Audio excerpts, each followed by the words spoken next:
Good afternoon. I would like to welcome everyone who is here in Novo-Ogaryovo. I welcome those who have gathered at the call center, as well as in the regions of Russia, in the cities of Moscow and St. Petersburg. Today we're holding our traditional final press conference of this year.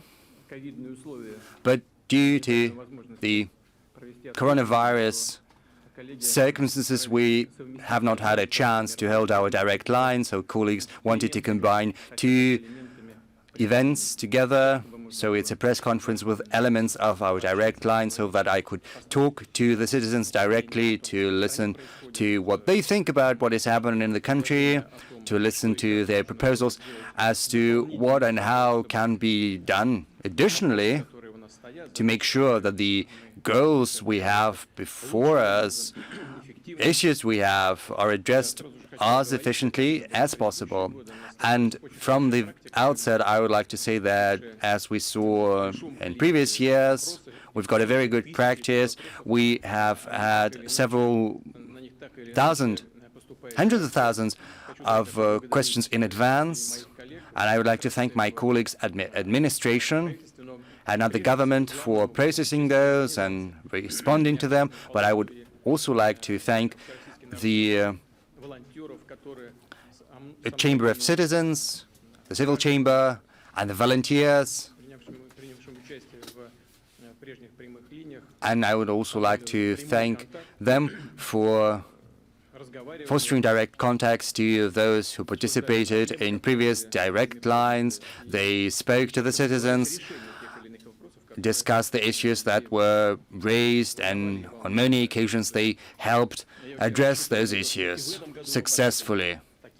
And I think this year we are going to do it in the same way. I would like to ask the volunteers of the All-Russian Popular Front to keep up with this very good and useful practice.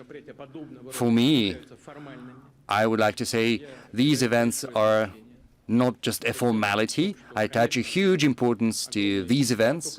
Yes, I know there is a huge information flow I'm constantly exposed to about what is happening in the country. I've got many channels of information coming to me, but there is nothing as valuable as talking directly to the people of Russia, to the citizens of Russia. There is nothing else as valuable as having an opportunity to hear what citizens think, how they live, and what we need to do to make sure our lives are even better. And I think this is the end of my introductory remarks. I think we should, without further ado, jump straight into questions. And I would like to give the floor to Dmitry Peskov, who is currently at the call center. He is going to moderate our joint work today. Good afternoon, Mr. President.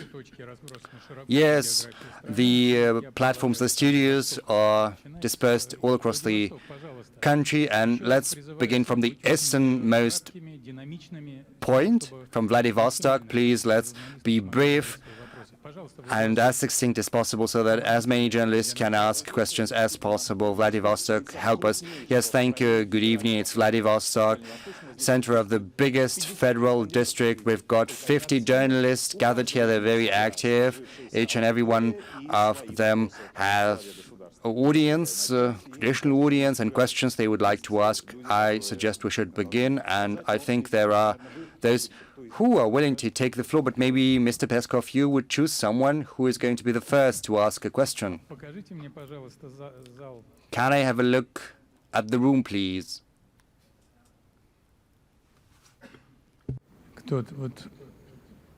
Нету. Магадан там был, Магадан? Magadan? Yes, the lady in blue. But please introduce yourself. Get her a car, Magadan. My name is Lyudmila Sherbakova. First, I would like to welcome you, Mr. President, all the spectators, those who are here in Magadan. My question is as follows. We know full well that this year has been a difficult one, and it's very difficult to give it just one characteristic. Do you think it's been a bad year altogether, or has there been something good about it too? A bad year? What do you mean by that? It's just like bad weather. It's not bad or good. Weather is just weather.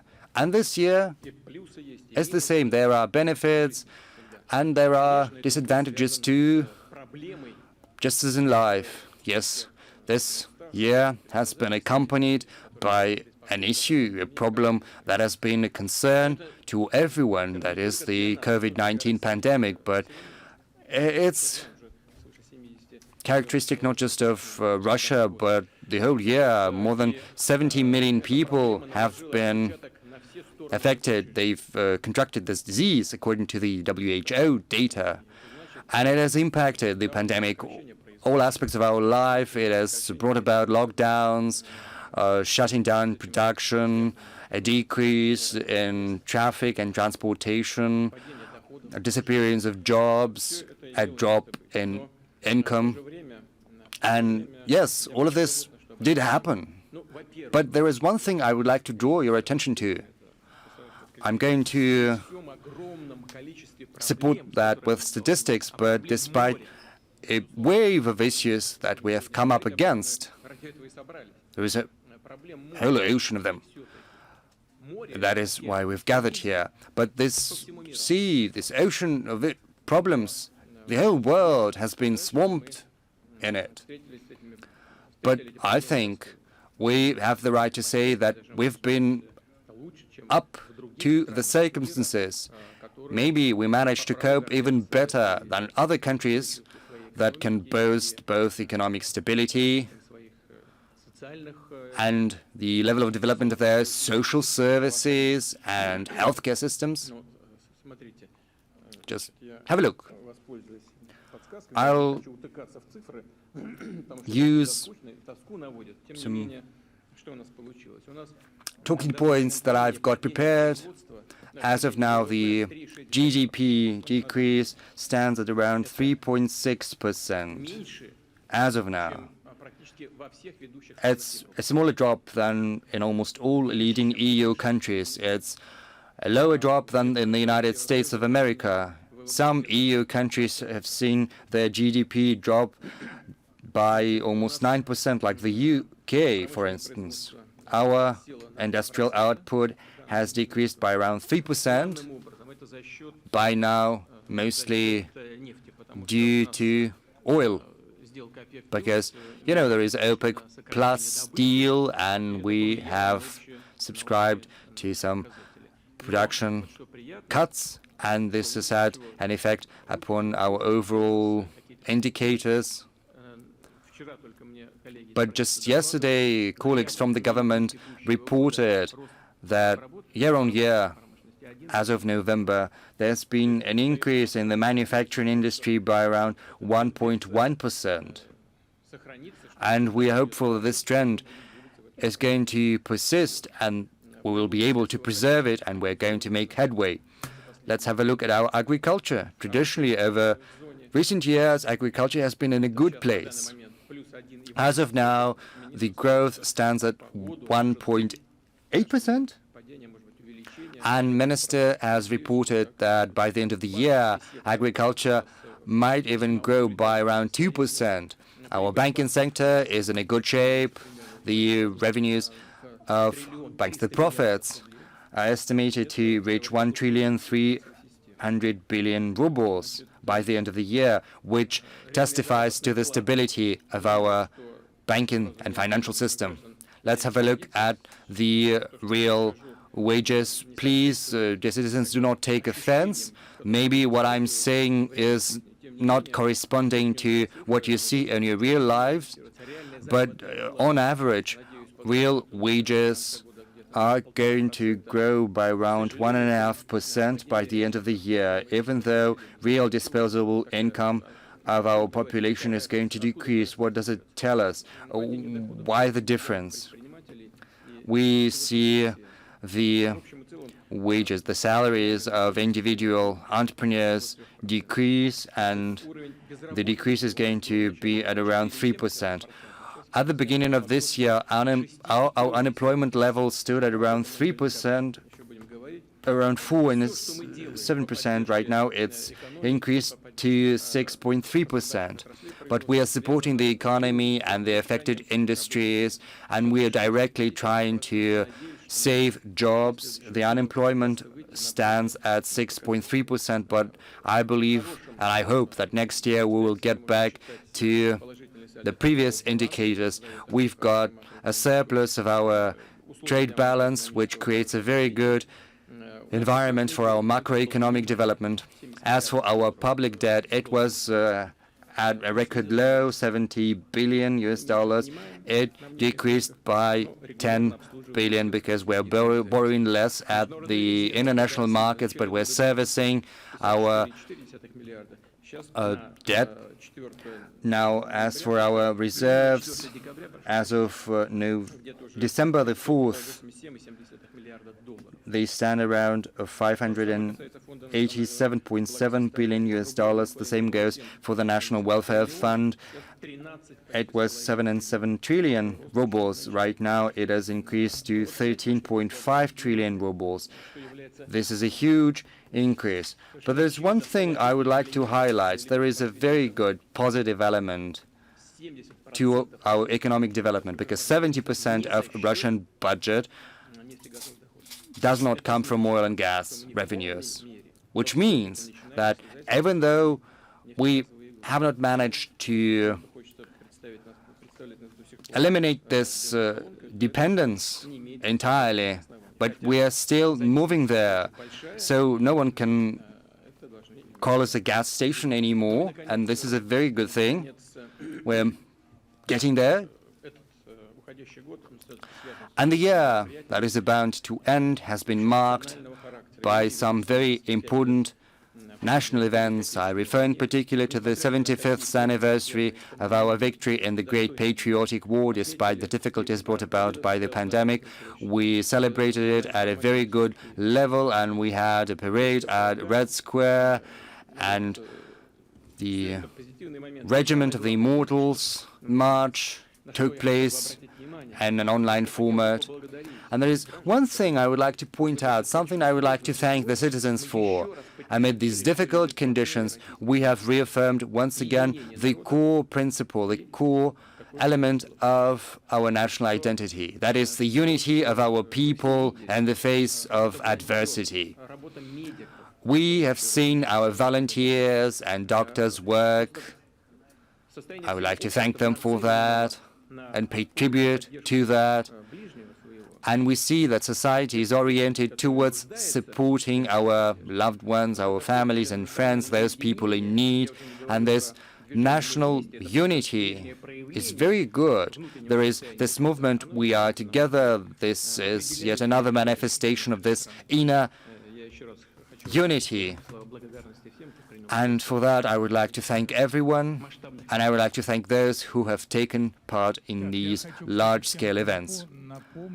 Incidentally, I would like to remind all of you that once the question has been asked, you've got to change the element of the mic you are speaking into, because we've got to observe the rules, the sanitary rules. Let's move to the Kremlin pool, Novo-Ogaryovo.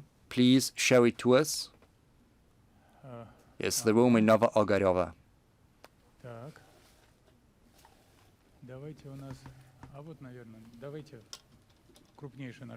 Yes, let's give the floor to Russia, the biggest media holding.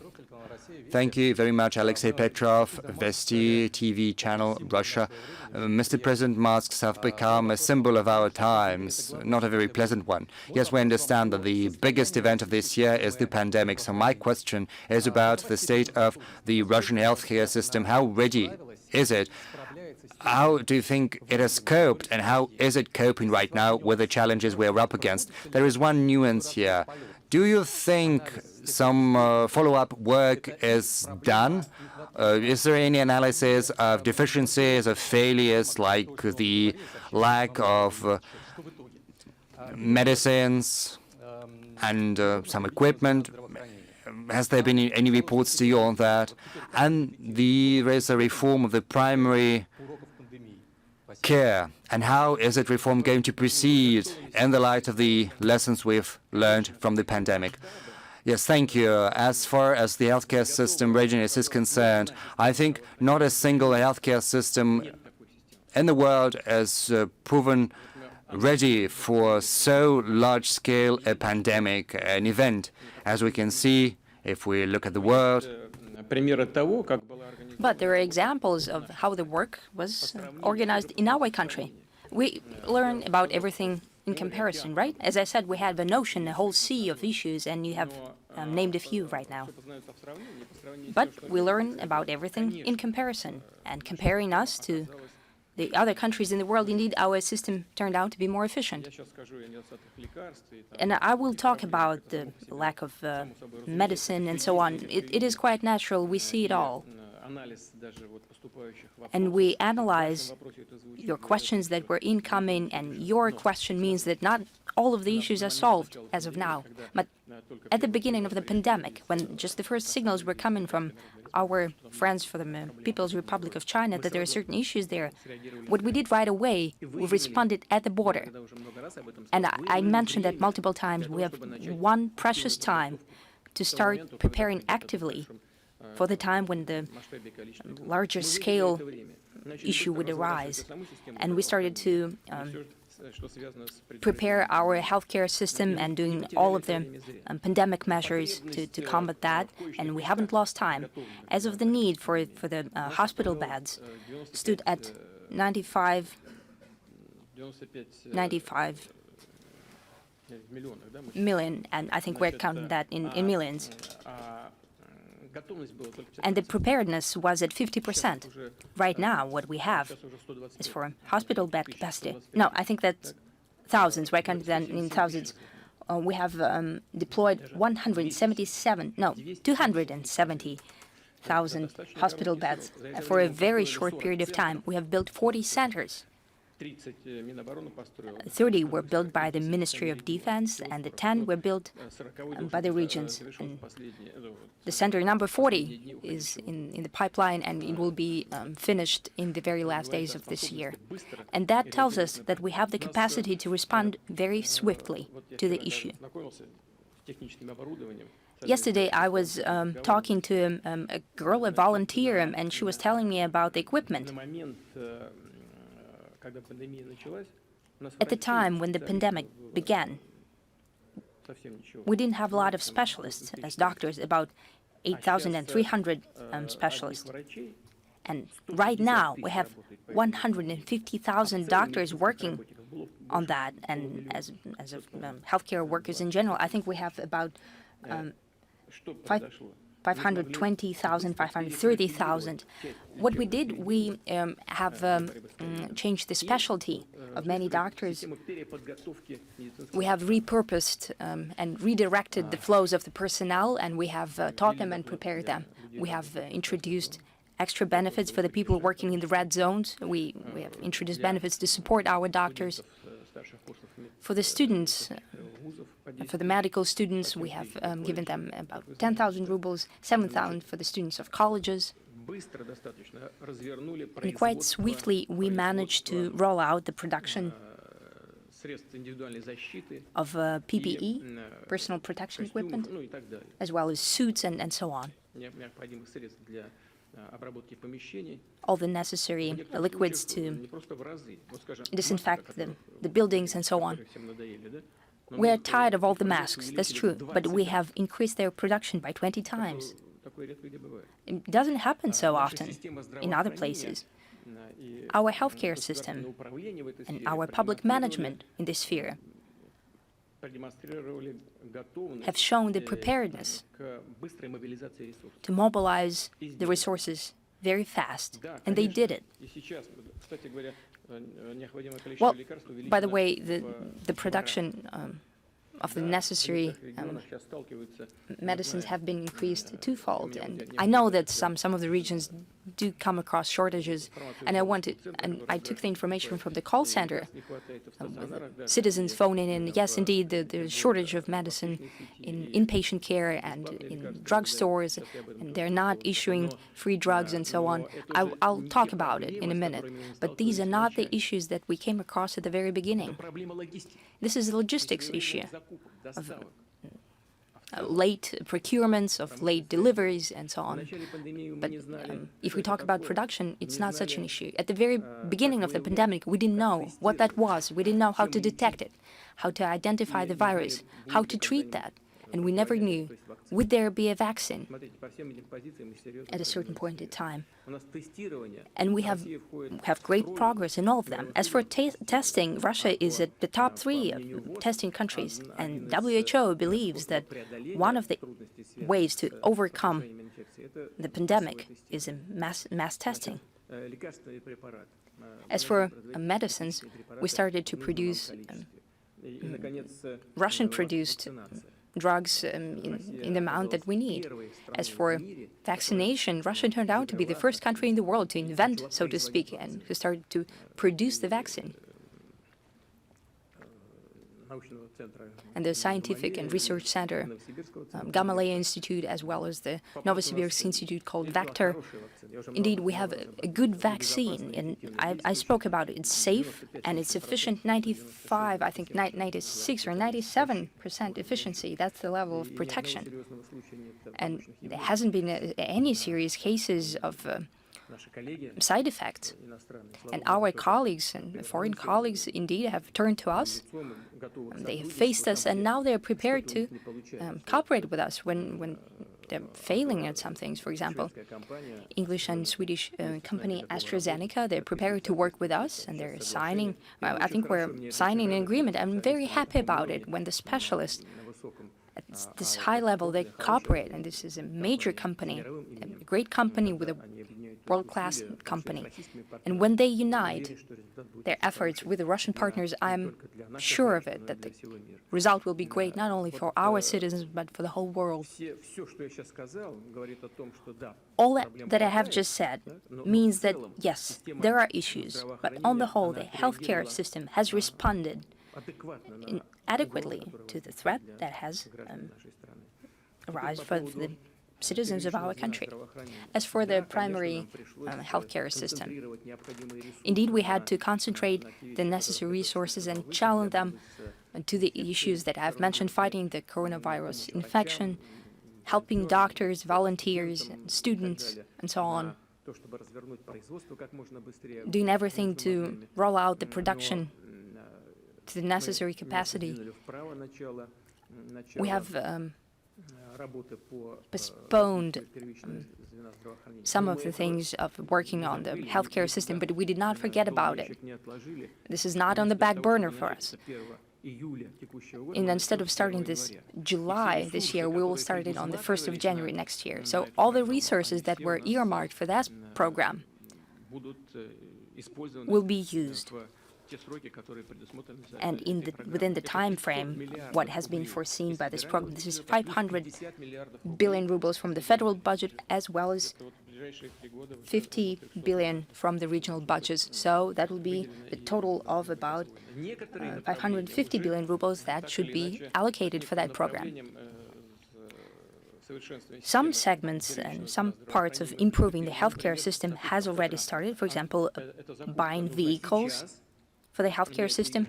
It is necessary right now, and I can see that also according to the questions that are incoming. But we can say that this is already a part of the program of developing the primary healthcare system. And since we're at it, I'd like to say that the most important thing in the development of the primary healthcare system is that to ensure 100% access for the citizens to the healthcare services. And I see that indeed there are many issues that require a swift response, and that is what we would do first and foremost. Of course, we're also training personnel, all the physical assets and so on. Now, moving on to the part of the question that you asked about how to respond to those yet unsolved issues that we are facing throughout the epidemic. Of course, we're analyzing them. We're looking at all of it. And I have to say that even today's event is very important because it gives us a major inflow of information from all parts of the country, and we can see what's going on in every region of the country, and we can respond and adjust our actions accordingly. I guess that the simplest conclusion, and it's very apparent that we have to move on and improve sanitation and healthcare service, fighting the epidemics. We have to look at it, revisit this issue, and to learn how many specialized hospital beds we need, in which regions, what kind of specialists we need. And we have basically developed the program and will continue to work on it. All right, thank you. Moving on. Ura.ru, please. Good afternoon. My name is Anton Alshenikov. I represent Ura.ru Information Agency. Epidemic is an epidemic, of course, but the life goes on. And in that regard, I have a comprehensive question about the rest of our life that has to do with the elections, major campaign that will be unrolled next year. How do you think will the upcoming political campaign, how would it differ from the previous one? What will be the political landscape in the country? And the second part of the question has to do with the old systemic opposition. Do you think it is time for them to give way to the new parties? And what about these new parties, considering that at the municipal level they have already proven quite efficient? And the last part of the question has to do with outside interference. It seems that it's quite possible, and this political campaign is a very serious event. How do you intend to counter this interference? Now, as for the elections to the parliament of the country, in 2021, of course, there will be certain differences, and they would have to do, first and foremost, with the fact that we have introduced amendments to the Constitution. And that means that the parliament now has more mandates across the range of issues, also on the matter of forming the government of the Russian Federation. I have to repeat that once again. Now the State Duma is basically making the final decision not only on the chairman of the government, but also on the ministers and deputy prime ministers, and the president must sign the decisions, the staffing decisions adopted by the parliament. I don't think that everyone understands that as of now, but I think that significantly increases the responsibility and the accountability of the parliamentarians for the work of the government also. So this nexus between the parliament and the government, I think it is very important. Now, the second thing about the new parties, don't you think that it's time for the old political parties, the old giants, to give way to the new parties? I don't think it's decided either by the traditional old parties or heavyweights or by the new parties, but it's a decision made by the voters, and they decide whom to support. And our political system is developing. Does it give a chance to more political parties to take part in the general election? Yes, it does give them this chance. I think that this year, well, I don't even think, but it's for sure, there is a greater number of parties. I think up to 16 parties will take part in the election campaign without collecting the signatures, because, according to the law that we have right now, they have received representation in the number of regions of the country. At the same time, they receive the right to try it out, to try their luck at the federal level.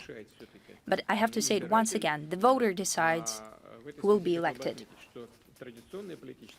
And I want to highlight that the traditional political heavyweight parties are well known. They have been represented at the parliament for many years, and I have to give them their due where it is due. Sometimes polar views are being heard at the parliament, and there is even heated discussions and debates on a number of issues that the country is coming up against and we are facing and believed to be priorities. But I think that almost each and every party has a very patriotic position, and they try to solve the issues facing the country in the way that they see fit. The approaches, the tools, how to solve these issues are different, but the goal of all traditional political parties is one and the same: prosperity of our country. Now let's leave Moscow for a second and move on to Siberia. Novosibirsk, let's give the floor to you.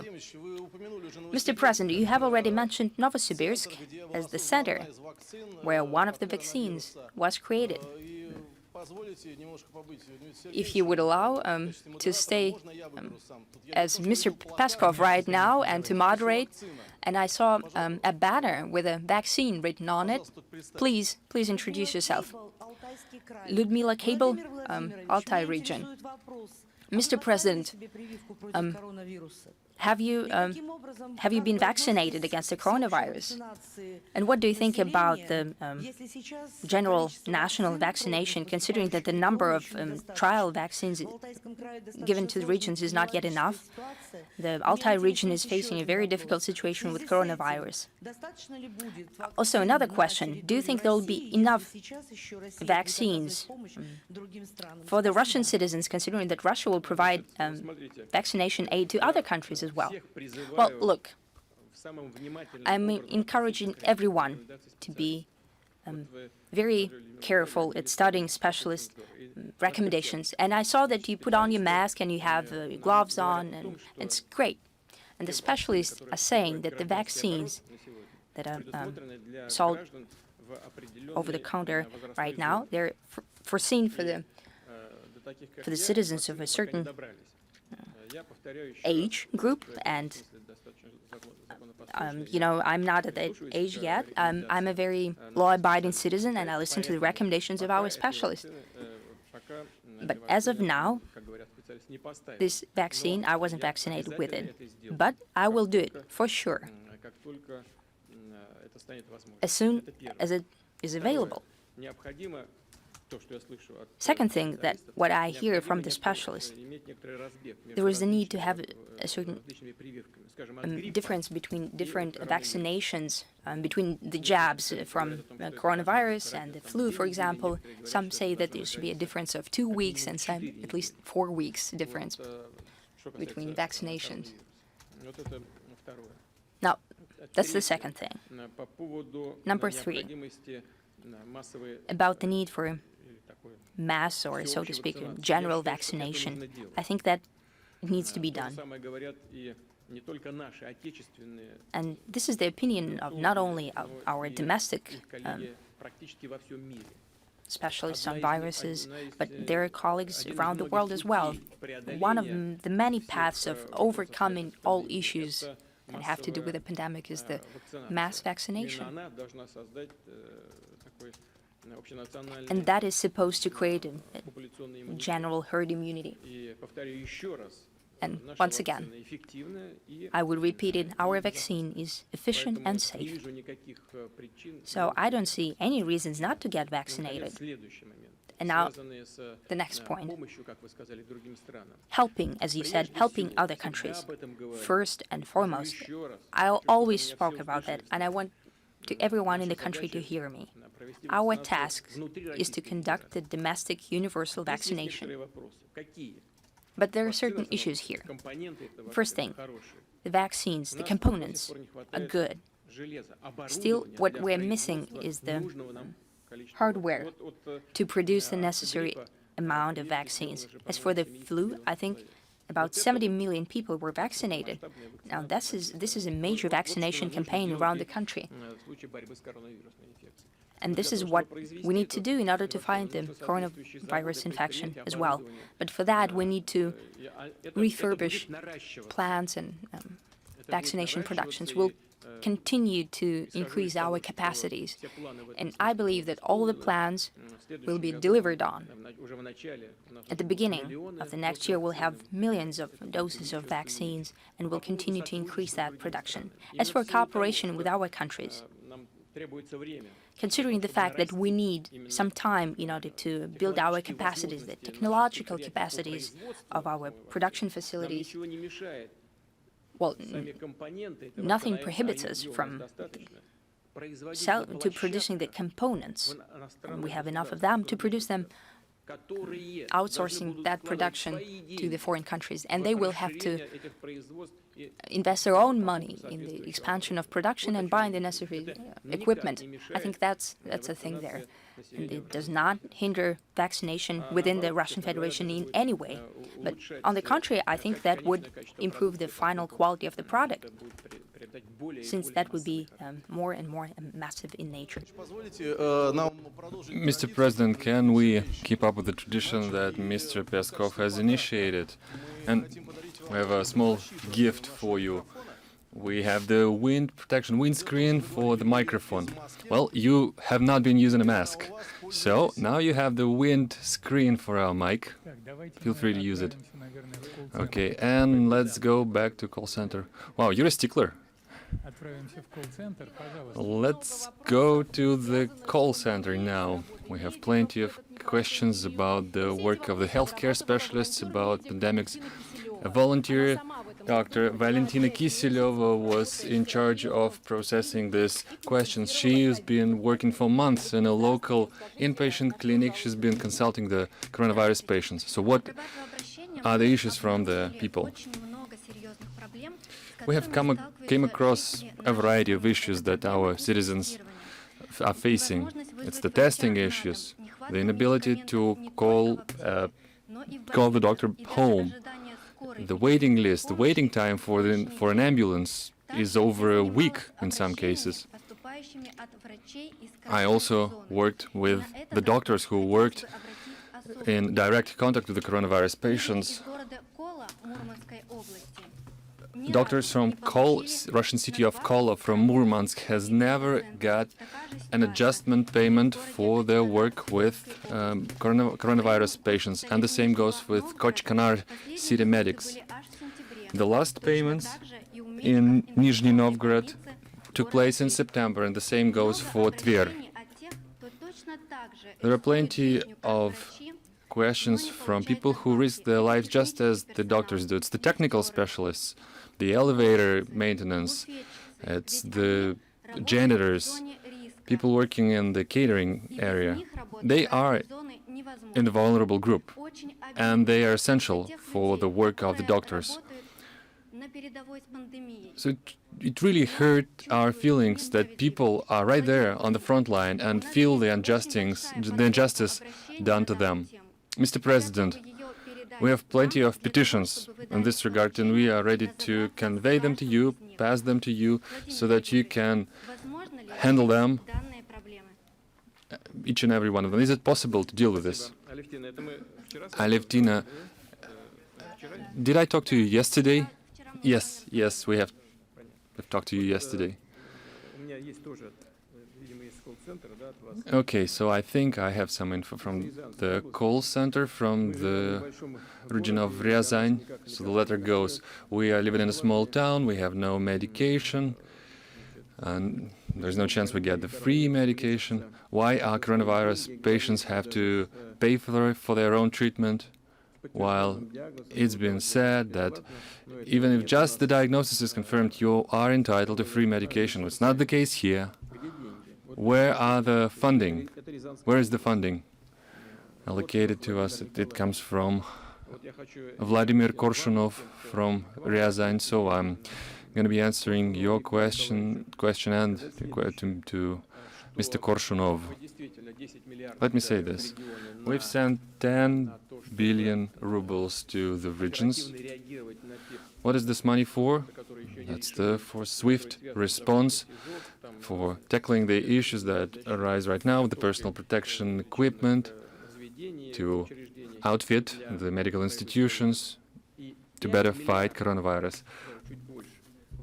And 5 billion rubles more have been earmarked exactly for this reason, for the free medication for people who are treated at home. Now, let me turn to the region of Ryazan. I know for a fact that all the funds have been transferred to Ryazan. So why is this happening? Why people are not getting the free medication yet is unclear. We will look into this. The procedure for getting the medication is simple. You go to the inpatient clinic, they confirm the diagnosis, and they supply you with the medication. And that's it. Alevtina, I know this for a fact. All the petitions that you've got, we will look into them on a systemic matter, and we will most definitely respond to this. Let me reiterate, 10 billion was sent to the regions, and 5 billion as a mean to fund the direct aid to people. Where are the money? We're going to find out. But rest assured, all the funds have been transferred to the regions. I'm in direct contact with the governors. Some of them are in charge of the regions mentioned just now, and they've reassured me that all the supplies are there, that the situation is normal. Well, there are exceptions, of course.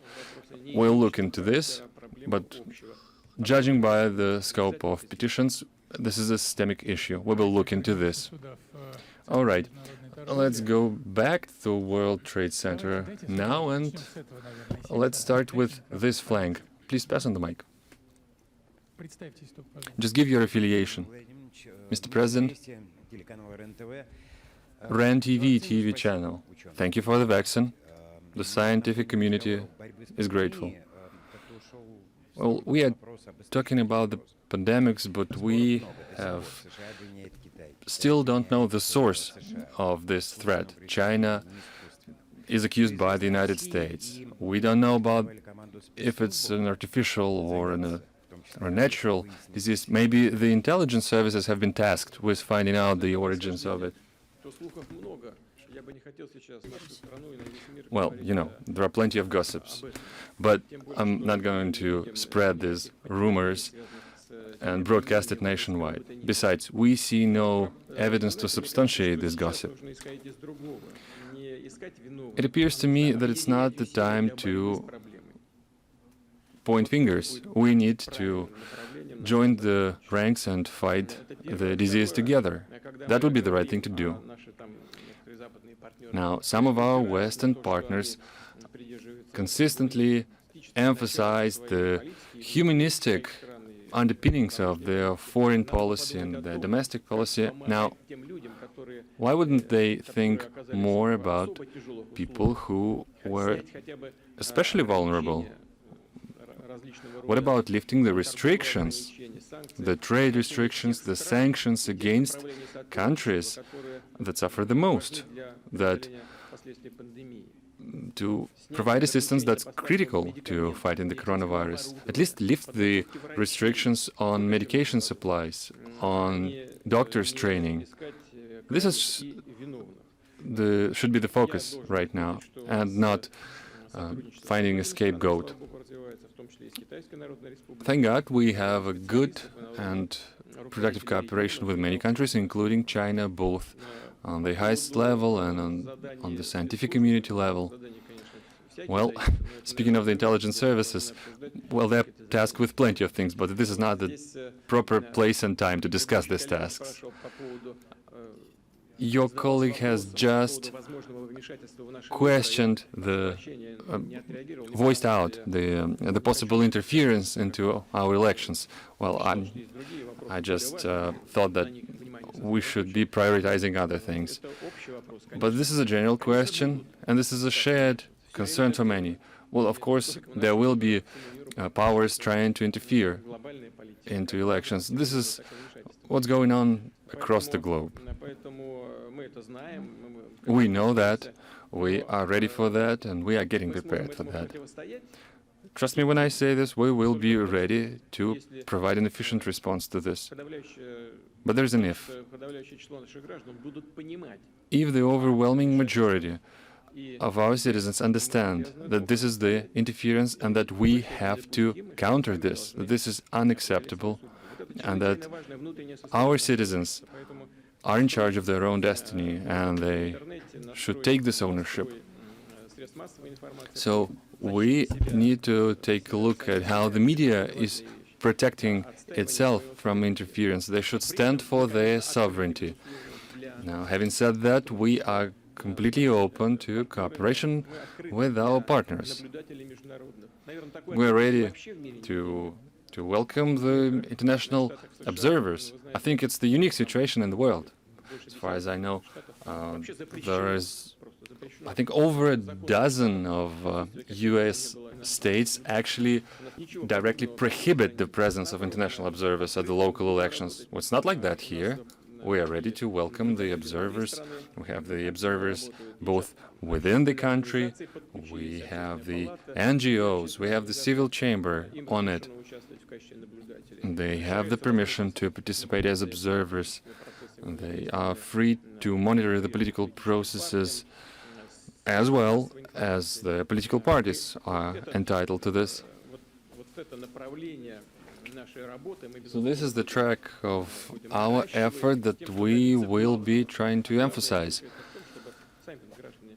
But the crucial thing is for our citizens to be confident in the openness, transparency of our elections, and that the results thereof are credible. Okay, let's just stay in the World Trade Center for a while. Alexander Gamov, one of the members of the President's journalist pool in high standing.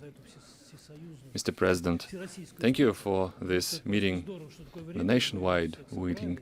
I think it's a great time to come together and tell the truth to the people.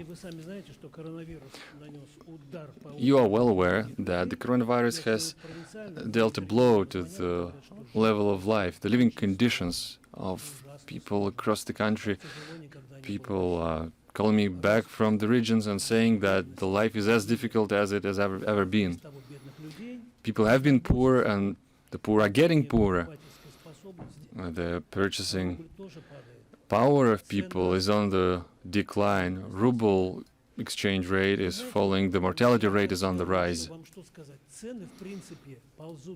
And the prices are creeping upwards starting September, perhaps August. So why it took until December to finally voice it up? Until the president is talking about it, the ministers will do exactly nothing about it. So the question is there a statewide program, the kind that you've been mentioning, that a week from now the prices will be all right? So is there a program like this that you are looking into? I speak for the website, the radio, and the TV channel Komsomolskaya Pravda. It is true, the situation is complex. I told you before that pandemic caused the closure of many production facilities. The unemployment is on the rise. The real income, the real disposable income of our citizens are lower, and it's not a trite fact, it is true. You said that this is probably the most difficult time of our lives. Well, it's not true. Back in 2000, 29% of the population have been living below the subsistence level. It's more than 30% of the population. Each one person out of 3 was living beyond the poverty line. In 2017, we have hit the level of 12.3% of population beyond the poverty line. Today, regrettably, the amount of people is back to 13.5% of the population. It's a huge number. It's 20 million people. So you've been asking whether we have a plan. Well, of course we do. It's one of the top priorities we have. Reduction of poverty, fight against poverty. So I'll dwell on this for a little longer. So the plan is, by 2030, we should reduce this 13.5 down to 6.5% of the population, meaning people with incomes below the subsistence minimum. Well, it's a bad thing that we will still have the 6.5%, but this is the real thing, something that we can accomplish. Zero is ambitious but unrealistic. Now, to the matter of prices. The answer is yes. In some places, prices are rising, and this is a fact. Often it is caused by the growth of prices of spare parts. Sometimes it's caused by the exchange rate difference. Well, this is inevitable. Some goods are manufactured. Some goods are manufactured from the spare parts that are bought for rubles, some are bought for foreign currency. And then there are other cases where there is no objective reason for the price growth, and granted, it provokes a response. And yes, I did not like the situation at all. I mean, look at this. We have a bumper crop.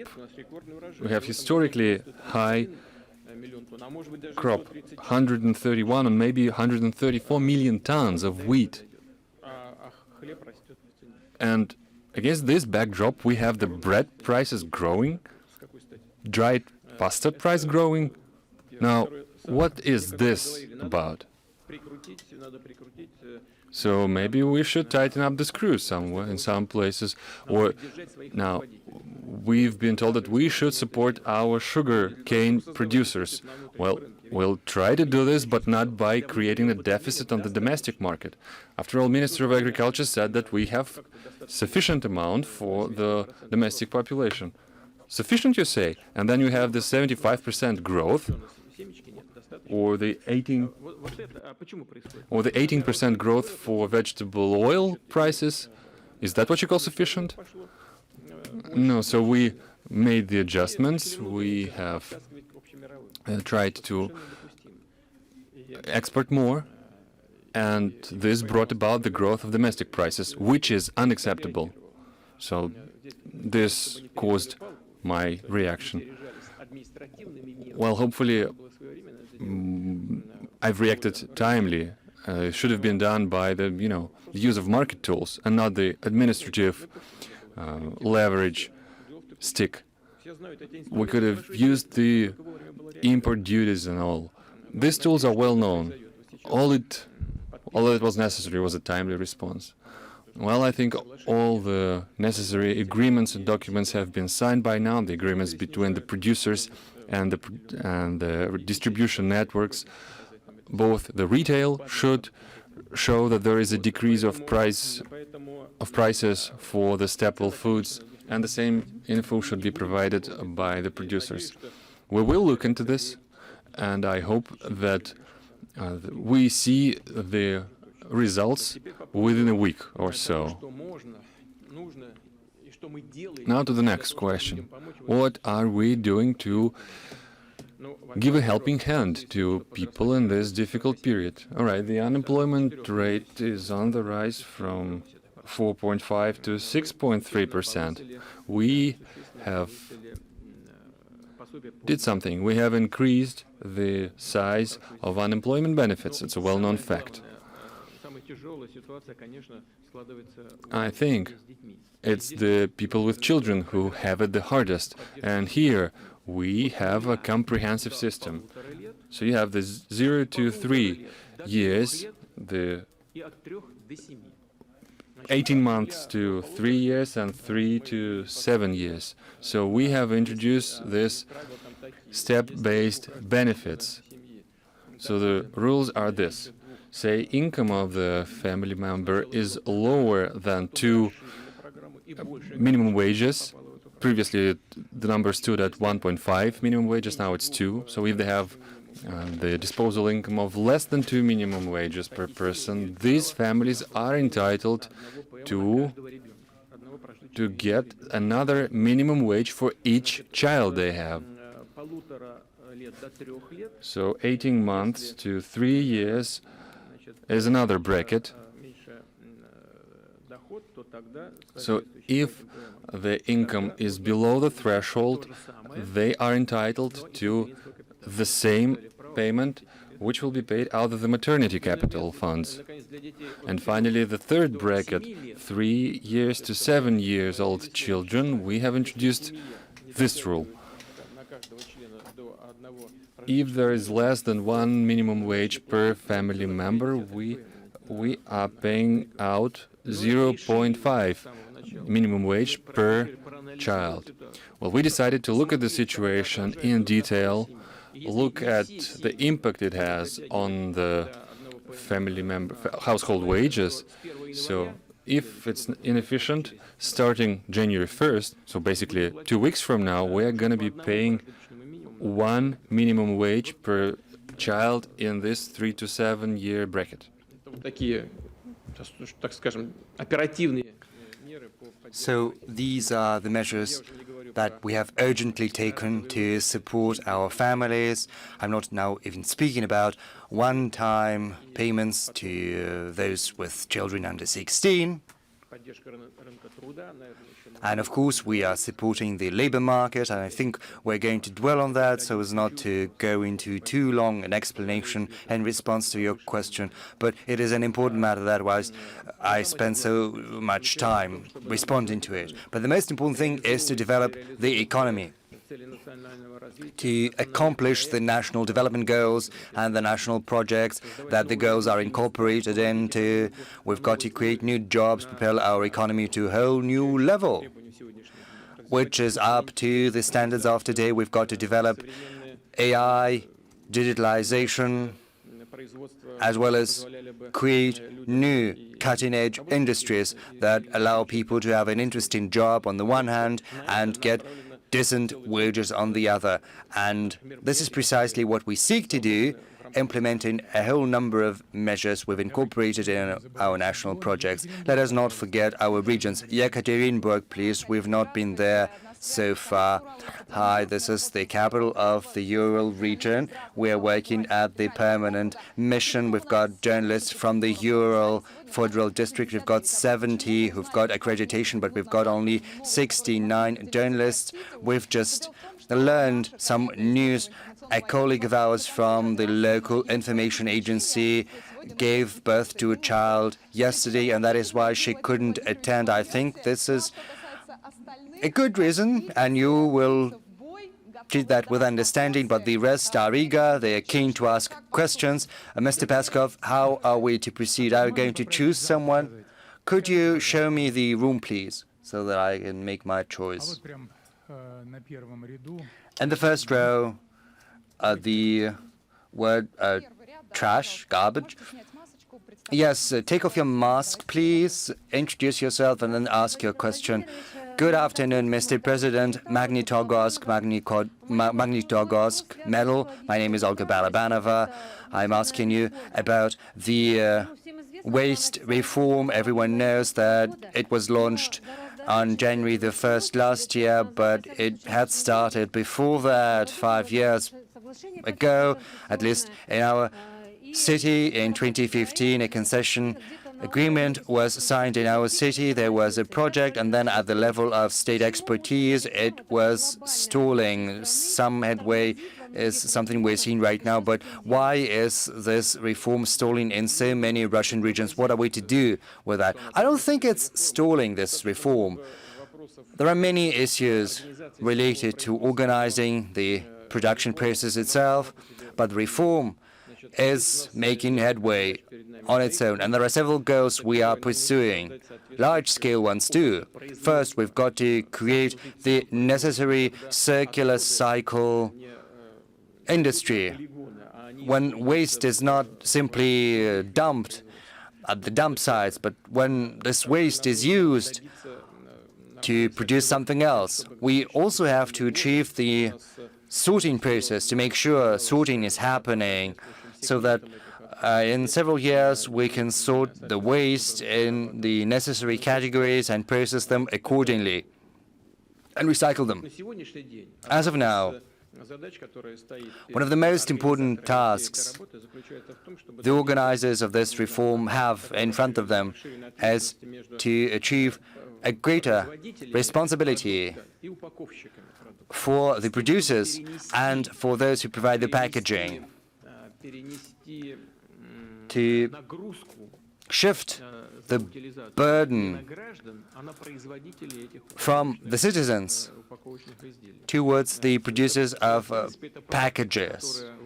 The burden of recycling and processing, this is how it's done almost all across the world, and this is the practice we're going to stick to in Russia. Let's take the car industry.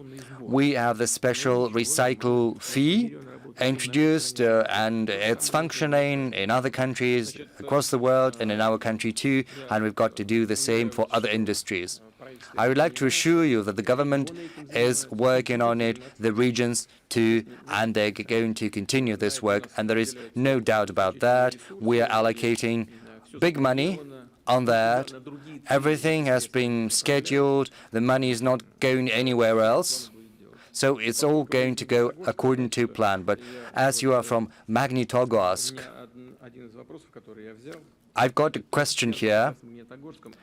It's related to Magnitogorsk and to air emissions. One of the citizens is writing about what is happening in Magnitogorsk, saying this about what is happening with the emissions there. I know that the company there has been funneling much money into modernizing its equipment to make sure the emissions go down. And according to the data I've got available, the pollution has been decreasing, and all of a sudden I've got this question. What do you think, Olga, is happening there with the emissions into the atmosphere in Magnitogorsk?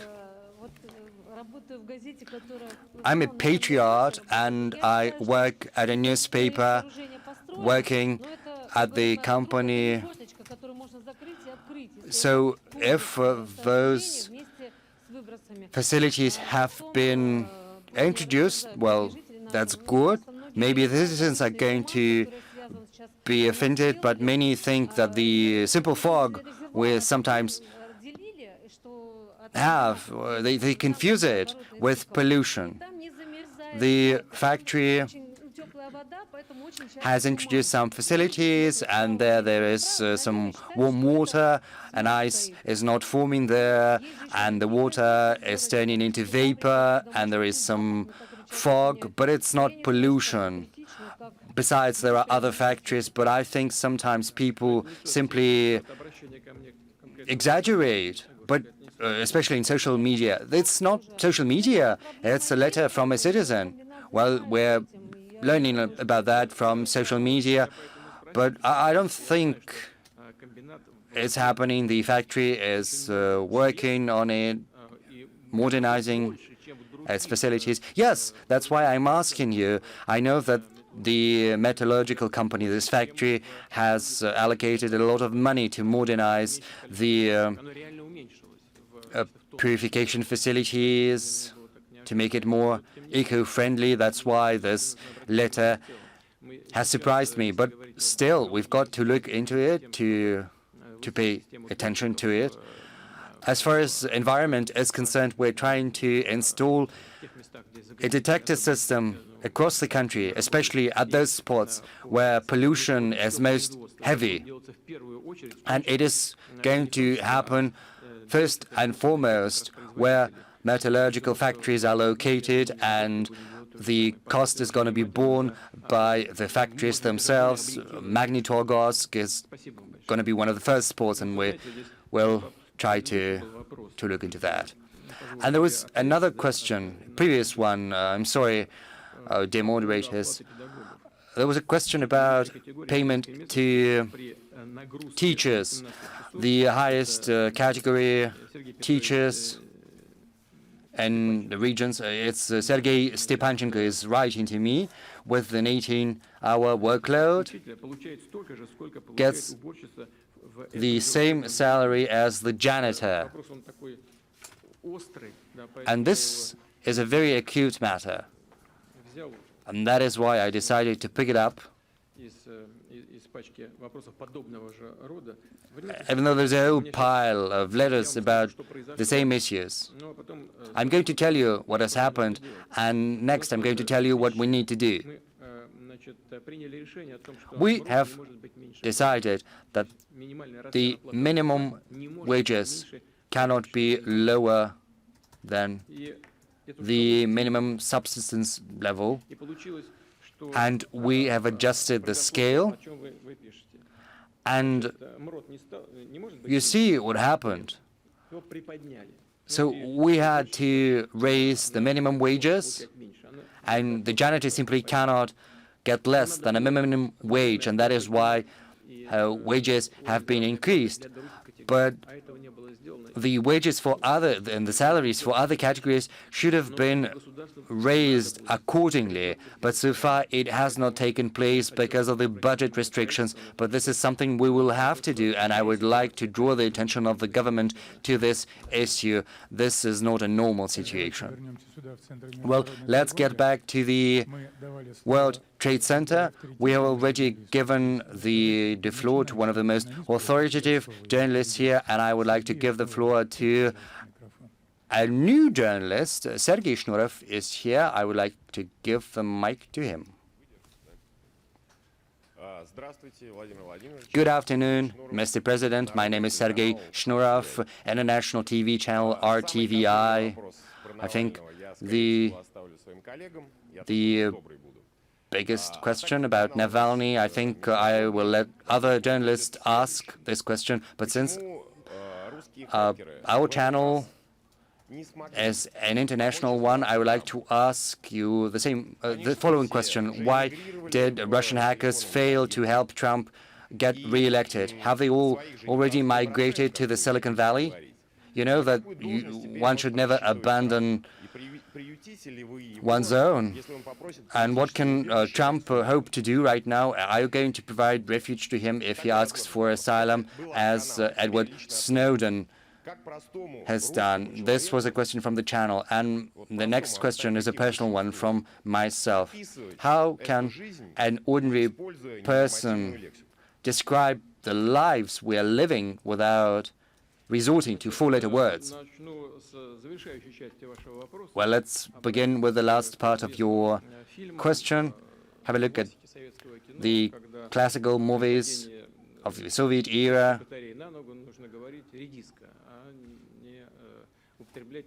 Well, there are some very good pieces of advice there, because the Russian language is very rich, like heck or something else. You don't need an F word or a four-letter word to describe the life, and I would like to thank you for not using some obscene language, which is something you do from stage, addressing wide audience.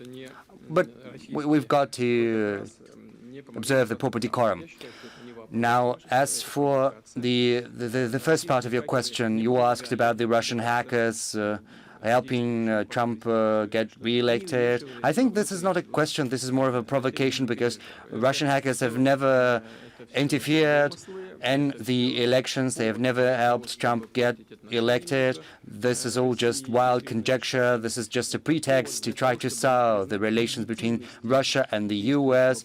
It is yet a pretext to deny the still acting president of the US his legitimacy due to some internal political reasons related to the American politics. In other words, Russia has sort of become a hostage of internal politics of the US. I think for them it is a bad thing, but this is something they chose to do. Let them do whatever they want to. We assume that the newly elected president of the US will understand what is happening because he is a very experienced person, both in terms of internal politics and external politics.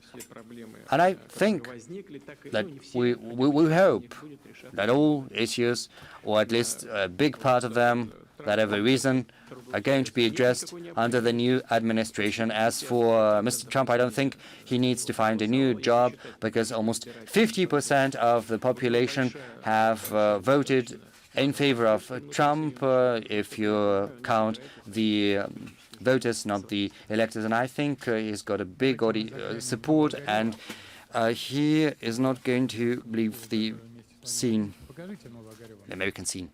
Yes, thank you. Now let's move to Novo-Ogaryovo once again. We receive live TV channel at the Novo-Ogaryovo studio. Good afternoon, Mr. President. I would like to take the advice of this new journalist. Some time ago, very interesting research papers have appeared, about your alleged daughter, about other people close to you. This week, an investigation about Alexei Navalny has been published. Why have no criminal proceedings been brought, and who poisoned him? Yes. These are new information splashes happening. They've already been happening, and they always happen, and they will continue to happen. This is kind of an information war, confrontation. Let us begin the war and the Caucasus. Remember how I was portrayed in Russia, in the Russian media and in foreign media. I was demonized. I remember that very well, but I think what I need to do is what's best for our country. And what I'm doing is not to look good. That's the first thing I wanted to tell you. The second is about my family, my friends. It's impossible to read that. Yes, I glanced through it, but there is a whole pile of different facts all thrown together. They're talking about my son-in-law, and then they say former son-in-law, even though they are sort of trying to inculcate into the mind of the reader that he's the son-in-law. They are writing that President Putin has allegedly prohibited people from having assets abroad. No, that's not the case. Public servants are prohibited from having assets across the border. They cannot have either assets or banking accounts. And what they are telling you about in those investigations are private persons and private companies.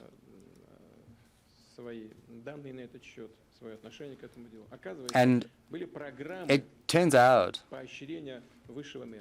that there were special programs for the top management, and Mr. Shumalov got those assets, those shares, according to one program, under one set of rules, and the others got that under other sets of rules.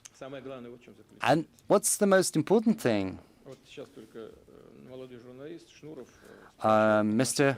Shnurov, a nascent journalist, has asked me about our hackers.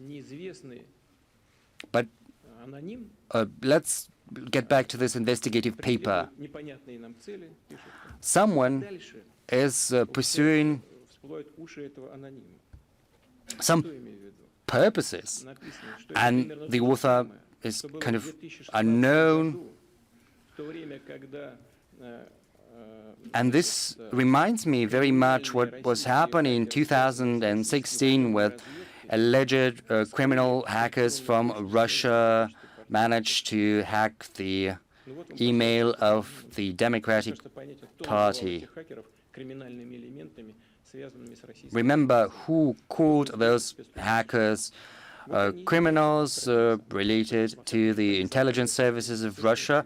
Those were the CIA and others. So it was at their behest that this was done.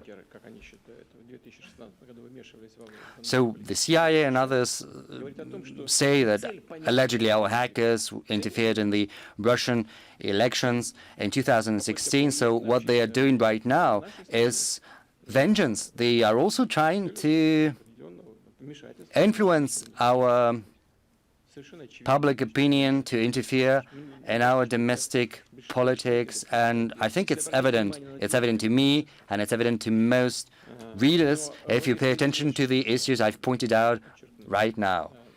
But there is one thing I would like to highlight. I would like to address those who ordered these things to be done.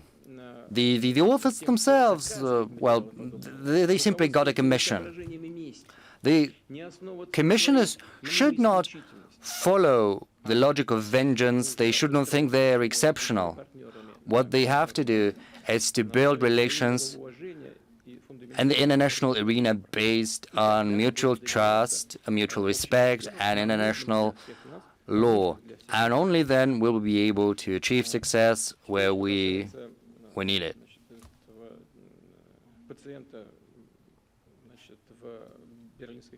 Now let's move to the patient at the Berlin hospital. I've spoken on that matter on many occasions, but I can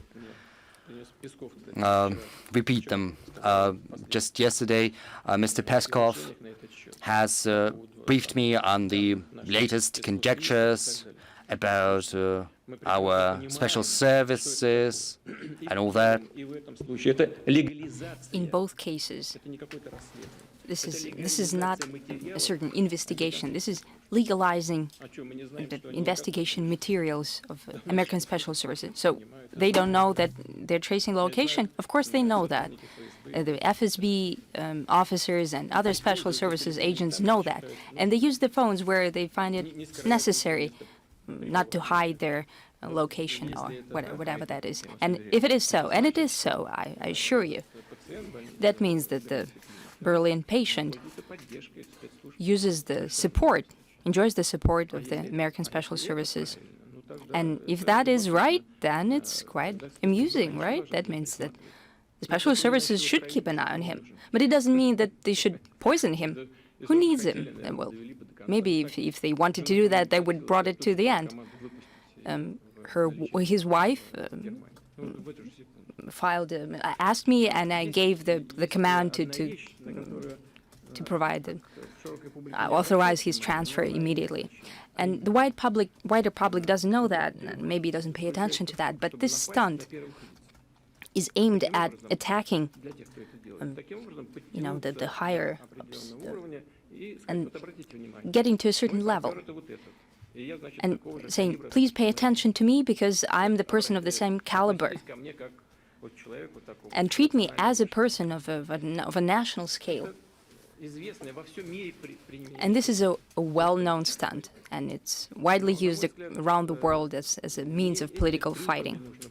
But I think that it is not these stunts that should be used to enjoy respect and recognition from people.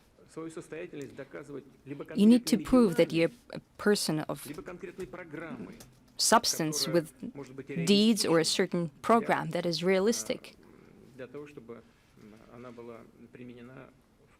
enough to be used in a certain country, and in this case, in our country. So I call upon everyone, all of our opponents, and all political forces in Russia, not to follow their personal ambitions, but the interests of the citizens of the Russian Federation, and propose a positive agenda in order to solve the issues that the country is facing, and we have quite a lot of them. Moving on to Rostov-on-Don. Hello, Mr. President. Dear colleagues, we have gathered at the Rostov State Technical University, and this is the university that caters to major technical facilities in our country, for example, Rosselmarsh plant. But here today we have basically humanities specialists, and without further ado, let's move on to the colleague in a striped jacket. Good afternoon. Thank you for the chance to ask you a question. Mr. President, my question is quite a traditional one for your press conferences, and it's a question about Donbass, but for our region, it's always on the agenda. Please introduce yourself. Sorry. My name is Sofia Bakanova, Don 24 Information Agency. The question is, as of today, how do you see the promise of the settlement in the Republic of Donbass, and what do you think is the outlook for the development of relations between Russia and the Ukraine? As for the outlook for the relations between Russia and the Ukraine, that largely depends on the Ukrainian authorities. I would not say that it depends on the Ukraine, but it depends on the Ukrainian authorities. Almost all of the previous heads of state and the incumbent, Mr. Zelensky, they all came into power with a motto of stopping the conflict in the Donbass, and they came with a motto of unifying the country. In the end, also building the relations with Russia, but they're not succeeding. Because when they come to power, they appeal to the majority of the nation, the majority of the voters that vote them into the office. But once in power, they start waving and not being as firm as they were before, and they try to base their support on the very nationalistic elements. And that is, well, thank God, when we met in Paris as a Normandy 4 format, and we have agreed to ceasefire that is being observed, and that is a great achievement. There was an exchange of detainees, but nothing has been changed in economy or social sphere. The blockade is still there. Nothing has been done, basically, in political settlement. Moreover, the Kievan authorities have stated multiple times publicly that they do not intend to implement the Minsk agreement. And they try to revisit the basic tenets of that document. And I'd like to draw your attention to the fact that the Minsk agreements have been endorsed by the UN Security Council resolution. And that means that they have the strength, the power of the international law. So it's impossible to revisit it unilaterally. So you have to be respectful of the other country who has signed that as well, the signatories. That is the representative of Donbass. And I think that the settlement is inevitable. It will happen sooner or later. The question is when. And to a major extent, I would like to repeat, it depends on the Ukrainian authorities today. Russia, as it has supported Donbass and will continue to do so, and will even increase our support for Donbass. That goes for the supporting the production, solving infrastructural issues and social issues. So we'll move on smoothly in that regard. And do not doubt that. We understand the complexity of the situation in Donbass. And once again, not only the matters in humanitarian matters, we'll do that working directly with them. Now moving on to Nizhny Novgorod. Nizhny Novgorod, please, you have the floor. Mr. President, Mr. Peskov, the capital of Volga Federal Region is here online. We have more than 70 journalists in this studio today. A lot of them have very bright and flashy banners, but as a moderator, I'd like to choose the question considering the format of our press conference. Would you allow, Mr. Peskov? Yes, of course. A colleague with the online banner, since we have an online conference, please don't forget to introduce yourself. Good afternoon, Mr. President. My name is Oleg Kashtanov, Izvestia, Mordovia, from the city of Saransk. My question has to do with the online education. This is a widely discussed topic. In the spring of this year, our schools and universities have survived the move online, and I'd like to ask you, how do you evaluate, how did our education system cope with that? And I would like to specify, is this online education system, is it here to stay? And during these difficult times, don't you think that there is a decrease in the quality of education and hence the lower quality of the preparation, of the level of preparation of our school children who leave school? I think we have to distinguish between school, online education, and online higher education in institutes and universities. Around the country, we have 39.9 thousand schools, and only 2% of them are working online. A small part of them is working in a mixed regime, offline and online, and the majority of them is working offline. In higher education, they have been recommended to move the education online.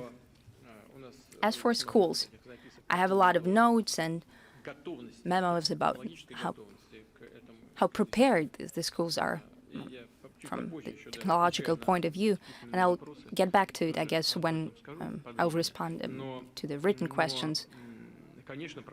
But indeed, there is an issue. It has to do with the so-called hardware, so to speak. Not every person has a computer, and there is some difficulties with the internet connection and telephone connection. Yes, such issues are in place, especially in small villages and towns. In 2021, all schools of the Russian Federation should have access to broadband internet by 2021. Part of them are being equipped with that right now, and in 2021, all of them should have a broadband connection. That's the first thing. Now, moving on to the higher education. Twice in July and in the fall, we have supported the higher education institutions. We have given them the necessary financial resources to support their online system work. And as they were expanding their opportunities and capacities in working online, they would have to start doing that as economic operators with certain support from the state. And as I have said, we have already done it twice throughout the year. Now, moving on to the quality of the education. Naturally, online format will never, ever substitute the direct personal contact between the teacher and the student, or at least that would not happen for a very long time. I don't think we need to go into details and specifics. Everyone understands what I mean. Still, the system where both the school and the higher education institutions would use online capacities. Of course, the online education will develop, and I spoke to my colleagues yesterday. What are we talking about? I mean, the future. Not always a very high niche specialist can be present in all institutes or universities. He might be busy with his research work, but with online system, he can be present everywhere, and we need to make use of that. Everyone knows that there is a serious educational school, and it's being used not only there, but in other schools and universities. It's being used more and more, and it's in demand. That has become a part of our life. We shouldn't be afraid of it. But exaggerating these capacities is also not the right path. It's not forever, meaning mass online education. Now, as for the quality of education, yes, I guess. I understand that you have a certain subtext and a hint in that question. As I said, online education will never substitute the direct conversation. And there is, well, I guess it's a plus when you have a chance to listen to the luminaries of the global science. But however, in some routine work, that might not be the optimal solution. I think it's best when it's a hybrid system. There is yet another aspect to it, and I think it's very sensitive, and many students talk about that. The students say that they have paid for more of a traditional education, and when studying online, this is not what we paid for. And I know what they mean. And to a certain extent, I share their attitude to this issue. But there is the other side of this coin. If a teacher or an educator is giving lectures for X hours, it doesn't matter whether he does that offline or online, he still does that. Why should he be paid less? See? That's also a question here. And if we take the structure of the budget, of the expenditure of an education facility, up to 70% of costs falls under the salaries. So the higher education universities do not have enough resources, enough room for maneuvering to decrease the salaries. Or we would have to close down certain universities, and some specialists believe that there are too many of them, especially in the central cities. Or at least to unifying certain institutions, consolidating. At least this has been on the agenda of higher education for some time now, but we're treading very carefully there because we really shouldn't get ahead of ourselves here. But if there is a chance, if certain universities have an opportunity to play around with their finances and funding, maybe they could go for lower payments from students where the education is being done online. As I said, the state has provided support twice this year, and we're prepared to proceed from what the reality is in the higher education system. Thank you. Let's move on to Tula. Right now, the operator is showing a girl with a sign, "I'm pregnant." What? What's that, girl?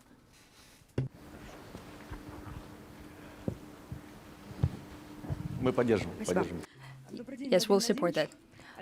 Good afternoon. My name is Alexandra Bezukladova.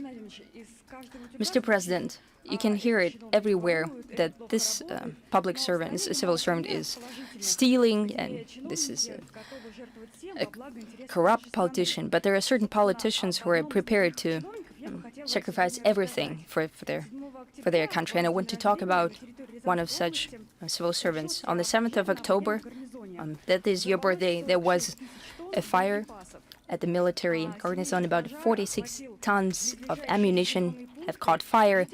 The fire engulfed nearest settlements, and it was pure hell, I have to say. There was shrapnel flying around, and duds were flying around, and it was a fire.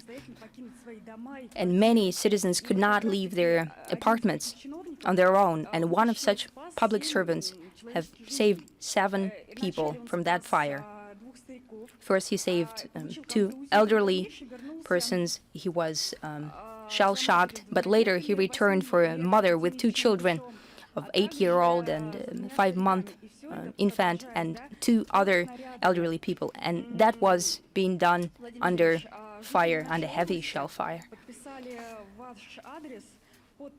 The citizens of our region have signed a petition for him to give him the Order of the Hero of the Russian Federation. His name is Igor Grekov.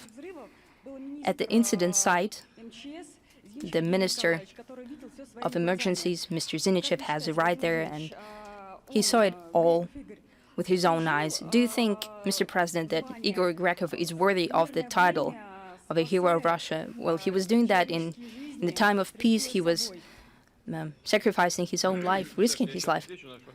Alexandra, I'll answer your question, but how does it have to do with the fact that you're pregnant? Mr. President, well, now some context here. I traveled to a press conference last year, and it just so happened it was 2 weeks before I went into labor. And this year, I couldn't ask a question. And this time, God gave me this gift, and I applied to take part in this conference, and I thought that if I have a bright banner that I'm pregnant, maybe someone will notice me. And so it was a bait. You baited us. Well, it's all right. Now, moving on to Igor Grekov. Indeed, this is a feat of valor. And if a person was risking his own life, trying to save the lives of other people, he, of course, deserves a state decoration, and we'll think what kind of a decoration he deserves. But thank you very much for drawing our attention to that. You're such an attentive person, and very kind, and that, of course, makes you a worthy person. And I think that your children have a perfect mother in you. Of course, we'll take a look at Igor Grekov that you spoke about. Thank you so much. And the last question. And the last comment. The ONF forum was bound to take place this year. It was postponed, and a colleague of mine sent a footage for it, and somehow it found its way to the social media. And now my colleague is bullied. Well, we're trying to figure out. I mean, we're journalists. We're trying to provide coverage for a socially significant issue. And before the event, all the work was done, so maybe the journalist's work is no longer a safe job. So I did not quite understand what was the reason for bullying. Why was the colleague bullied in the first place? Well, the colleague has identified an issue with the Novo-Ogaryovo thermoelectric power plant, and I don't know who stands behind the bullying attack. I don't know who has leaked the information. Well, only my colleague and the ONF committee chair had the coverage. And now the journalist Karaulov and the paid denigration campaigns are on all sorts of things. Insults and threats. Okay, you have the volunteer right beside you. Mr. Peskov, please don't interrupt. Okay, so your colleague was writing about the Novo-Rязанskaya thermal power plant. Well, my colleague is right here, immediately to me. Can you just pass on the mic to him, please?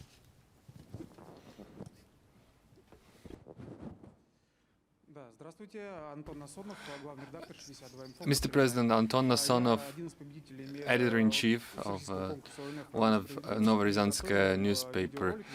As Sasha said, I was preparing footage on the issues that the city has, issues related to Novo-Rязанskaya thermal power plant. Only I had the footage, plus the chairman of the committee of the ONF. And like it was said, I am now bullied after the leakage of the footage to the social media. Well, Anton, I'm trying to make a big picture here. So you are protecting the rights of the citizens. So why the accusations of, paid material? You did not poison anyone, you did not murder anyone. I mean, who stands behind these accusations? And I don't quite understand, why are you called, as a sellout? Whom exactly did you sell? Well, I'm criticizing the Novo-Rязанskaya thermal power plant. Okay, I think you understand, Anton, that your work is fraught with certain risks. And quite conversely, in fact, this controversial response should be a proof to you that you are on the right path. I don't exactly understand, I don't know, I haven't seen your footage, I don't know what's the deal with the Novo-Rязанskaya power plant, but I will instruct my colleagues to look into the matter. Is this a private-owned thermal power plant? It's a private company. It's a private company that supplies power to Ryazan. Okay, I will instruct the respective authorities to look into the matter, and thank you. Well, man up. And, well, that's life. That's part of the journalist's job. I've been written plenty of stuff was written about me. Nasty stuff. So stay safe and take care. Okay, and let's go back to Igor Grekov. What was the office he held? You said he was a state functionary. Can you give the mic back to Sasha? Тула, да. Tula, please.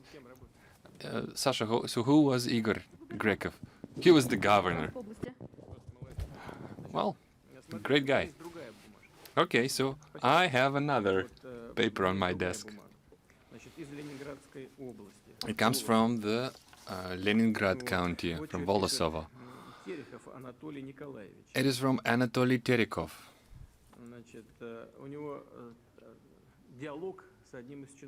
So he is maintaining a dialogue with one of the Volosovo public servants. So he addressed this guy, and the guy told him, well, did Putin promise you this? Well, ask him when he would deliver. So the question is, why the nasty behavior of these bureaucrats in the places of power? Well, Anatoly, just look at what Sasha was saying. There are totally different people living in the country.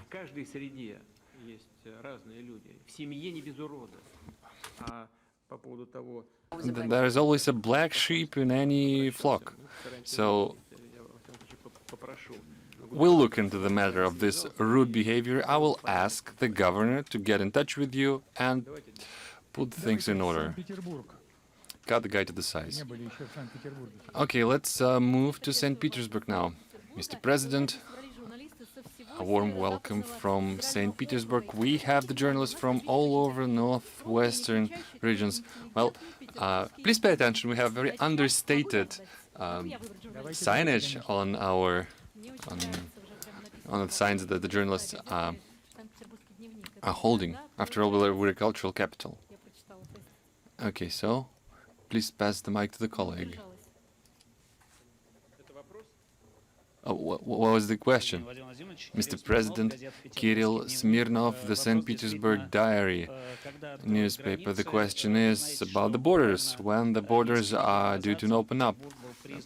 A couple of weeks ago, St. Petersburg was recognized as the most important international tourism center. It left all the competition behind. It left Paris, Rome. Paris, Rome, New York was left behind. So tourism is an important part of the budget revenues.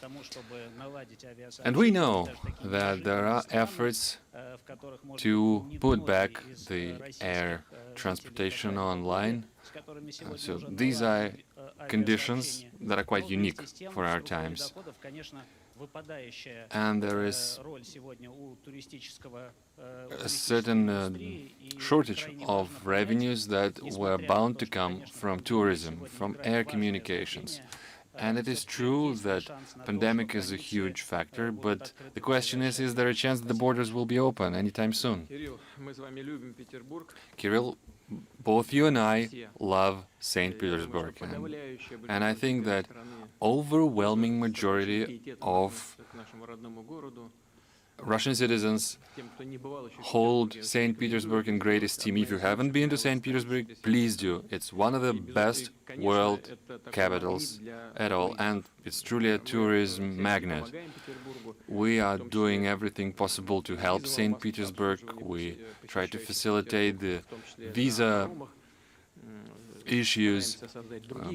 We try to facilitate the entry of the ferries, and we'll try to ratchet up tourism all over the country as well. And once again, I congratulate St. Petersburg with winning this award. This is a merited award. not just because the city is a city of a beautiful architecture, where the best architects of their age were creating their work, like Rastrelli and Trezini. But it's not just that. St. Petersburg is a vibrant city that develops rapidly. New spaces are created, new roads are built, infrastructure is on the rise, and it creates a magnificent environment. They have the Gazprom Arena, they have the cultural sites, the places of visual interest, and St. Petersburg hosts plenty of international competitions, and it deserves the highest merit, the highest praise. But the border is not about restricting some rights of St. Petersburg. Well, tell me about the prevalence rate of coronavirus in St. Petersburg. Well, it's higher than the average in the country, so I assume that's the reason for restrictions within the region, even as the New Year's holidays approach. Well, that's the gist of it. The rate of usage of coronavirus patients' beds is to the tune of 85% across the country, and it's much higher in St. Petersburg. So that's the reason. It's being done to protect the lives of St. Petersburgers. As the situation permits, the borders will go open. And besides, we would also very much like for our citizens to benefit from this opportunity, avail themselves of the opportunity to try the domestic tourism, to explore Russia. And people from across the country should come to St. Petersburg. You don't have a visa for that. You don't have to open the borders for that. And it is true that transportation and air transport is a major item of the state budget in terms of revenues, and inbound flights and outbound flights are crucial for us. We have 32 million people traveling by air annually. So they've been spending $35 billion on an annual basis. That's the figure for 2019. Just imagine spending this money for the domestic tourism. That would be a great opportunity.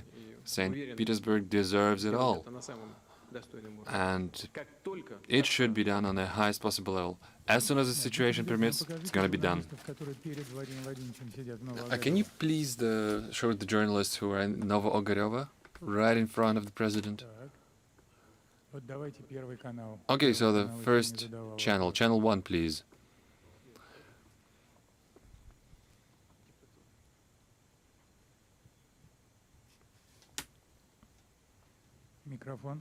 Mic, please.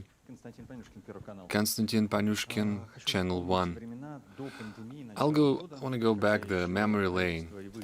Beginning of the year, neither you nor the government had to manage the crisis manually. You've been talking about the breakthrough, and we thought that Mishustin's government was there to accomplish these goals exactly. So the ambitious goals had to be postponed, and even the national development goals are postponed until 2023. So the question is the coronavirus to blame, or Alexei Kudrin was right when he said that national development projects are unable to boost the national growth?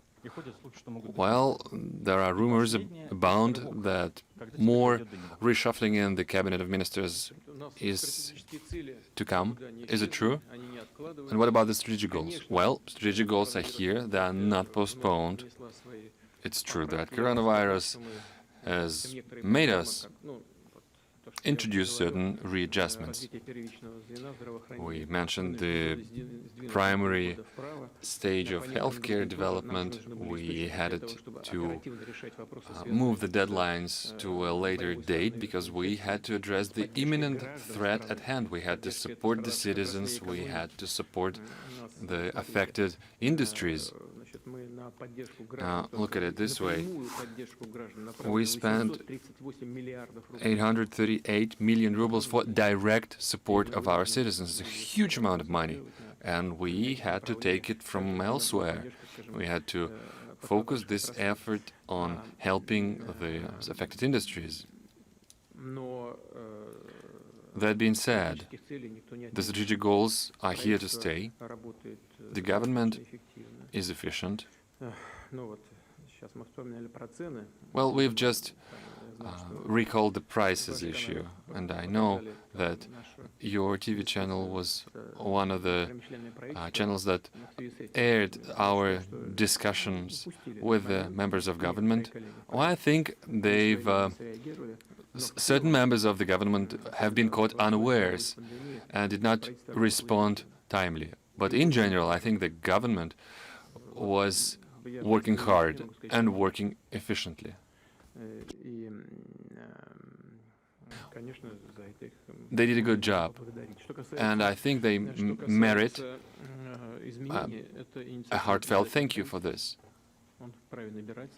Okay, now to the changes in the government. Prime Minister is fully entitled to make these changes. He presented the candidates to me. I approve them. I see no other reasons, and I see no reasons to change anything right now. And I think that the current cabinet should work as one, and this is the key goal.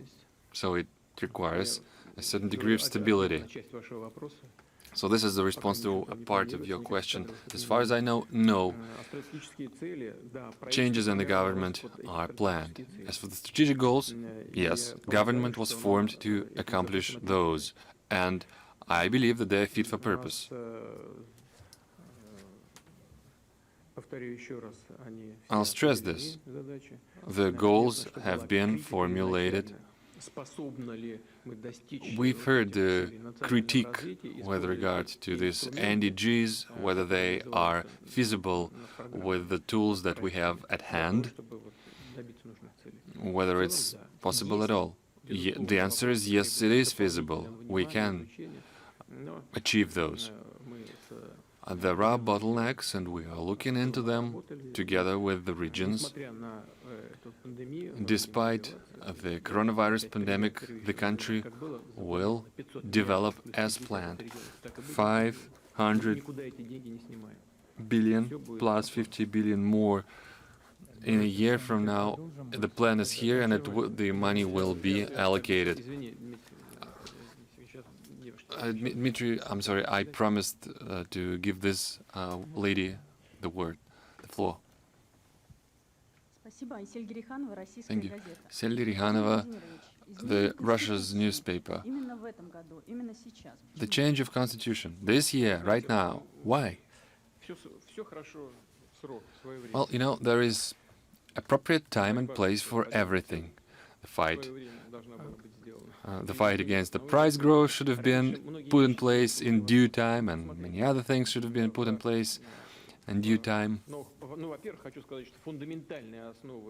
Let me give you this kind of answer. The fundamentals of our constitutions remain unchanged. The Constitution of 1993 was adopted amid the hostilities, the outright hostilities in the capital of the country, and the conditions of civil unrest. I mean, automatic rifles were firing. Tanks were firing shots in the White House. So this is the kind of a situation when the Constitution was adopted.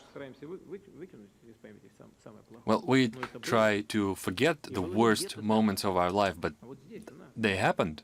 They happened just beside us, just not far from here, in fact. And to a great extent, the Constitution was a great stabilizer. It helped to cement the peace in the society, and it laid the underpinnings for the national development. But we're living in a different country now, and we have to adapt accordingly, and this is why we had to adapt the basic law. Not change it, but to amend it. For instance, the much talked about the social guarantees for the pension readjustments. I mean, come on. Could you imagine putting them into the Constitution in 1993? The pensions were not paid for 6 months in a row. Salaries were not paid. This was a fact of life. That's part of our history. But like I said, it's a different country. We must oblige the current and the future leadership to guarantee this, because the country can do this, and it should do this, and it will do this. It applies exactly right to the fight against poverty. One of the first questions was the tough living conditions right now for many families, and it is true. It's the facts on the ground. The minimum wage should not be lower than the subsistence minimum level. Can we do it or not? Of course we can. So this is why it was enshrined in the Constitution. Now, new issues, new bottlenecks emerge. Remember the question about the janitor and the school teacher. So the minimum wage has risen, but other categories of specialists lag behind. Well, the government would have to address this bottleneck as well. But the basic underlying condition is that the minimum wage should be higher than the subsistence level. Yes, we will have to strain our efforts, and the Constitution will guide us in these efforts. Again, we have enshrined the priority of Russia's constitutional law over the international norms, or the integrity of our territory, inviolability of our territory. Well, we could have mentioned this in 1993, but could we enforce it? No, we couldn't. I mean, you wouldn't drop an A-bomb in case of every single conflict, and armed forces were a perfect non-entity back then. 50,000 combat-credible troops was something that we couldn't draft for the fight in the North Caucasus. Well, now even our opponents admit that our armed forces are less numerous, but it's one of the most efficient armies in the world.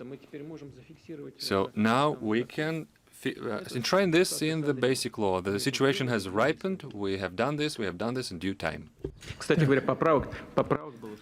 Incidentally, how many amendments has there been? Thousands, maybe dozens of thousands. And I would like to thank the citizens for taking an active part in this process. And we've held an all-Russian vote, and so many people have turned up at the polling stations. So it was de facto a referendum. So the citizens authored the amendments to the basic law of the Russian Federation, to the Russian Constitution, and it is very important. This is something we needed, and I would once again like to express my gratitude to those citizens that have supported the amendments to the Russian Constitution. Stavropol, please, because we've not been there yet. Stavropol, the south of Russia, and we could probably argue with Rostov-on-Don which one is more to the south, because the southernmost point of Russia is located in the Caucasus, and we've got journalists from the Caucasian Federal District here. They are willing to ask their questions. Dmitry, if you don't mind, if you can delegate it to me, I'll pick someone. I think the first one to speak on behalf of the Caucasian Federal District, I think the first one is going to be a lady. Let's find someone at the center. Yes, the fourth row. Yes, you please. The floor is yours. Zarina Cherchesova, Alania radio channel.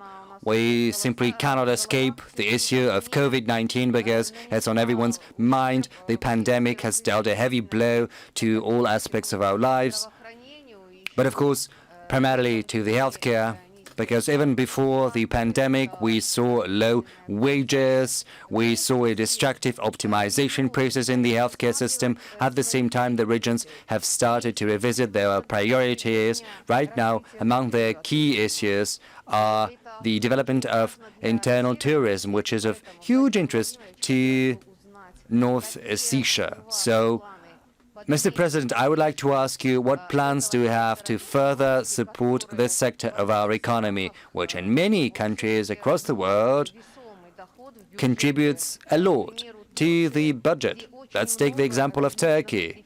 There are many preferences granted to the tourist sector.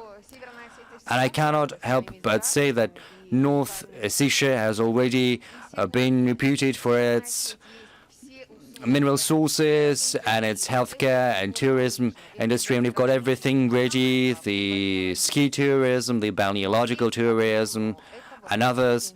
But there is one issue against which everything runs, and that is infrastructure development, and without federal support, we won't be able to make it. Thank you. Zarina, we have already started to talk about tourism with regard to St. Petersburg, because everyone there is waiting for borders to reopen so that foreign tourism can flow back. And you heard to my answer to that question. It is very important indeed to give a chance to our people. Our people are accustomed to traveling abroad. More than 32 million people are traveling abroad on an annual basis, but of course it is just as important to develop internal tourism, and that is what we're trying to do. We are providing cashback scheme when you get back some of your money if you travel domestically as a tourist. There's one thing I would like to draw your attention to. To provide this cashback, we have allocated money to the tune of 15 billion rubles, but just 1.2 billion rubles so far has been used for these purposes. The government and we have agreed that we're not going to repurpose this money. We are going to use just as much money. Next year, we'll try to boost these services up. And we would very much like to have the correct coverage of this scheme of ours. I would like to ask you and your colleagues to help us support internal tourism. Let's showcase as often as possible the opportunities Russia offers and our regions offer, both to Russian citizens and our guests from abroad.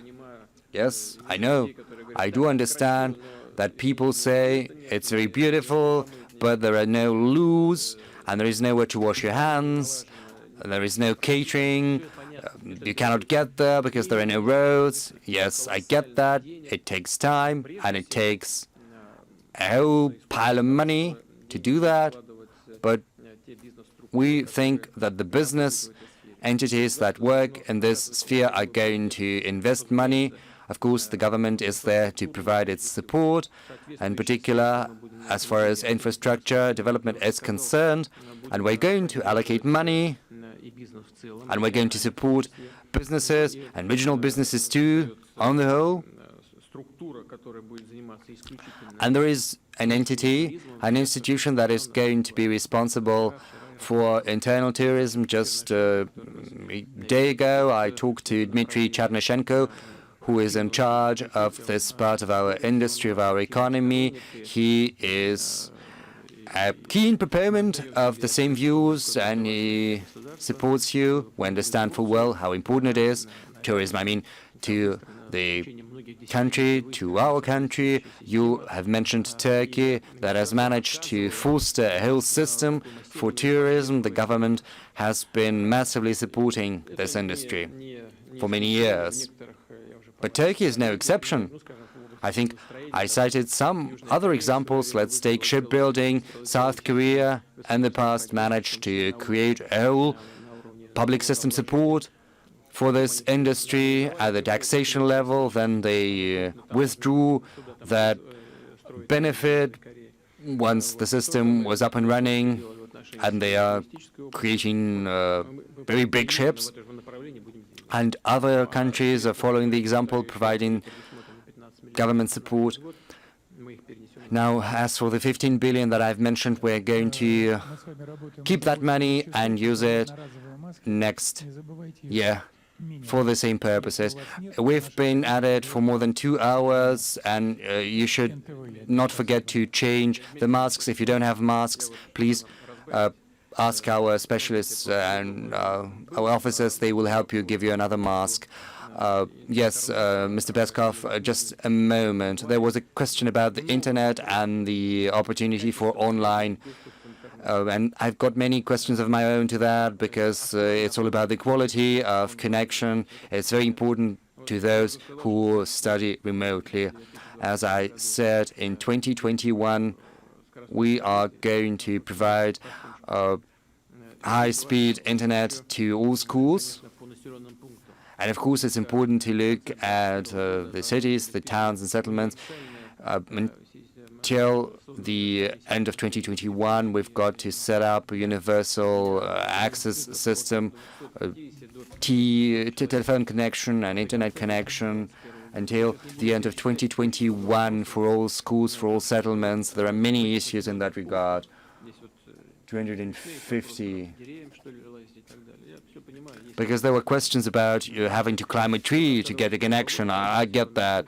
And this will be addressed until 2021. Those settlements will get support, and we are allocating 12.6 billion rubles for these purposes. They have been earmarked, those billions, and I hope that people will feel the difference. And until 2030, with settlements from 120 to 250 people, they will get access. That, yes. I just wanted to, to answer that question. Yes, NTV, finally. Yes, Sergei Koroshevsky, NTV. Mr. President, good afternoon. My question is about foreign policy and our so-called Western partners. Over the last 4 years, which of the world leaders, according to you, has been the most comfortable to talk to and the least comfortable to talk to? I remember for Frau Merkel and President Macron several years ago, you kind of gave a geography lesson. And what about Donald Trump and President Erdogan? You spoke with him on Nagorno-Karabakh. He's a very interesting person. And of course, Alexander Lukashenko is also a very interesting conversationalist. And another question is about Nord Stream 2. The U.S. is exercising unprecedented pressure on Europe because of that project, but very surprisingly, Germany is trying to resist. So what are the prospects? Are we going to complete the construction of Nord Stream 2 or not? As for people convenient and comfortable to talk to or not, no. That's not just about it. And there is no need to give lessons to anyone, because these people, these leaders, are highly qualified. All of them are trying to achieve the goals their countries have set for themselves, different methods. There is a good adage, there are no good or bad ones, there are simply national interests. So I do not discriminate between bad or good people. I work with everyone with a view to achieving the best possible result for Russia. Sometimes you've got to compromise. Sometimes you've got to insist on your stance, on your position. But it happens all the time. Anything else would be counterproductive. You have mentioned several countries, but not all, of course. There are other countries with which we have huge relations. Let's take China. We've got coinciding interests in many areas. Maybe that, or maybe some personal chemistry that helped me foster a very good business-like, but also friendly relations with President Xi Jinping. They're based on trust, and of course, it helps in our work. Very often we've got divergent opinions on different issues with President Erdogan. Sometimes we've got even diametrically opposed opinions. But he keeps his word. He's a man of honor. He doesn't wag his tail. If he thinks that something is beneficial to his country, he goes to the very end. And it's predictable. And it's important, this predictability, to know whom you're dealing with. Now moving on to Nord Stream 2, which you have mentioned. No doubt about that. No doubt about that. It's as simple as ABC.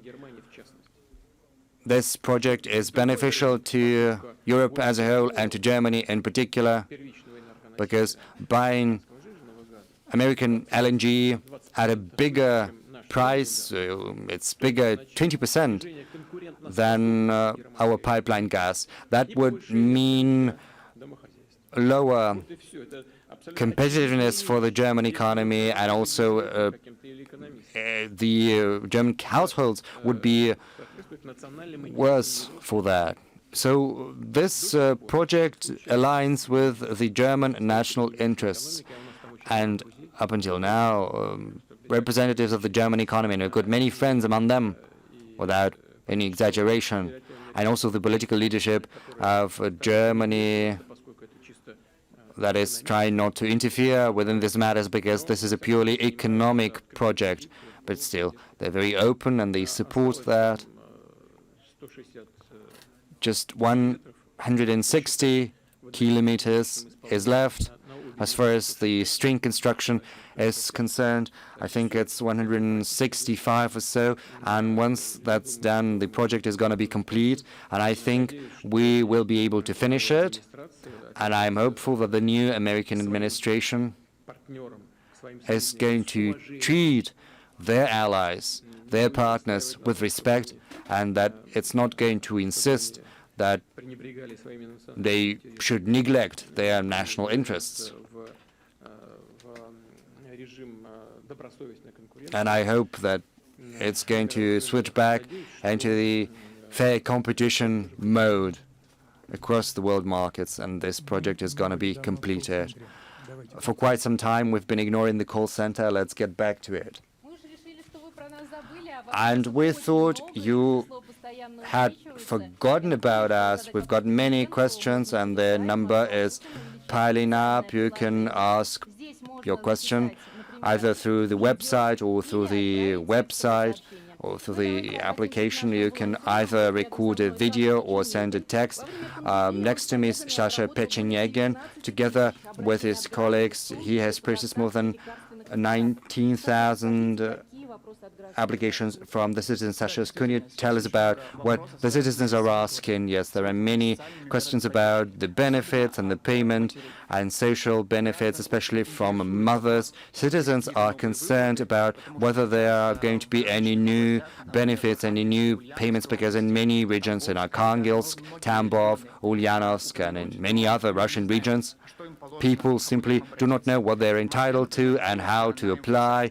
And Moscow citizens are complaining of the special multi-purpose government services centers. Many of them have shut down because of the coronavirus, and the website is not working, and people do not know where to turn to. So the main question right now is as follows. Mr. President, are there any plans for additional payments for those with children next year? Because it is an issue, and the government support is probably the only lifeline many citizens can hope for. Now, as for the payments for families with children, I think at the very beginning I explained how it works for children with from 18 months to from 0 to 18 months, from 18 months to 3 years, and from 3 years to 7 years. If people ask you and they say that they do not know where to resort to, where to turn to, if there are difficulties, I think before taking any additional steps, because we've got very many types of support across the regions, at the federal level,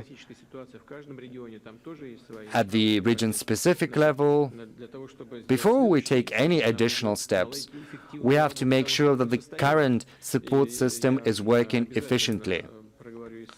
And I'm certainly going to talk to my representatives to the regions and to the governors, and we'll get back to that. Mostly, this work is done either through the pension fund or through the government services center if they have shut down. Of course, decisions will have to be made. Thank you very much for drawing my attention to that, for responding to those queries citizens have shared with you. A huge thank you for that.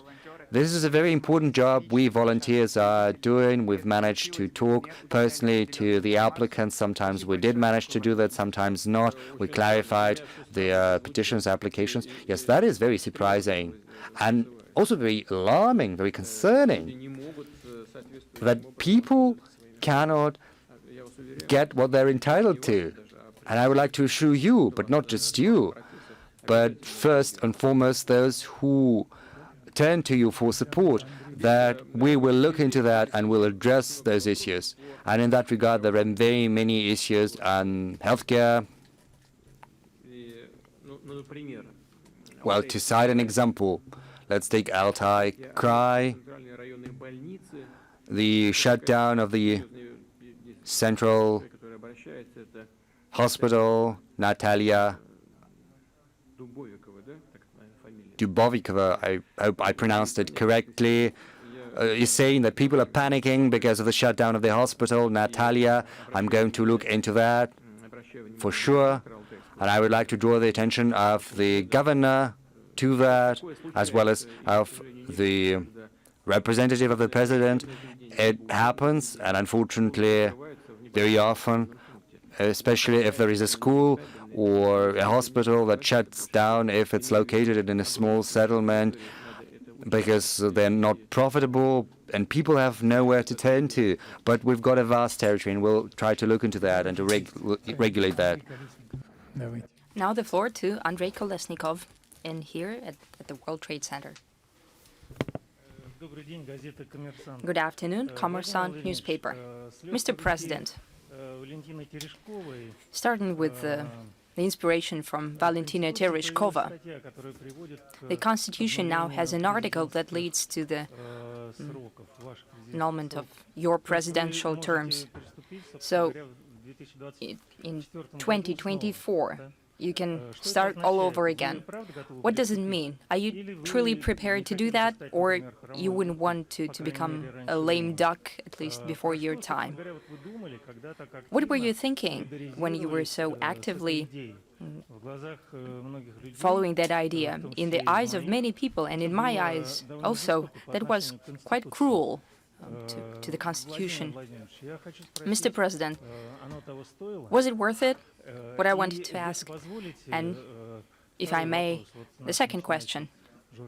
There is this fledgling journalist who taught us how to ask two questions. He's not as a fledgling as likes to present. A few days ago, you spoke on the case of Ivan Safronov. And what I gathered, mostly, if he took the information from open sources, then he could not be charged with the high treason.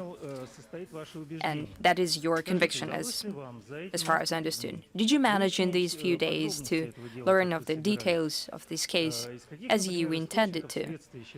And why does the investigation believe, and where do they believe he gathered the information from? Isn't it becoming too easy to use this very heavy artillery charge.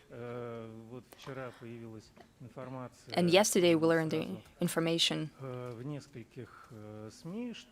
from several media right away that he was gathering the information not only from open sources, and even if we assume that, well, in the end, he could have made a mistake.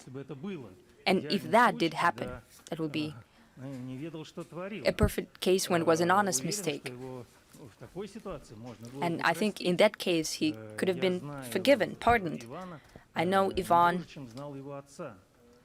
just as I knew his father. He was an absolutely honest man with great integrity. And here I could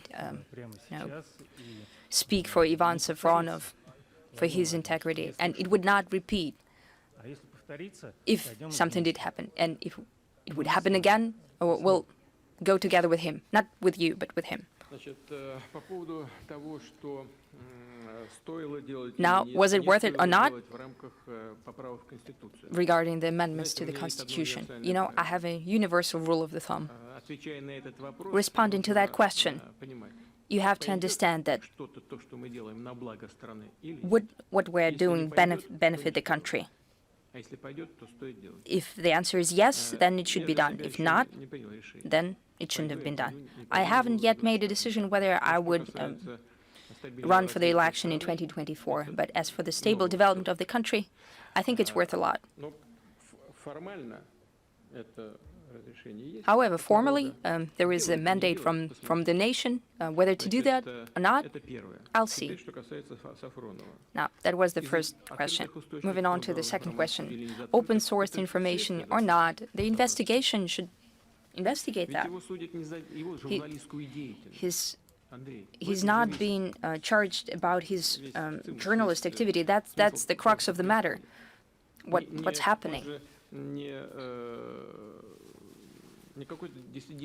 He's not a dissident journalist who's fighting the power, and he's being charged and thrown behind the bars. It doesn't have to do with his professional journalist activities.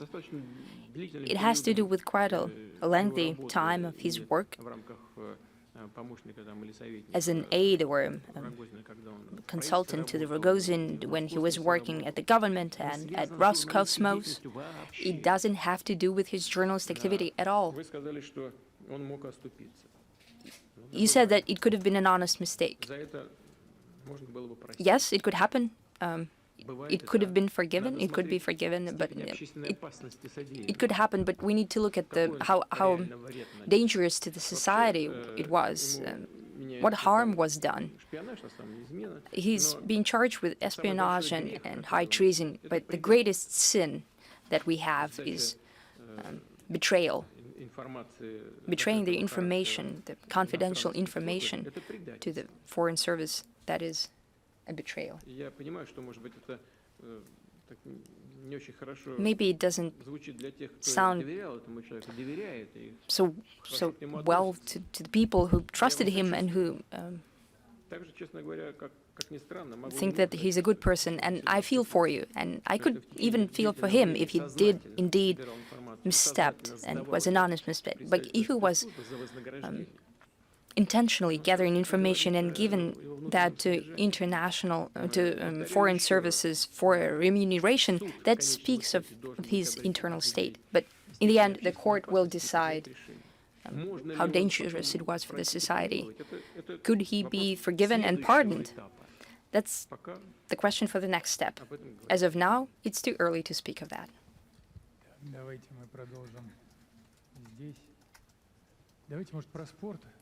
Let's move on here. Well, let's move on to sports. Match TV. Спасибо большое, Владимир Владимирович, Ольга Богослов.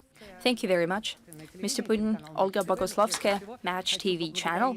First of all, I'd like to thank you for celebrating our 5-year anniversary. It is a milestone for us. Thank you for your high evaluation of our professional team and our work. Thank you. My question does touch on sports, but the topic is quite larger than that. I want to talk about the situation about Artem Dzyuba, and he's one of our leading football players, and his personal video was uploaded on the internet, and it caused a major public uproar, and almost all media platforms was being discussed.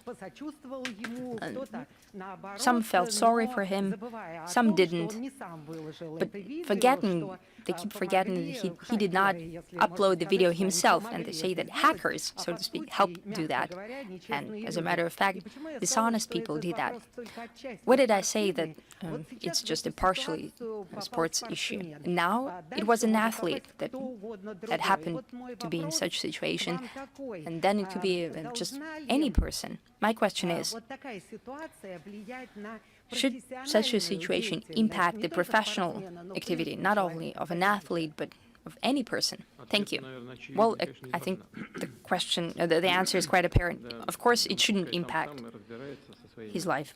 Let him deal with his connections and personal matters. And getting into private lives, well, of course, that's unworthy of a good society. Unfortunately, it will always happen, and he's a public figure, and for such people, it's unavoidable. But for him and the people who lead such a public, visible life, I think that's a good lesson. Keep that in mind.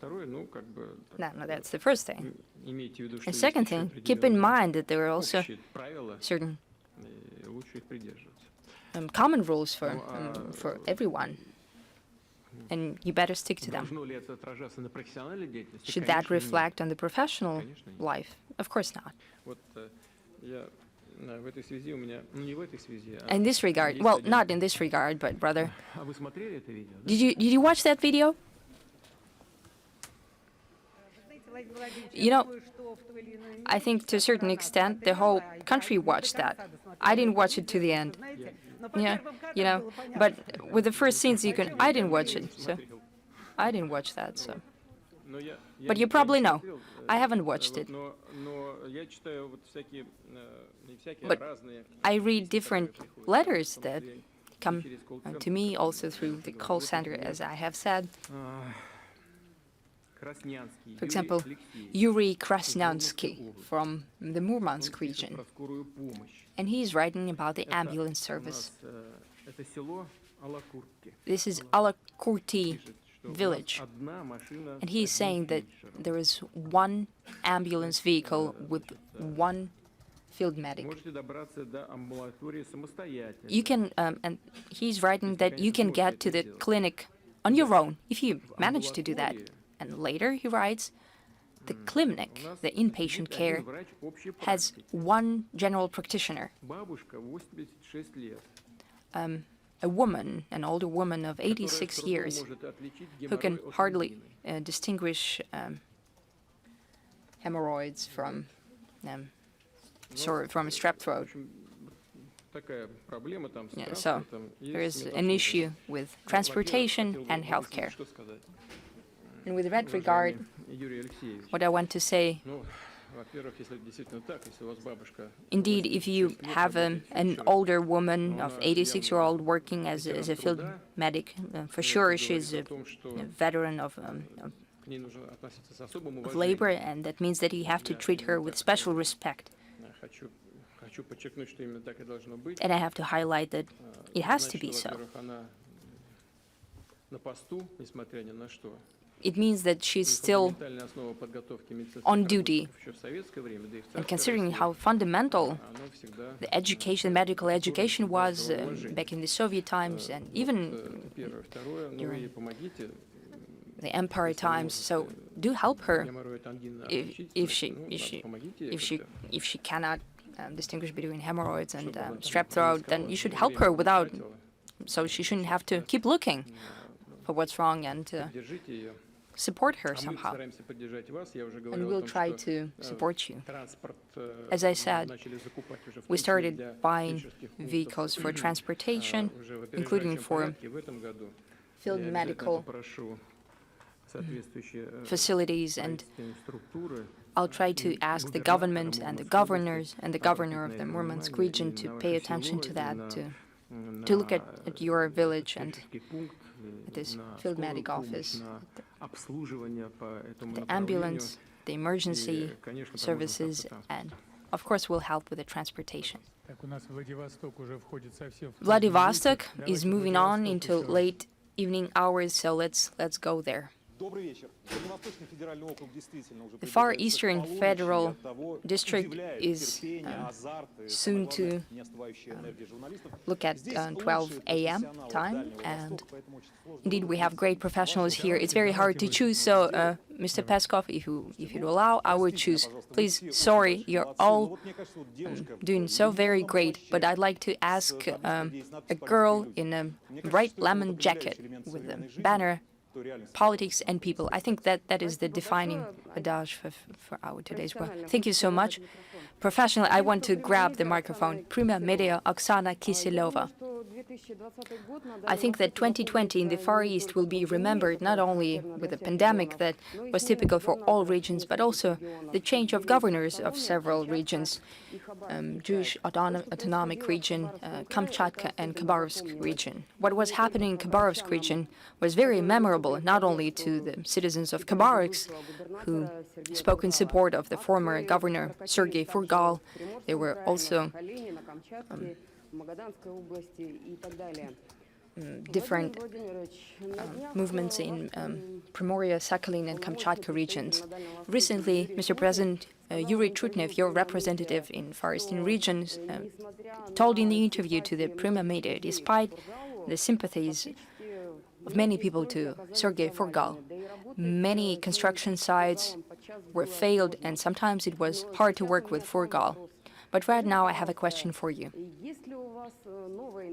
Do you have any new information from the investigative authorities that confirms how serious the charges are against Mr. Furgal? Also about the protest sentiment, do you hear people who are dissatisfied with the decisions, people with power of different levels? I don't mean only political matters, but also environmental matters and cultural matters. Well, Oksana, what can I tell you about Sergei Furgal? He's a representative of a known party, and the party has supported him and continues to do so.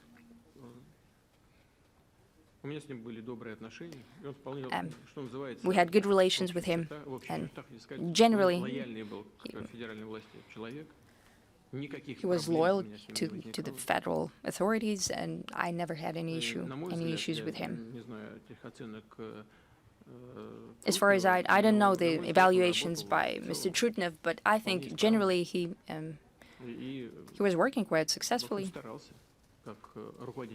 And he was trying to do everything in his power as the head of the region. But the charges are truly heavy against him. As a member of the organized crime group,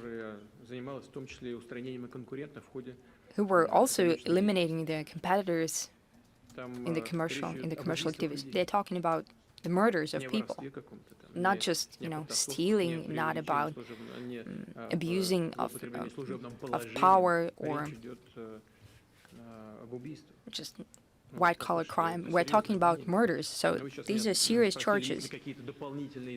You asked, do I have any additional data? Well, the investigation is working. I don't call them every day. I don't ask them for additional data. We should let them do their work and finish it and get it to court. I know that some people were unhappy with the Furgal being detained, and they expected him to continue. But what do we have to do with that charge? This is not a political case. This is a criminal case. And when we talk about the representatives of other parties, the same thing happens. What about the members of the United Russia Party? Don't we know the cases where the heads of regions from the United Russia parties who committed a crime or a misdemeanor,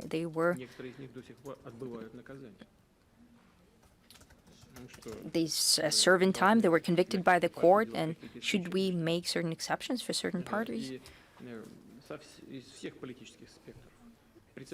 So the members of all political parties across the board, unfortunately, we see that happening. And the criminal justice system of the country has to disregard all political matters and attitudes and to treat everyone equally. The same goes to Mr. Furgal. Перейдем в Новосибирск. Moving on to Novosibirsk. People start yelling here. You know, throughout the press conference, people manage not only to change their disposable masks and they manage to rewrite their banners, but there are people who came without any banners. So a person without a banner is asking to have the floor. Please, a woman in black masks who changed the mask but did not...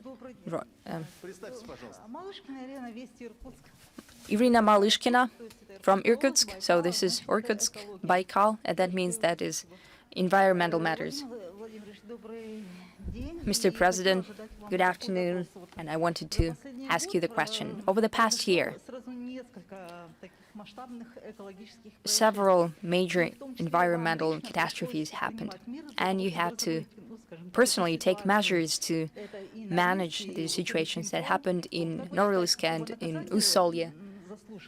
What do you think, what kind of a punishment do people deserve, those who are to blame for that? And what do you think about the maximum fine for such a major environmental detriment? You know, I think we have to break down this issue into two parts. The first part... Well, please sit down. The first part has to do with the so-called accumulated detriment. So that had to do with the activity of industrial facilities back from the Soviet times, so it doesn't have to do with the functioning of any industrial plants or anything. So that is responsibility of all levels of power, both federal and municipal. Naturally, we'll need to respond to that. For example, Krasny Bor region in St. Petersburg, Ussolye, Sibirskaya city, and other settlements with accumulated damage. And the sooner we begin this work, the better. There are also current issues and man-made disasters, and those who are to blame need to be found out by the monitoring control authorities, and they have to be held accountable. And this responsibility and liability lies on the shoulders of those who are polluting. What is the liability? What's the responsibility there? It has to be in line not with the risk, but the level of damage that has been delivered to the environmental polluters and the people who live in a certain region. So, as for Nornickel is concerned, I'm trying not to interfere, but I know that the internal requirements are quite high, and well, they have to be held accountable for what they've done. Oh, and besides, speaking of Norilsk itself, the company should be more mindful of the environmental requirements, should understand the situation with its emissions, what's happening to the healthcare in the city, and I think that company can actually assume part of the burden and part of the responsibility for life and health of the region.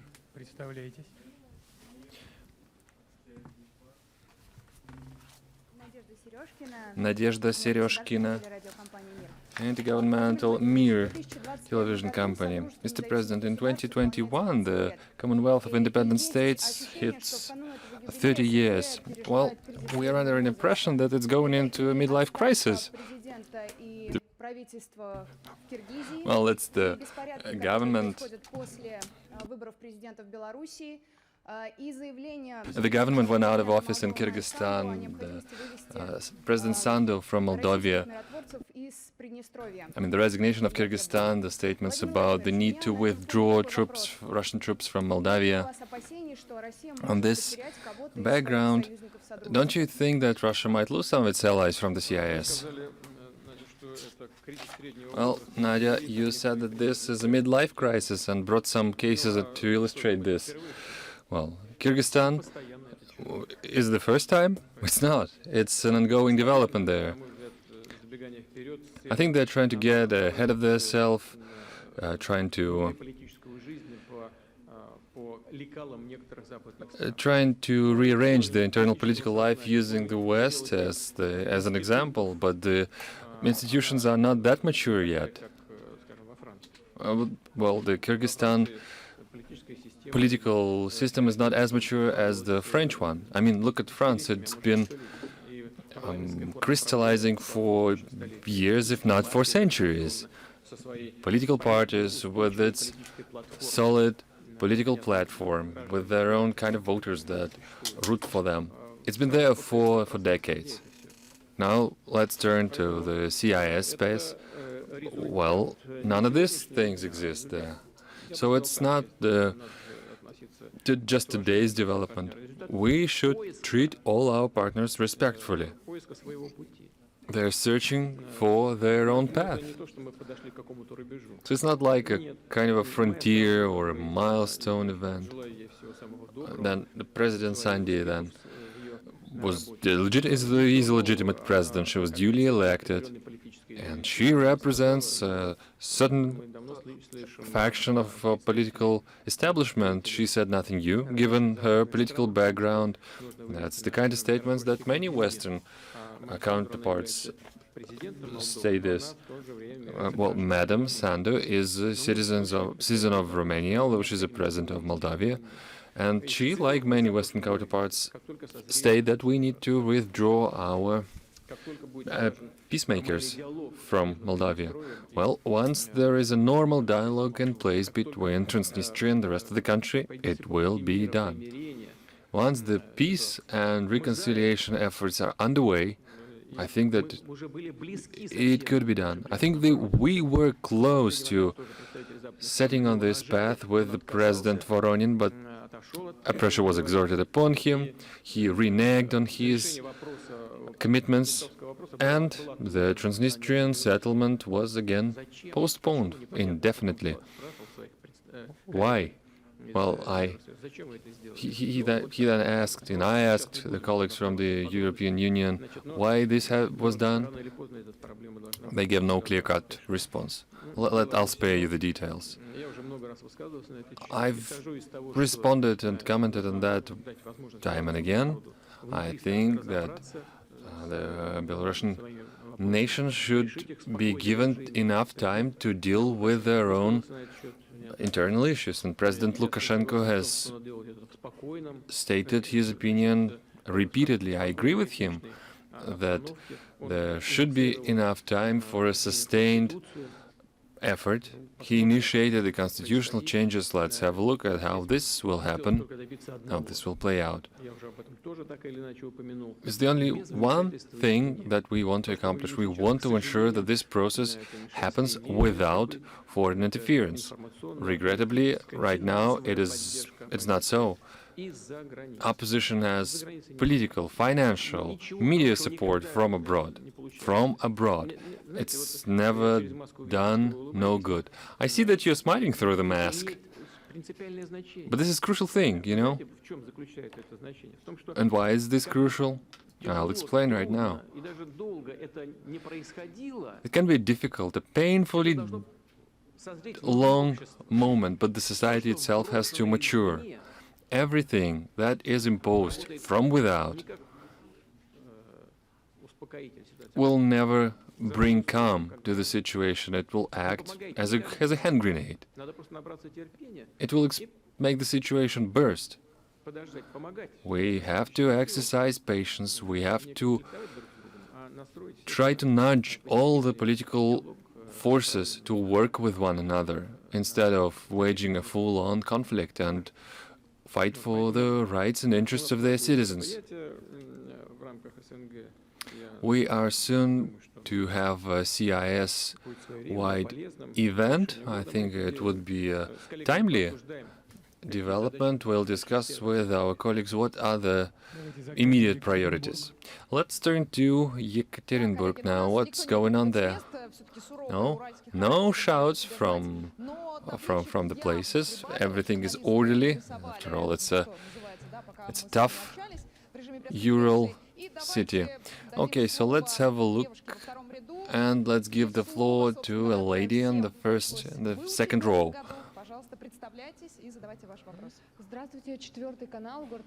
Channel 4, Yekaterinburg, Yekaterina Tsigankova.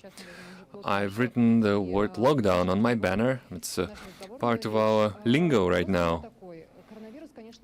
So the question is, the coronavirus has affected economy badly, and the budget has underperformed.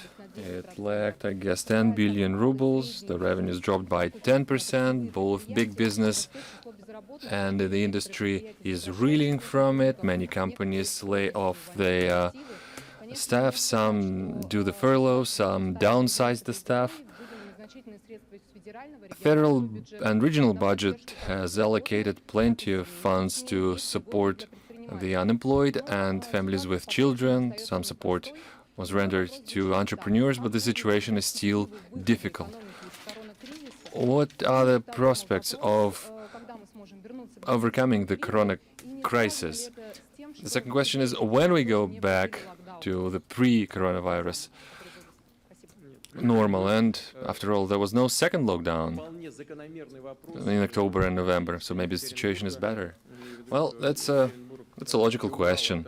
After all, Yekaterinburg and Urals per se is a major industrial center. It's the heart of the Rust Belt of Russia. So all the negative impacts of the coronavirus clearly bear its impact on the economy of the region, just as it does on the economy as a whole. So, okay, what the prospects are? I'll try to dwell a bit more on the question. It's fundamental for the country at large. What industries in our country were hit the hardest? That's the transportation sector, and mostly the air transport. So railways transportation, mostly the passenger traffic, was hit badly. It's the retail of non-food, food unrelated items. It's service sector. Well, it's clearly the fitness sectors, gyms, restaurants, cafes, etc. What have we done to cope with the situation? Like I said, the government was working hard in close coordination with the President's office in forging the measures to support the citizens and the economy. I've listed some industries. So we'll go step by step. What have we done to help them? We have postponed all the payments, apart from the VAT tax. They have been rescheduled to a later date. We have issued grants. We have provided zero interest rate loans. We have provided 2% interest rate loans with the possibility to write off the entire debt if they keep the 90% of their staff on the books, if they fire no one, or almost no one. Then it is possible to write off 50% of the debt if 80% of the staff is maintained. Then we have rescheduled to a later date the payments for lease of the state-owned equipment, and then for medium and small-sized companies, we've dropped the social benefit payments from 30 to 15%. And it's not the coronavirus-related measure, it's here to stay. So these were the mostly affected areas. What have we done elsewhere? We have worked with the too big to fail industries and companies. It's the car makers, it's the aircraft building, it's the shipbuilding, agriculture and building, construction.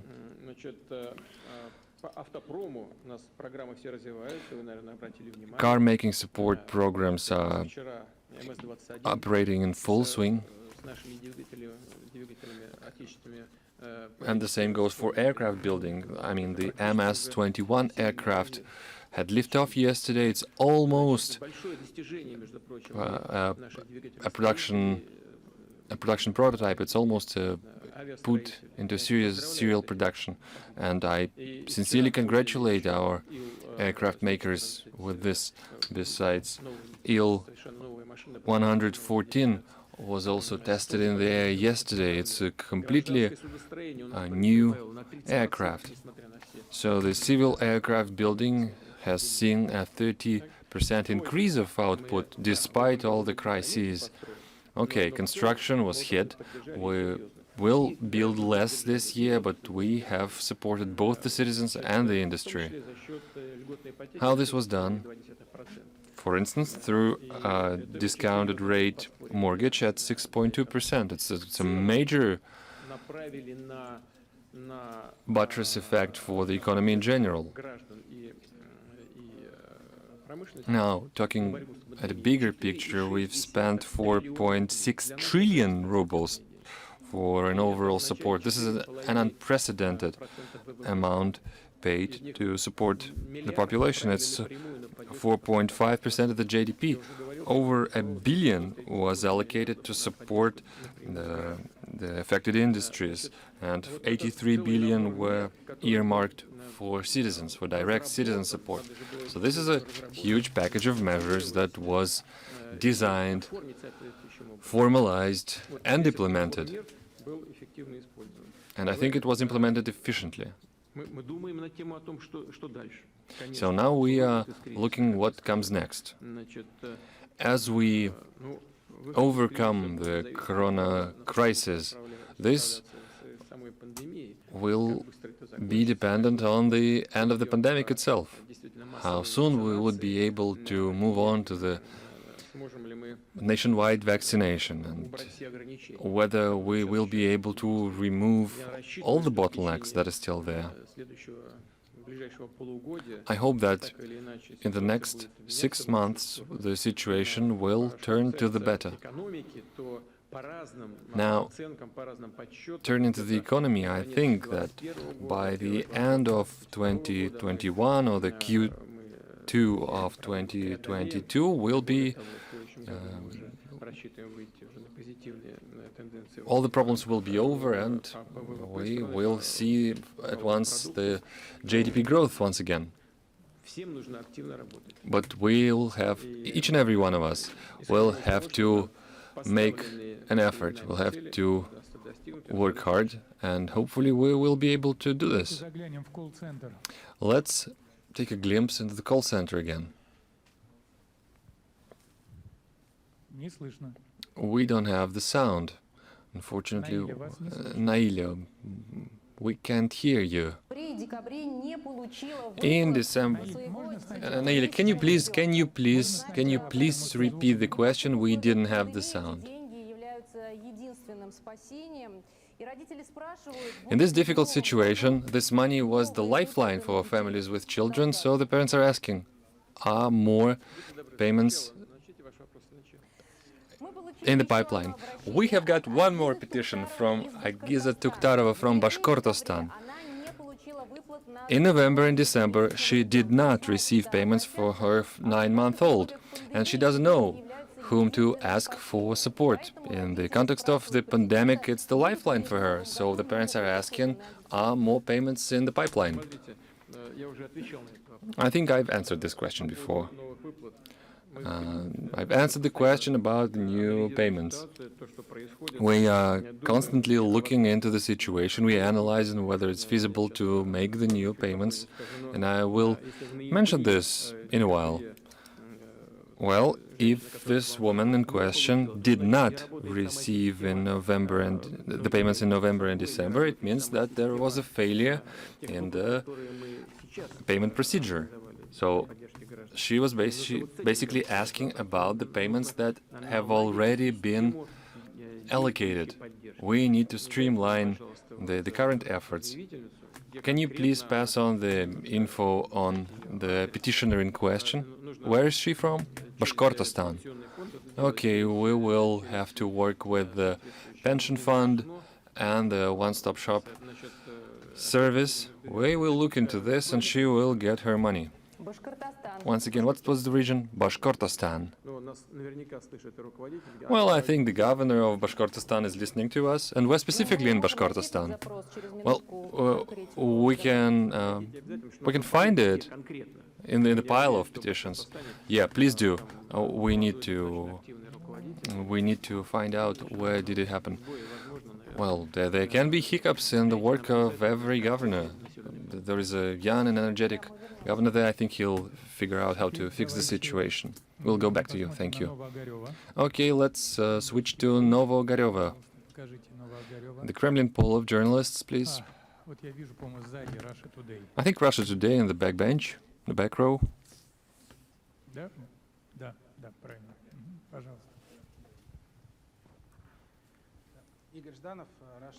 Igor Zhdanov, Russia Today. The question on security and terrorism. Russia has always condemned terrorism in all of its forms and manifestations. We have condemned the terrorist attacks in Europe this year, for instance.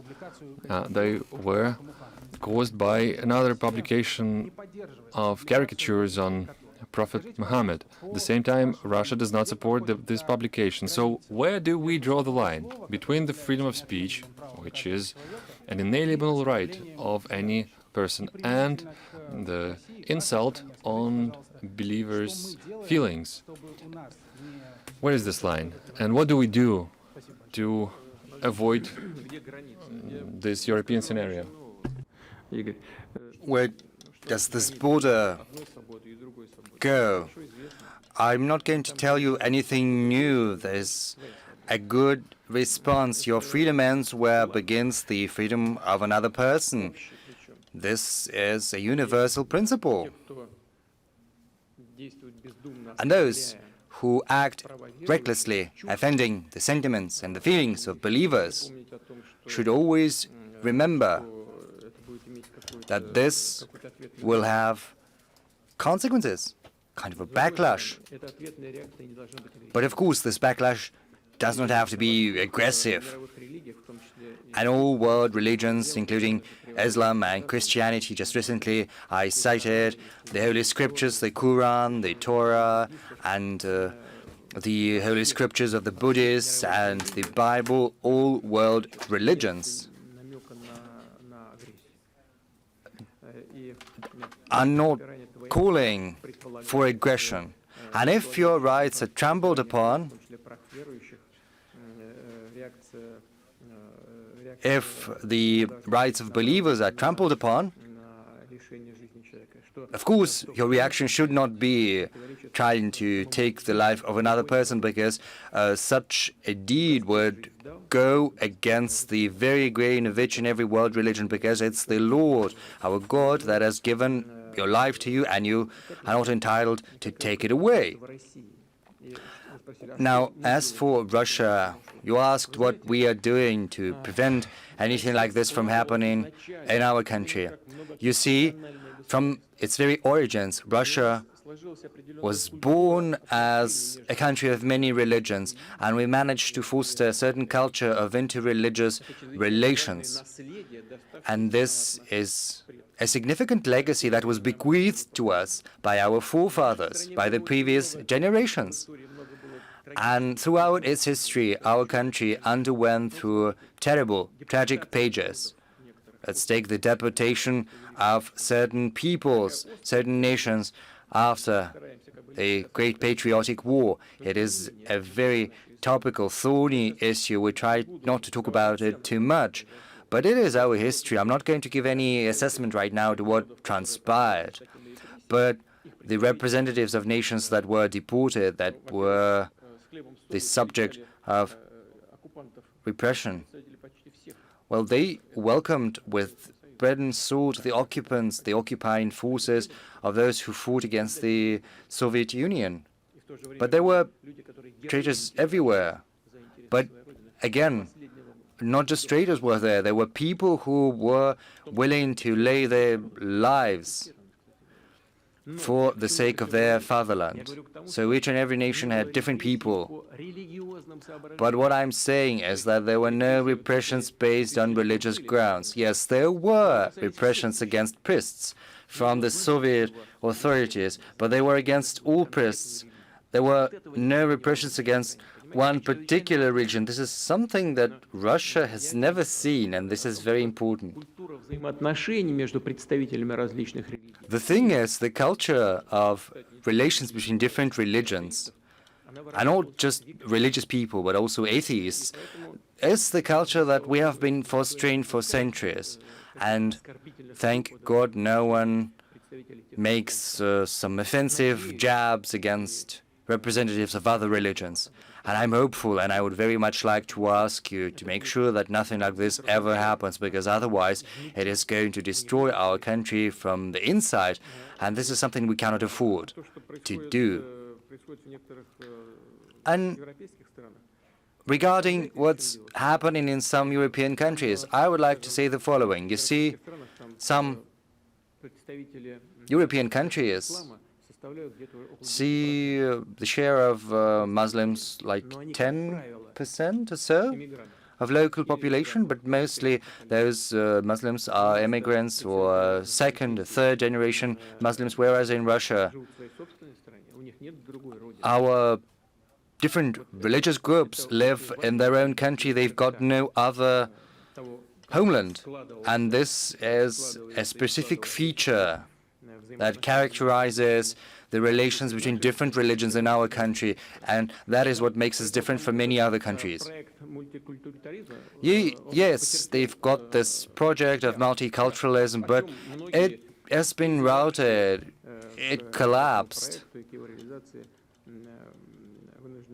And even those who called for this project had to admit that it had been a failure. But our multiculturalist project has been born naturally throughout the centuries, and this is something we cherish.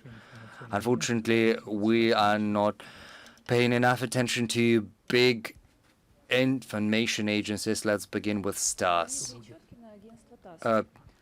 TASS agency, Veronika Chotkina. We're not talking too much about the international agenda. That's why I've got a question about the international agenda, about the conflict of Nagorno-Karabakh, to be more precise. My first question is, this is a multi-year conflict. It has been frozen. Why do you think it has flared up all of a sudden? Has there been some objective cause behind that, or maybe some of these parties to the conflict has to be blamed, or maybe there's been some outside interference that managed to set the fire to this powder keg?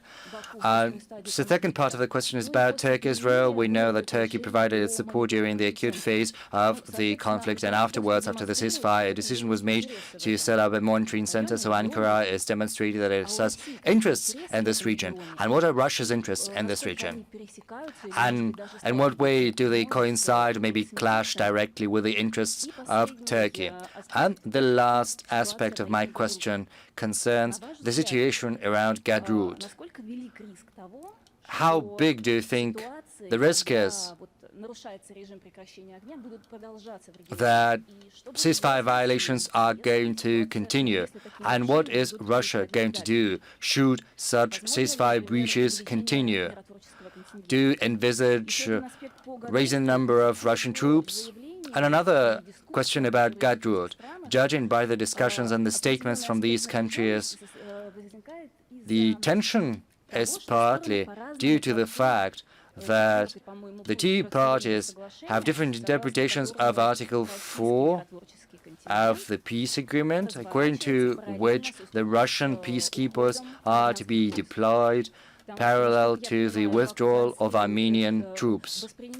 As far as I understand, Baku sees this article in that light that Armenian troops have to quit Nagorno-Karabakh completely, whereas Armenians construe this article in a way that they have to only quit the territories they are going to cede in accordance with this agreement. So Armenians say that they only have to withdraw from the territories they are to cede under the agreement, whereas the Azeri side believes that Armenians have to withdraw from Nagorno-Karabakh completely.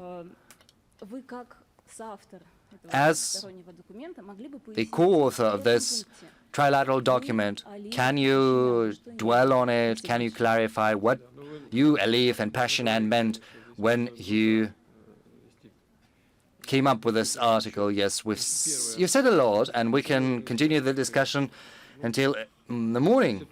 Why now? Why it happened right now? The situation ran out of control. The tensions had been there for many years. I don't think that this happened because some outside force had interfered.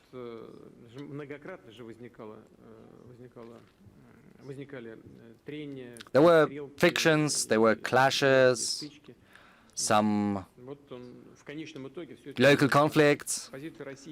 They were there on a regular basis, and in the end it degenerated into a conflict. Russia has always maintained that without any bloodshed, the two sides were supposed to arrive at an agreement. This was our stance at the Minsk group that is co-chaired by Russia, the US and France.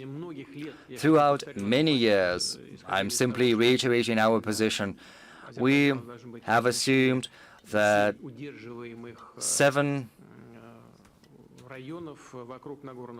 areas around Nagorno-Karabakh have to be given over back to Azerbaijan, those regions that were controlled by Armenians. The status of Nagorno-Karabakh has to remain the same. Status quo has to be preserved in Nagorno-Karabakh while ensuring a possibility for connection between Nagorno-Karabakh and Armenia. And to that end, there were plans to set up the so-called Lachin corridor, the connection to Armenia. It's Lachinsky corridor, named after the area through which this road runs. Turkey's stance consists in Turkey protecting the righteous cause of Azerbaijan, as they publicly declare. They want to help Azerbaijan to get back the territories that were occupied during the clashes back in the 90s. And from the point of view of international law, these parts are an integral part of Azerbaijan's territory. I said that on many occasions. Armenia never recognized the independence of Nagorno-Karabakh, and given that, from the point of view of international law, Nagorno-Karabakh is still Azerbaijan. But I believe the situation is more complex than these international legal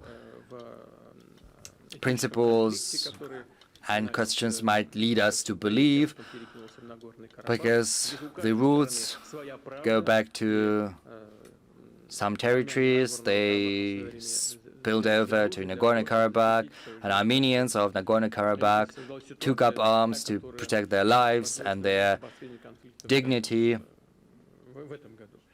And this year, the conflict exacerbated. It flared up. As is well known, we agreed through the trilateral process to cease hostilities.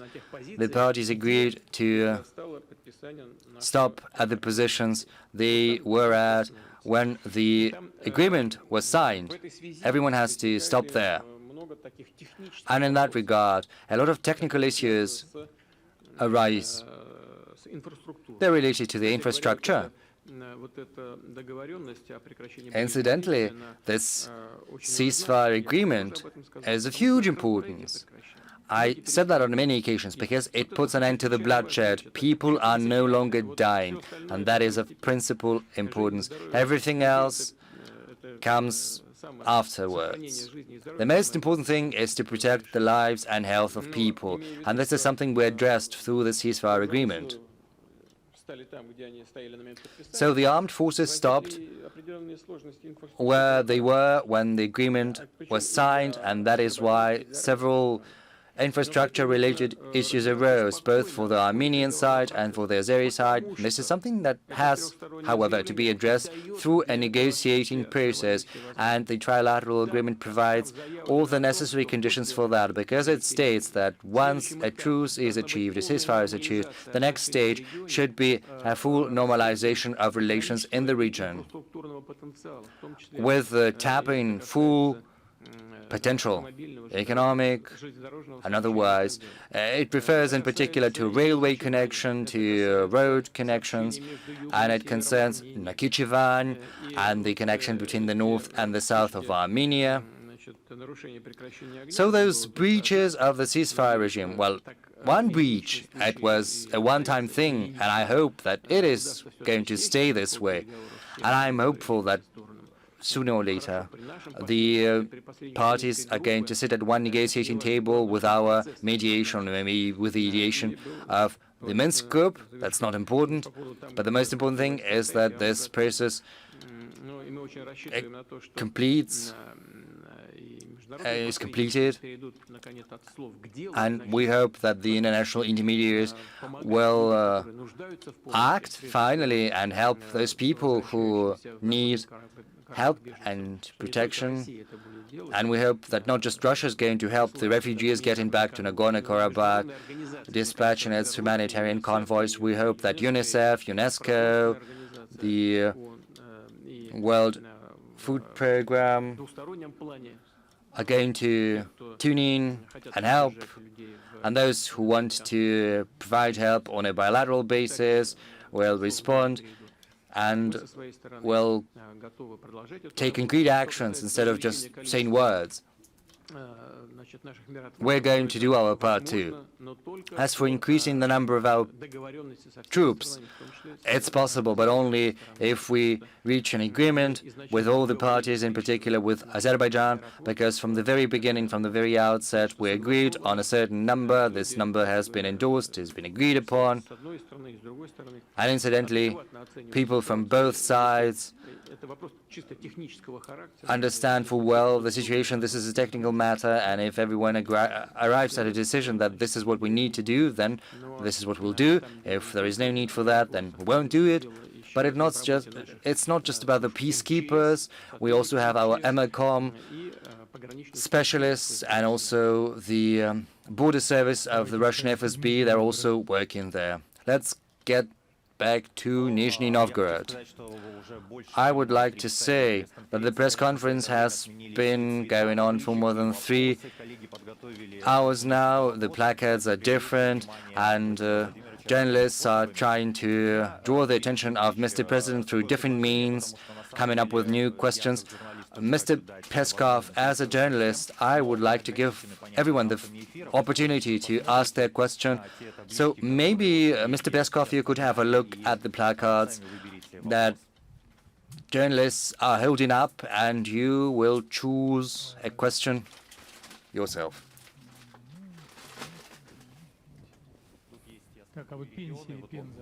Pensions, Penza.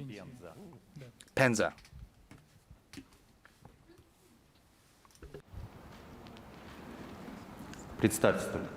Introduce yourself, please. Good afternoon. My name is Yulia Ismailova, Yan Leninets.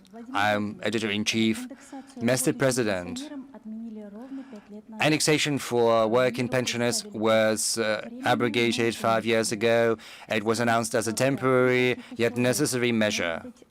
Under what conditions can we get back to the system of indexing the pensions of working pensioners? What do we need for that?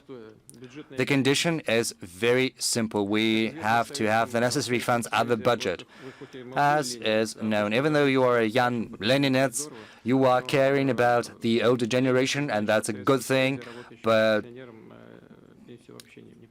those Lenin organizations know that there were no pensions to working pensioners during the Soviet times at all. But, of course, these are difficult times we're living in, and indexation is of huge importance, but there is some delicate balance to be found. Some elements of the pension they're simply not taken into account when the final sum of the pension is determined, and this is something we've got to look into, and there are certain categories of our pensioners that require additional support from the government, and that's for sure. They are not earning enough, and people have to work at jobs others are not fancying very much. And we're interested in pensioners sometimes working at those jobs. So we've got to think about that. Next year, inflation is going to stand around 4%, maybe 4.1%. And the pensions are going to be indexed by 6.3%. And we're going to do everything in our power to make sure it happens. Now, as for what you mentioned, we're certainly contemplating this, and pensioners deserve such support. That's for sure. Call center, did you manage to find out something? Can you hear us? Do you copy? Yes, go ahead. Yes, we've managed to find this application. Algiza Tuktarova from Bashkortostan, the town of Kumurtau, she's asking when additional payments are going to be wired for November and December for families with children under 3. And if you don't mind, there is a question from a volunteer. We've got Dmitry Bazhinov. Dmitry has become a volunteer back when he was at school, and during the pandemic he was working at the Kommunarka hospital. What are the applications you have processed? Yes, one of the most important this year's citizens are concerned about is water supply, and we've got applications from different parts of our country, but the Crimea is at the forefront, of course. Those who live in Yevpatoria and Simferopol are in a dire situation. The local administration has already warned them that until the end of the year, they might have to live without warm, hot water, hot running water. And not just the Crimea, but many cities along the Black Sea coast only get hot water during certain hours. Sometimes they don't have any at all. And Mr. Masterkov is asking, and he says that it's an emergency for the Crimea, but it's the norm for the Black Sea coast. So Russians are interested if there is a plan to restore water supply and when it's going to be implemented. Yes, we've got this plan, and we'd like to tell Mr. Masterkov and to everyone, this is a situation we not just know, we are looking into that at the government level and at the regional level. As for the Crimea, we are carrying out geological surveys. You know that some of the water is redirected to Sevastopol. And we hope that in the nearest future the population would not notice these limitations. And that goes for the whole Crimea. It seems that there's quite enough of fresh water reserves in Crimea, and during the Soviet times, and especially when Crimea was the part of the Ukraine, that work was not done. Right now we're doing a lot. We're talking about desalination, but I don't think that is necessary. Maybe just in some settlements, because desalination is quite expensive. endeavor. So in order to lower the tariff for water supplies, the heads of the region believe that that would not be a cost-efficient water supply. We could use yet another innovation in Crimea, and the specialists are telling us that in the neighboring water reservoirs around Crimea, in the city of Azov, there could be great underground water reserves. We'll solve this issue. The funding is there. We're providing it, and there is no doubt. We will not be trying to save money on that. And that goes not only for Crimea. That's the region where the issue is the most acute, and I understand the concerns of the citizens about it. But that goes for Novorossiysk and Galendzhik as well. I have also chosen yet another memo from here. That goes for water management, for drainage. In Novorossiysk and Galendzhik, in those cities, they had a unified water sewage management system. Unfortunately, there was no distinction between the sewage and the so-called rain drainage. First, you have to divide these systems and draw up a special project for each system to provide funding for that, for the construction. We have all that scheduled. I understand that it's a drag, and I can see that in Novorossiysk and Galendzhik and other cities. But we have that as a plan, and I assure you we will deliver. We have forgotten about foreign media. Let's give the floor to BBC. Steve, we haven't heard you and seen you for a while now.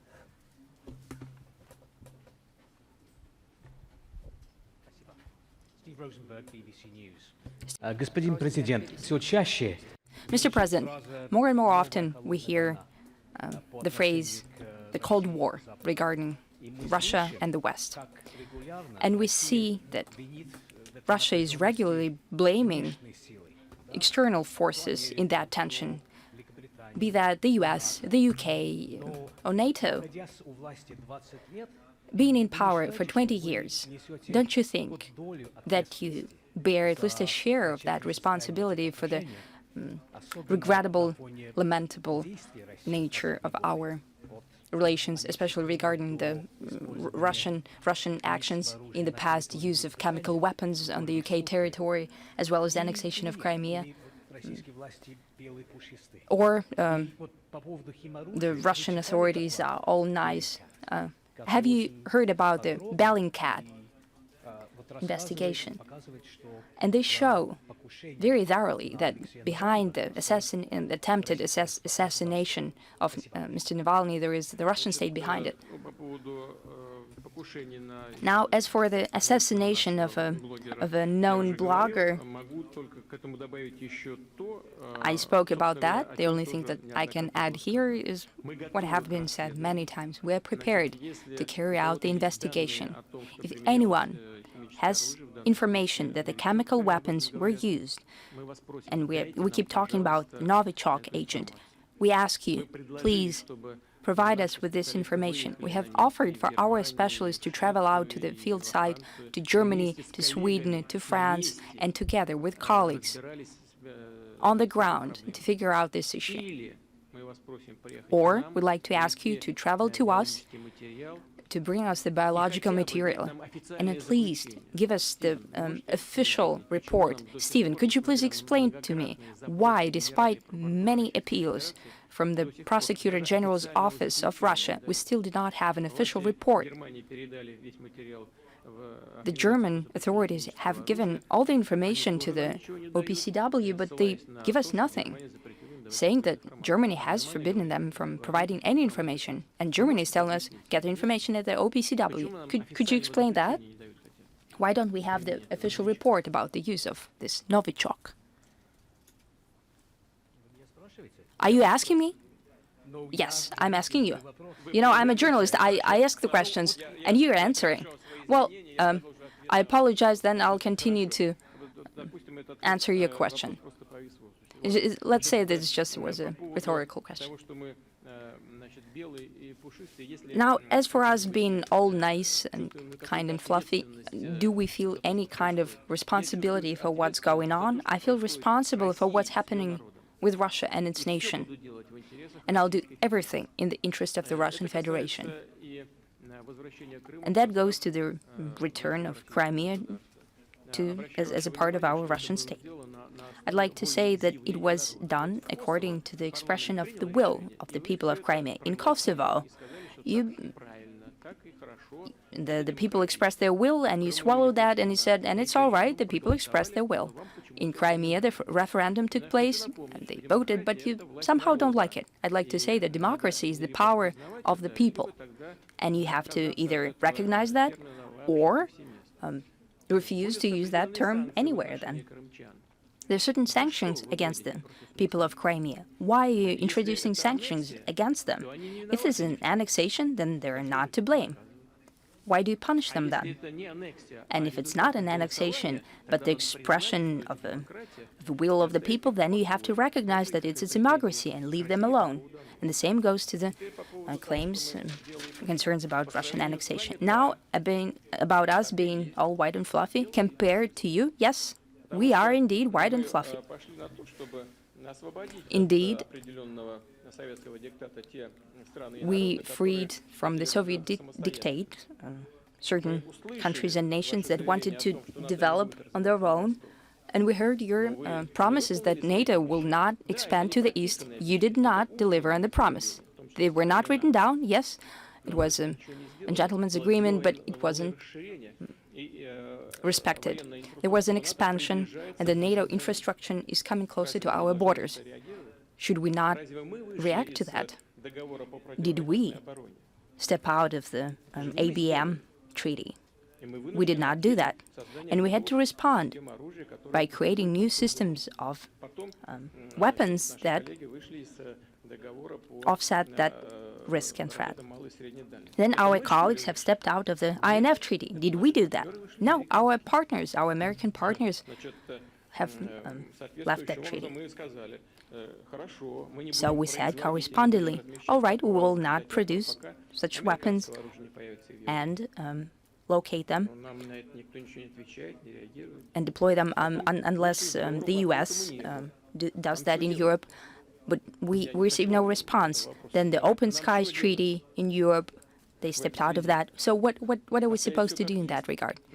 Should we just leave it at that? So you as a NATO country will travel around, fly over us and give everything to the US partners, and will be denied such an opportunity regarding the US territory. Well, you're smart people. Why do you think that we are dumb? Why do you think that we cannot analyze some very simple things?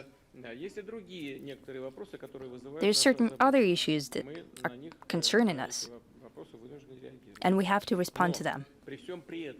At the same time, right now there is also a threat of the New START treaty running out, and there will be no architecture left whatsoever regarding the treaties. And we have called upon our partners from the very beginning. Let's extend this treaty for a year at least, and throughout the year, let's hold negotiation substance, as diplomats say, and talk about how do we move on into the future. We understand that Russia now has new hypersonic weapon systems that no one else in the world has. We are fully cognizant of that. And we're not against considering this issue, but no one, as of now, has spoken to us about it. Yes, these systems are being developed in the European countries, in the UK, in the US, but they don't have it yet. We understand it, but we're open for negotiations. As of now, no one is holding any negotiations with us. So, answer your own question, who's white and fluffy and who's spiky and aggressive. We have 2 or 3 bases. And actually in Kyrgyzstan and in Tajikistan, in the regions which have a high terrorist threat, in Syria as well. And the other country, I mean the US, have a network of bases around the world. Do you know what's our military budget? 43 billion, and the UK has a lot more, and the US has $770 billion. And Russia is ranked about number 6 according to the military budget.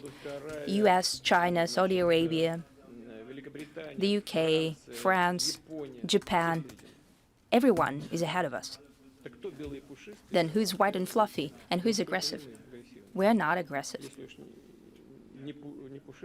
Well, maybe not fluffy, but, you know,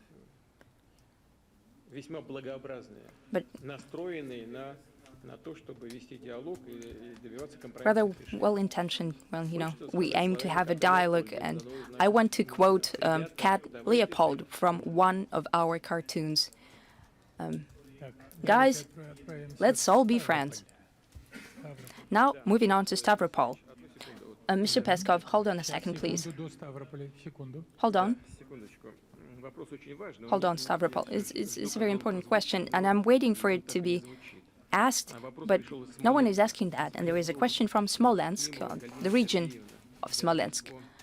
Galina Klimova is talking about gasification. On behalf of the citizens of the village of Komuna and Novo-Ogaryovo of Vazimsky region of Smolensky region, saying that high-pressure pipelines have been brought to the village. And the pipes were done in 2015, but the village has not been yet gasified. And what I want to say, Madam Klimova, I have to say right away that this issue can and must be solved, and we'll do that for sure. The level of gasification in Russia stands at about 71.1%, and this year we have, Gazprom, we have spent 22 billion rubles on that, and the total sum stands in 56 billions. What's important, by 1.7 times, the level of gasification is higher in the village than in the urban-type settlements and towns. So we'll have advanced gasification in the rural areas, and we hope that by 2025, the level of gasification would stand about 90%. Of course, it depends on technical capacities. And what do I mean by that? I mean that there are such territories where gasification, on the whole, is almost impossible. So either there is no gas there, or no infrastructure whatsoever. But generally, for the territory of the Russian Federation, will be 90% gasification by 2025. As for your villages, I promise you, in the nearest future, we'll do that. Now to Stavropol. Yes, thank you once again.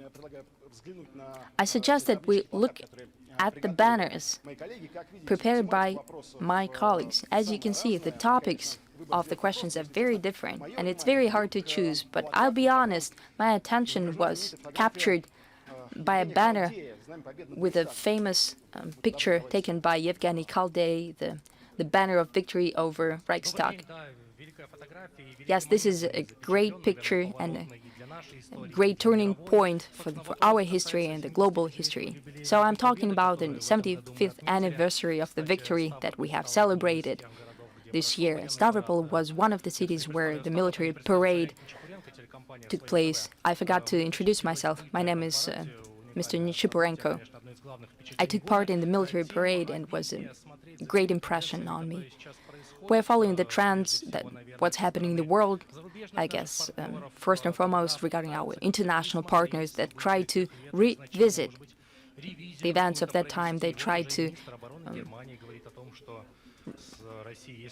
revisit what's happening, and the Minister of Defense of Germany is saying that we should be talking to Russia negotiate from strength and as if they've learned nothing from history. What will Russia do? Will Russia do anything to prevent the rewriting of history in order to preserve the historical memory of that event? Not to allow for the revision of history and any rewriting whatsoever, we have to be self-sufficient and strong in all regards. First and foremost, economically. We have to develop our political system for us to feel confident about our country domestically, for the citizens to understand where the country is going, the way it's developing. Build relations with our partners in the international sphere, considering our interests and considering their interests as well. And never forget the feat of valor that our forefathers gave to us as a legacy. And they did that not only throughout the Second World War and the Great Patriotic War, but throughout the whole past century. We have something to be proud of. As for the Great Patriotic War, we're going to archives, we're publishing new archives, we're creating new institutions that will do that permanently, constantly. I said many times that this rewriting of history is being done according to the today's political climates, and in the end that will be detrimental to those who do it. And that goes for glorification of Nazism as well. I'd like to highlight that today the UN General Assembly has made a decision. Well, not today. I don't know whether it's considered yesterday, according to New York Times. They've made a decision that condemns the glorification of Nazism. Only two countries voted against. That's the US and the Ukraine. I don't think that it does them no good. It's very apparent, and there are some fundamental things there. And the current political climate. As for us, we are proud of our forefathers and mothers, of grandmothers and grandfathers. We're proud of our history and of our country, and we'll do everything for this pride to walk along us and to leave it as a legacy to our children. Stavropol, please show the audience once again. There was a Chechnya fighting with someone. Yes, the banner was there. Да.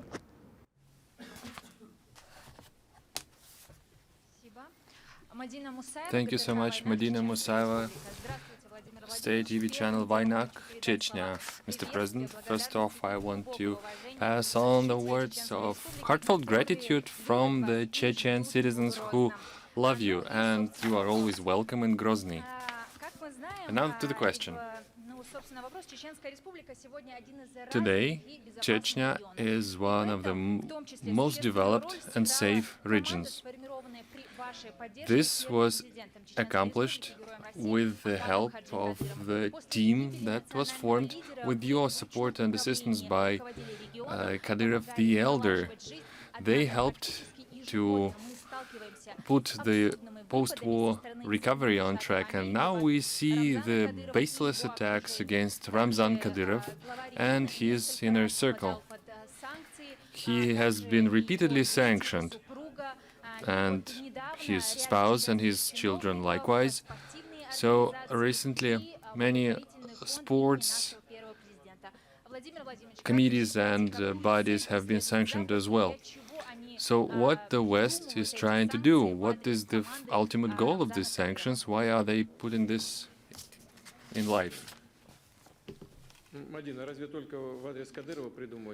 Madina, is Kadyrov the only person who is sanctioned, who faced this baseless attacks and sanctions? I think Russia in general faces the situation. Ramzan is protecting the interests of Chechnya, but not of Chechnya alone. He protects the interests of the entire country. So this is the goal of our quote-unquote opponents from abroad. He is the goal. There's nothing particular about him or about it, nothing particularly surprising about the situation, in fact. Come to think of it, I am aware that he is quite philosophical about it. He doesn't fret much about it.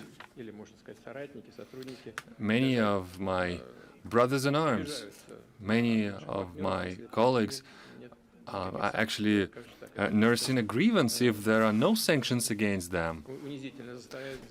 So it's, you know, it's a way to insult a person these days, to be, you know, avoided as a target for sanctions.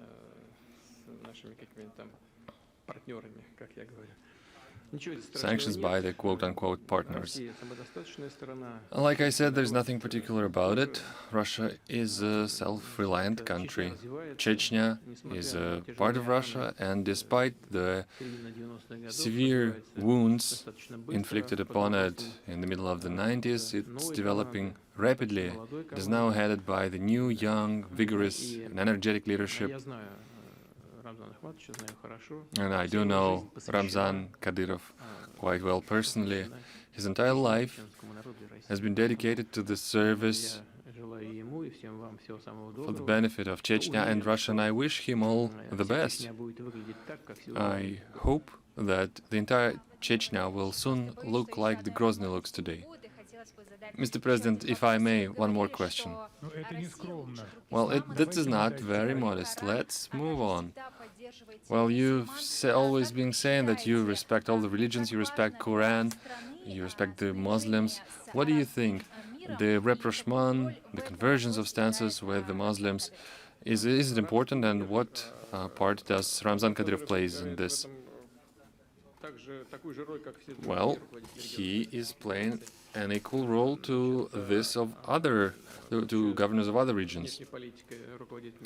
As you know, foreign policy is part of the foreign ministry mandate, although it is true that the regions are contributing to the Ministry of Foreign Affairs efforts on this regard. Well, as for Arab states and Arab organizations, we are pursuing our traditional policy in this regard. We are observers in many Islamic organizations in high standing. So traditionally, both for the Soviet Union and for today's Russia, Islamic world and the ties to it have always been important. We have a centuries-old tradition of this relationship. I think today we are actually trying to broaden this ties. Back in the Soviet era, this was dictated to some extent by ideological reasons. Well, today it's no longer the case. The geography, the scope of our cooperation is much wider and deeper, and we cherish these ties. We will continue developing them going forward. Now look at the Foreign Direct Investment Fund of Russia. It participates with virtually every sovereign wealth fund of these countries, of the world, and it has unique partnerships with some sovereign wealth funds of Arab states. In fact, they trust so much the judgment of the Russian Direct Investment Fund that they automatically, without thinking twice, they co-invest into the projects that the RDIF invests into. So it speaks volume to the quality of our cooperation. Okay, now let's go back to the World Trade Center, Interfax Agency.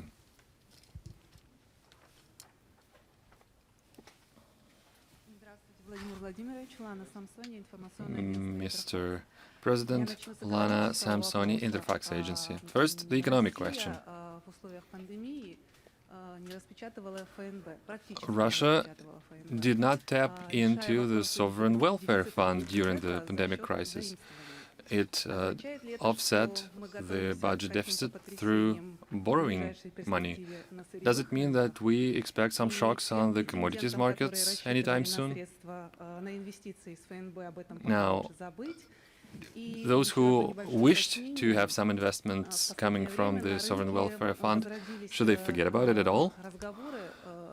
And the second part of the question. There's been much talk on the markets about the possible cancellation of the outcomes of the privatization of the 90s. May the country reinstate its control over major assets? And the last final question. What do you think about the international certificates for citizens who will get the vaccine shot? Could you come again, please? The international certificates for people who will do the vaccine shot against COVID. What are you talking about? Well, for people to freely travel abroad, mostly.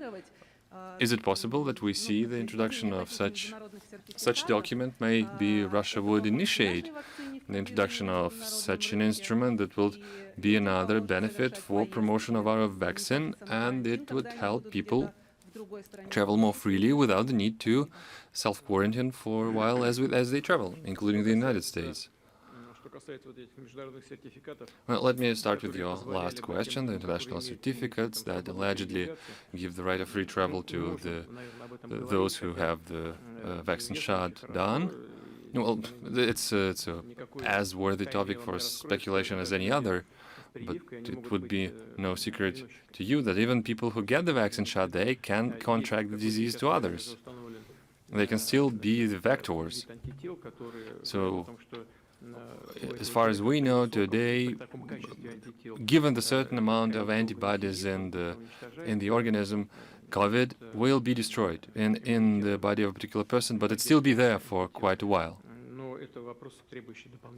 But again, we should look deeper into the matter, and we need to analyze the situation around the certificates. First off, the priority right now is to protect the health of our citizens. The idea with the vaccine is to protect the health of a person. And of course, it would be a barrier that would prevent the further spread of the disease. It's a way to build the herd immunity. Okay, now to the question of the Sovereign Welfare Fund. Yes, it is true that it has increased, and substantially. I think the increase was up to the tune of 70%, but it was to some extent caused by the exchange rate swings. But yes, it's a kind of a safety net. It doesn't mean that we are preparing ourselves for some shocks, but we need this safety net. We need this rainy day fund. Look, we have a legislation in place according to which we can spend money from the Sovereign Welfare Fund. But if and only if its volume is over 7% of the GDP. We are currently about to hit the level of 7.1% of GDP.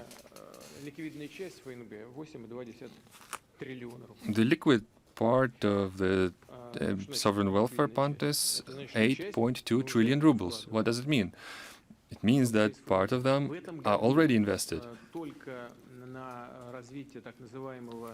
This year alone, to develop the so-called Eastern Thoroughfare, the Baikal-Amur highway, and some other projects had a significant amount of money invested from the sovereign welfare funds. Also, we cover part of the social commitments with the money from the sovereign welfare fund. It's the families with children benefit payments, it's the payments to doctors and nurses, to students, it's the payments to the affected industries, and support of the too big to fail companies.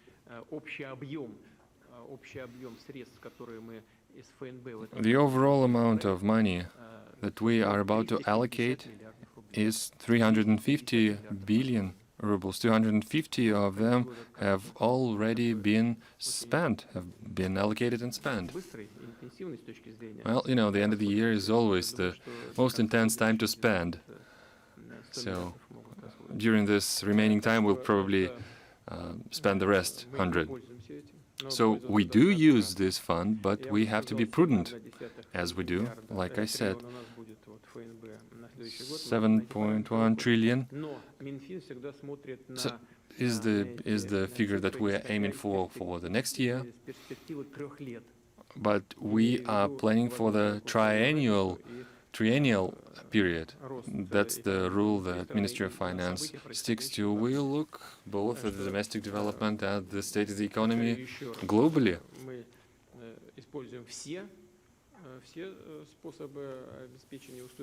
So, like I said, we use all the tools at our disposal to stabilize the situation, both the borrowings, loans, and sovereign welfare funds. Так, давайте Санкт-Петербург. Okay, let's give the floor to St. Petersburg. I can't hear you.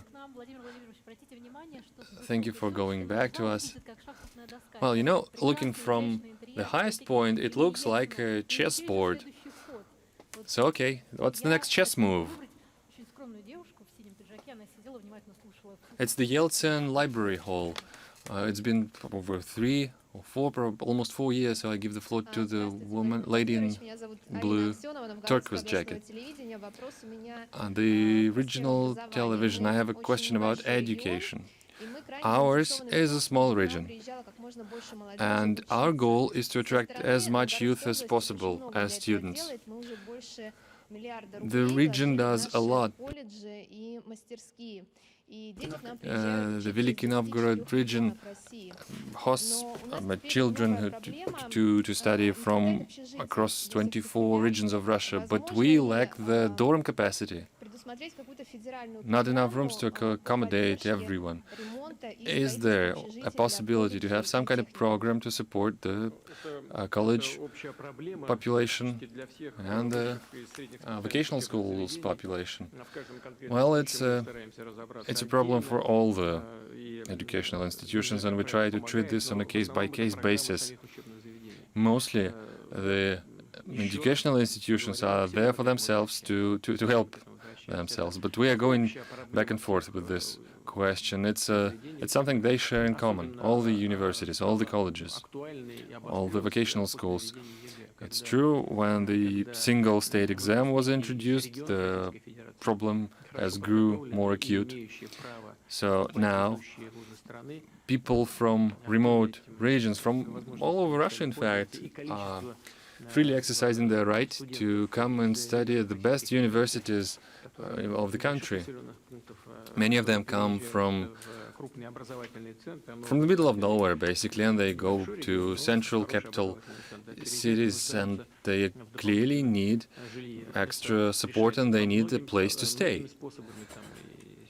Well, as far as I know, there are plenty of ways to deal with the situation. They can rent a room, they can have the subsidy, for the rented rooms, they have the dorms. Sometimes universities try to create some extra income for the students. But we know about this problem, we'll try to do our best. Так, давайте продолжим. Okay, and let's continue with the World Trade Center, the Culture TV channel. Let's give the floor to Culture. Mr. President, Yana Muziko, Culture TV channel. A question about the promotion of Russian language and Russian culture globally.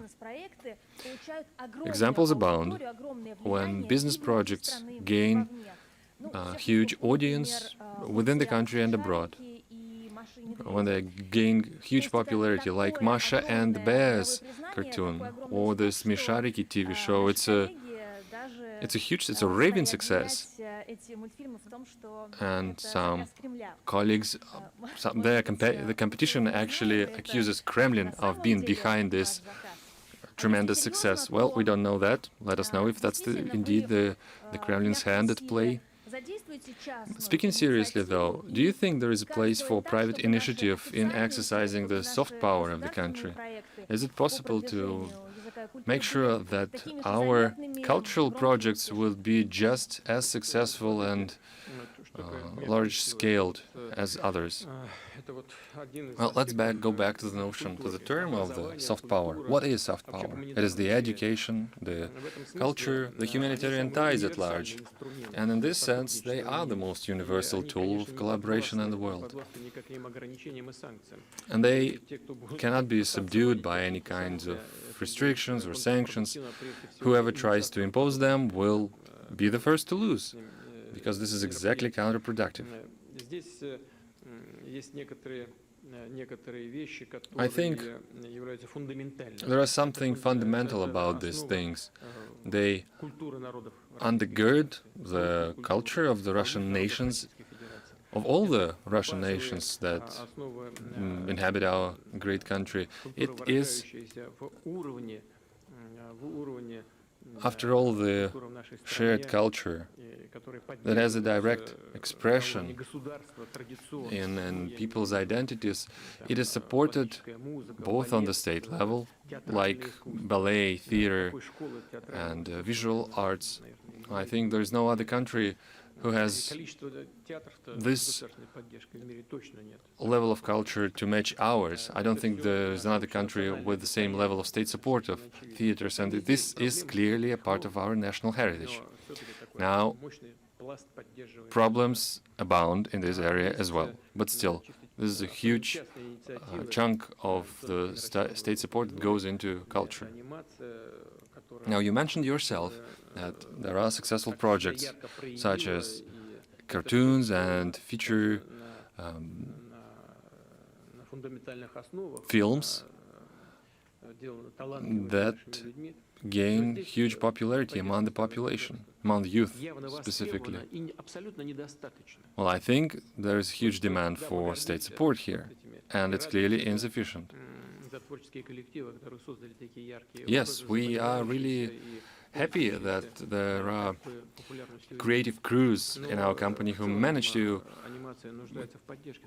come up with something so popular such as the Смешарики show. But the state alone cannot support them. It is indeed the place for private initiatives to lend their shoulder, to help them. We've just recently had a discussion about the state of play in the Soyuz multfilm, that studio that has plenty of issues to overcome. After all, the cartoons that they've made have been accompanying the entire generation of young people, and they are based on basic human values. They teach the good things. They teach us to commiserate, to love one another, to love your homeland, to love the nature. Now, look at this craze of the day, these shooter movies. Well, they draw attention, that's for sure, but what do they exactly teach them? I think they can actually inflict some damage on the immature mind.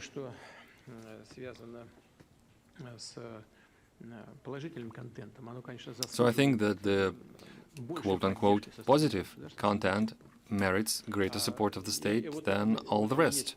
And I think this is exactly the part of the soft power, but it can in no way be something state-sponsored. It is exactly the case where you need to exert less control and give more freedom to exercise. Mr. President, we've been working for 4 hours now. I think we'd go back to call center right now, and then we will be at your disposal. How many questions will you be willing to take? Call center, please. We have questions from children too. Previously, they've been making footages of their dances, of reading poetry aloud. These are quite serious, in fact. Mr. President, good afternoon. We have a letter from Mikhail Yakovlev, a 10-year-old from Kursk. He writes that he likes to read news, and he recently understood that Russia is disliked by other countries, and he doesn't understand why. We are making them no harm. I can tell you right away that Russia is well loved by people in many countries across the world. And even if we are arguing with some big men and women. Mostly these are just adults trying to sort things out between themselves. Of course, it has a certain impact upon relations between other people, but mostly the relations between peoples, nations all across the world are very stable, they are friendly and are based upon mutual respect. We've got even more questions. Yes, there is a boy who is asking why his brother Pyotr is studying remotely. He is in 7th grade and he is in 5th grade and he has to go to school every day. And he either wants his brother to go to school or he wants to shift to online education himself. What do you think, Mr. President? I think this is a little unjust, even though this is something we need to do, and I agree. Your family should probably be reunited at school, but still we all have to listen to doctors, to medics who say that children, the youngest children, are less susceptible to COVID infection and they can go through this infection without many symptoms, and there's nothing wrong about them gathering at one room, whereas children that are a little older should better stay away from school and study remotely because they're more susceptible to the infection. But I'm hopeful that sooner or later this will all come to an end. But there's one thing I have pointed out. I'm very glad for you and for your brother, and I'd like to thank your parents. Why is that? Because you have such good relations with your brother, and this is something precious. And yet another question from Elena Vorontsova from Yekaterinburg. She's asking, Mr. President, what books are you reading to your grandchildren? Marshak, for instance. What about concrete books? 12 months, for instance. And there are other very good books written by Russian writers, Russian authors. We've got very good fairy tales, Russian and Soviet ones.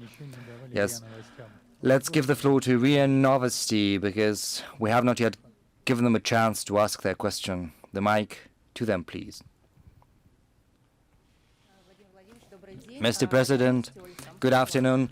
Olga Samsonova, RIA Novosti. A follow-up to an issue that you've raised, namely arms control, as well as the future of the Open Skies Treaty, the future of the INF Treaty.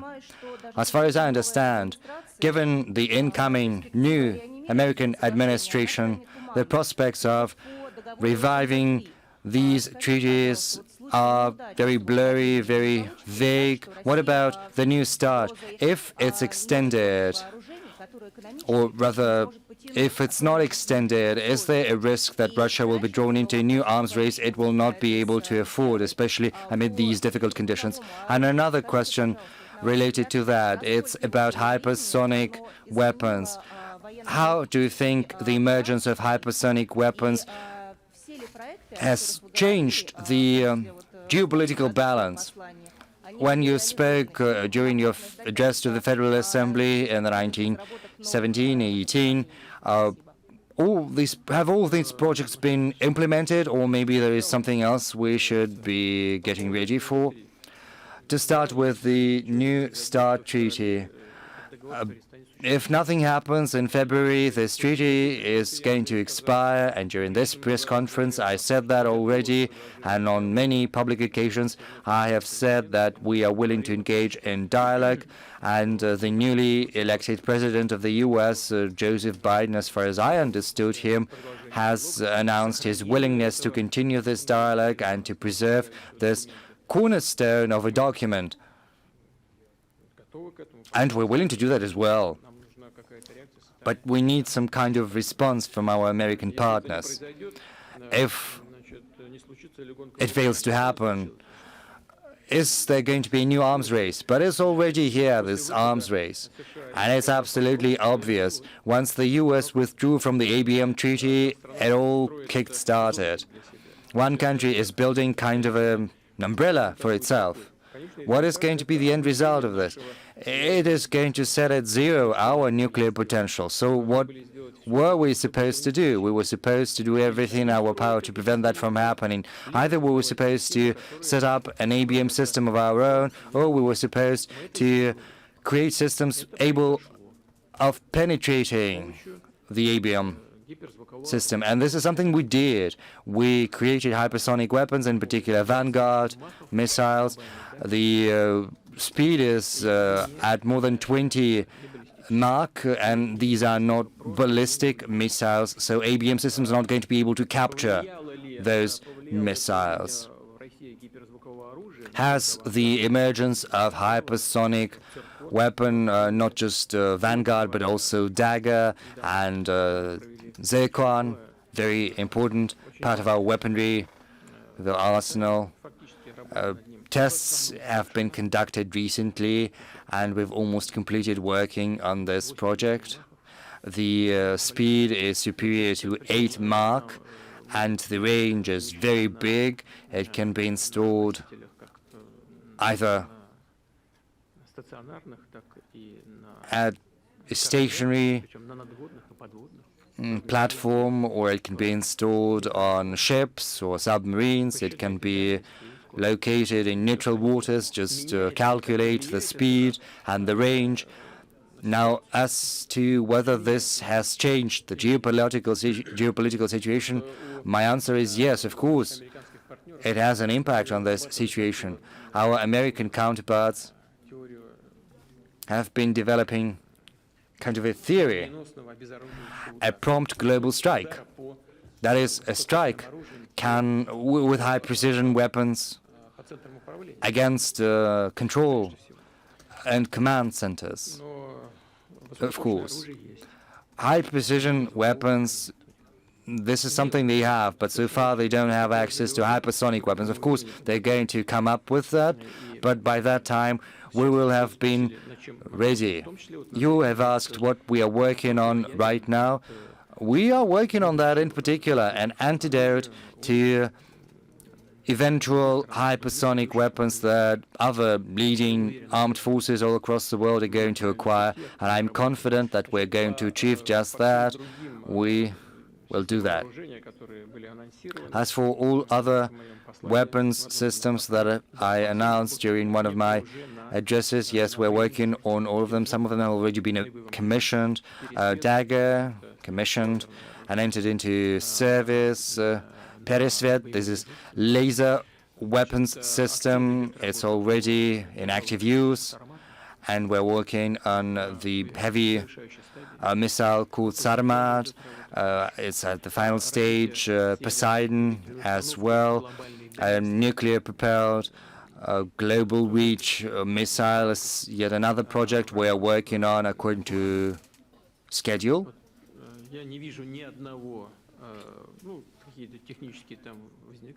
Yes, some technical issues do arise, but I do not see any issue that would prevent us from achieving what we have planned to do. Rest assured, we'll do it all. I have already said that the arms race has been launched, but we are keeping up. We rank 6th in terms of our military budget, mostly funding for the armed forces, but also it's around 46 billion. The US is 776 billion, but we are ahead of many others thanks to our scientific potential, thanks to our researchers, the brains of our scientists and inventors, the talent of our engineers and workers. We will not... Yes, one of the leaders of the defense industry in the US has said that even though our armed forces have become more compact, they have become more efficient, and we're going to do everything in our power to guarantee our security, the security of the Russian Federation and our people. Mr. President, what do you think? Another 2 or 3 questions and then we are going to wrap up? Yes? Yes. Rostov-on-Don then. Good afternoon, Mr. President. Thank you very much for getting back to us. We've been waiting for that. We've got very good placards, wonderful costume from a journalist at Kalmykia, and there's a young lady. She says that she wants to ask a question. She needs that. Why so urgent? Please stand up. Yes, Vera Yuzhanskaya, the regional newspaper of Rostov-on-Don region. Mr. President, it so happens that I attended almost all press conferences of yours, but I've never had a chance to ask a question. So, as a bonus, if you don't mind, I'd like to ask 2 questions. The first part of the question is related to what we've already been talking about, the crops and the prices. The Rostov region was jubilant. We have had record crops, but now people are sort of lamenting because we are surprised by the prices and there is no logical explanation for that. My question is why? Why all of this? Why did this happen? You have said the magic words, the government, everything is going to rush now and do everything they suppose. But still, why is this happening? Are we exporting too much or are we importing too much? We are exporting grain and sunflower, but we're importing technologies for cattle breeding. We are importing seeds as well as equipment for our food industry. So what is the issue here? And the second part of the question, I'm going to ask it after you answer this first part, because it's about spiritual food, as it were. Yes. Of course, we have to improve our independence, our autonomy. That concerns certain types of technology, seeds, certain aspects of cattle breeding, but it has no relation whatsoever to the prices. I've already explained to you why the prices are fluctuating. It's due to the situation in the world markets. I refer in particular to the prices on sugar and vegetable oil. We've collected enough sugar. It's sufficient for internal consumption, but we've seen prices surge in the world market, so more is exported, and the prices domestically are climbing up to match those at the world market. And the same happened at the oil market, for instance. Both producers and exporters believe that they should not lose anything because of the internal prices. They are calculating missed opportunities, that they're going to suffer because they are fail to export, but they do not factor in how much the government has invested into production and how much they benefited from the budget support. And we also have in place a system for subsidizing export. And even though the situation in the world markets has changed and export has become very beneficial, producers and exporters benefited a lot, but the government did not react in time. And that is why we have had some tough conversations with colleagues. But as I said, we are hoping that this is going to be rectified in the nearest future, and the same goes for grain and for pasta. The crops have hit a record level of 131 million, but the prices are climbing up, and it's absurd. But as I've pointed out to you, it does not reflect the fundamentals, but it has an impact on people, which of course is frustrating, but it can be adjusted and it can be improved. But it's important to use market mechanisms, not to overexert the administrative muscle. We can use some customs regulations methods when food is exported. And of course, we've got to stimulate production too, but that concerns those parts that need stimulating. And what about the second part of your question? On behalf of several colleagues from the room. There is a small city, Bataysk. It has a small newspaper. It ranks among the top 10 in Russia. It's very critical. It protects the citizens. The editor was awarded the prize, the editor of the year. We know him, many others. And in early November, the Committee on Property Management fired the editor without cause. Everyone was very concerned and angry because the editor had been doing a very good job. So why all of a sudden this decision? And the property manager, the owner, tried to make up some reasons, terrorizing the newspaper, taking away the hard drives, resorting to special instruments like the media. We've got media and we also have special media that are denigrated the editor, and this editor that had been working for 20 years, and all of a sudden the editor was transformed into some kind of a black sheep, vilified by everyone. So what do you think, Mr. President, is going to happen? How is it going to end?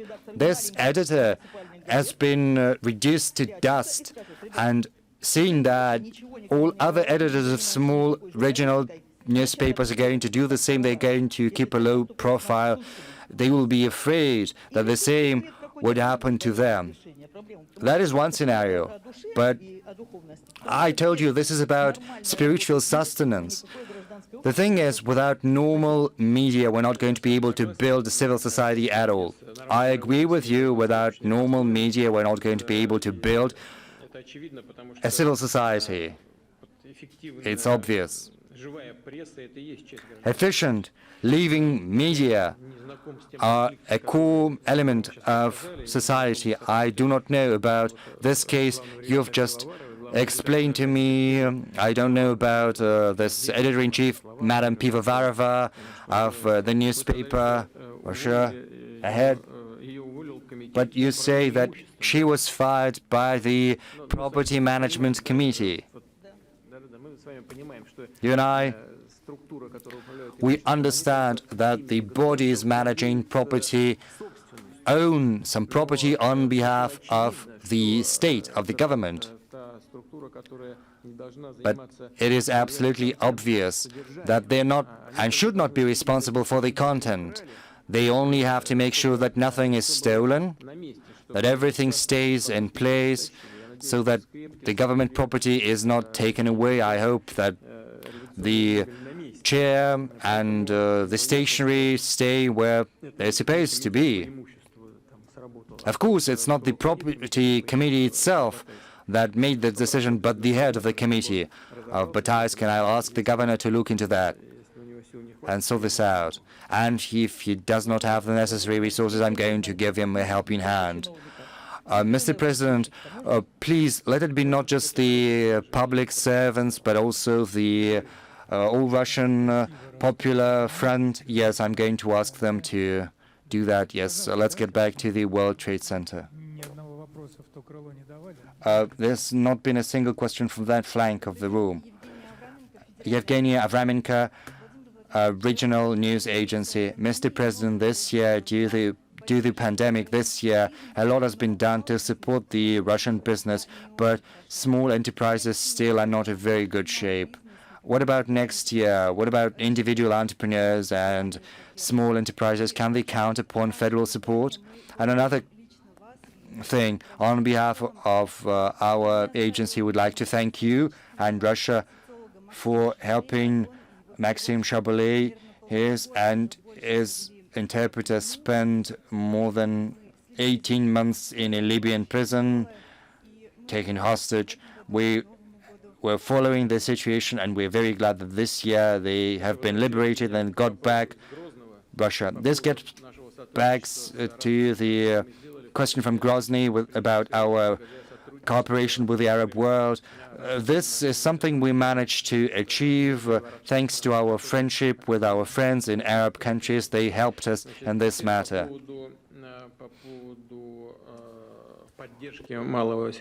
Now on to the support of the small and medium enterprises. I have already listed all those measures of support that we have introduced. I don't think there is a need to remind about them again. We directed about 1 trillion rubles to the affected industries, and that is small and medium enterprises. That goes to those entrepreneurs who indeed were very gravely affected. That also regards to the return of the previously paid taxes. The funding allocated to the payment of taxes this year, and everyone knows that people have used this opportunity. We're monitoring the situation as it is unfolding right now. We're forecasting what would be happening in the nearest future. Indeed, if should such a need arise, and maybe it possibly would, we'd look what we can do additionally in order to support of the self-employed. Some very warm words were said about the Arabian world, and now we have a journalist from Iceland, and we haven't had that throughout this whole time. Please introduce yourself.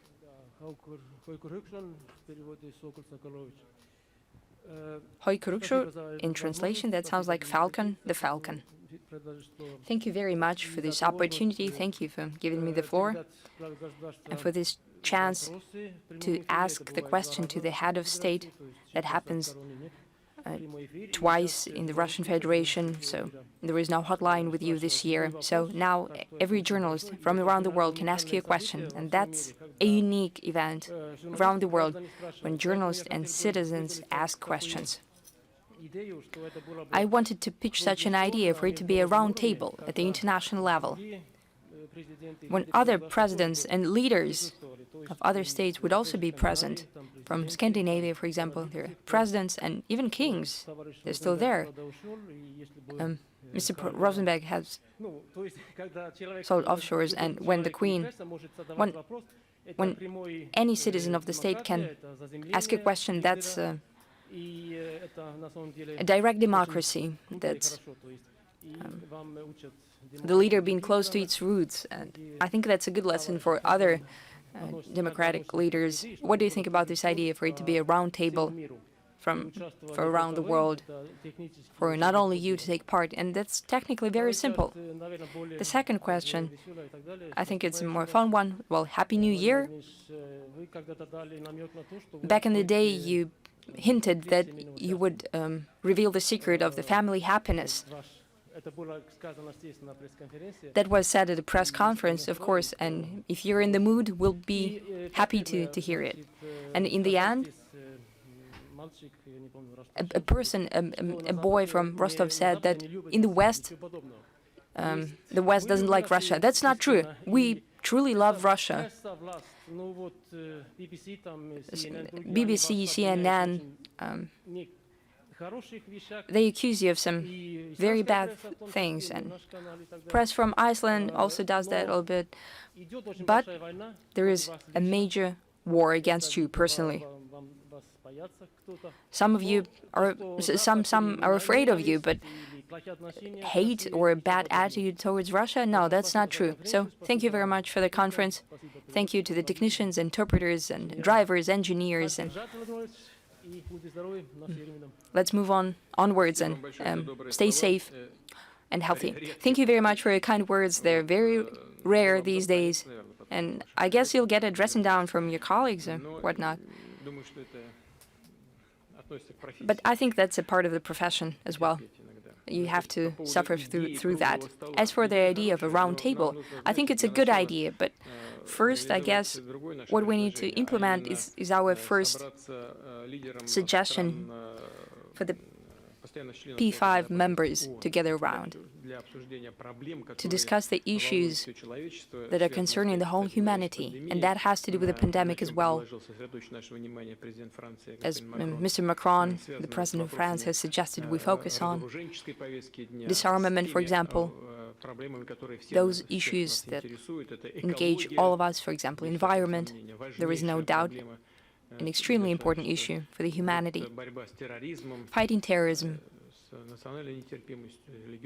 racial intolerance and religious intolerance. We could have a whole range of issues to discuss that are extremely important for all of us. In itself, the idea of holding a roundtable as an online, for example, yes, that is possible and important, but most importantly, your proposal needs to be supported by your colleagues. By the way, we have very good relations with Iceland, not only at the level of, people's diplomacy, but we also have good state relations, and we cherish that. We treat Iceland with respect. We have some things to learn from Iceland, and I mean the energy, the use of hydropower. We cannot quite get to learning from your experience. However, some regions of Russia, for example, Kamchatka region, is studying that and using that, and we hope that that would bring us specific practical results. As for the secret of family happiness, that's love. But it's not a secret. It's an open secret. That's a universal idea. Love should be the basis for relations within the family, and since we're talking about international relations, that should be a part of that as well. And now, Mr. President, to the final question from Novo-Ogaryovo. Please show us the Novo-Ogaryovo Center. I think we have given the floor to everyone around. Now, the other side, please. I can see Izvestia. Yes, please, you have the floor.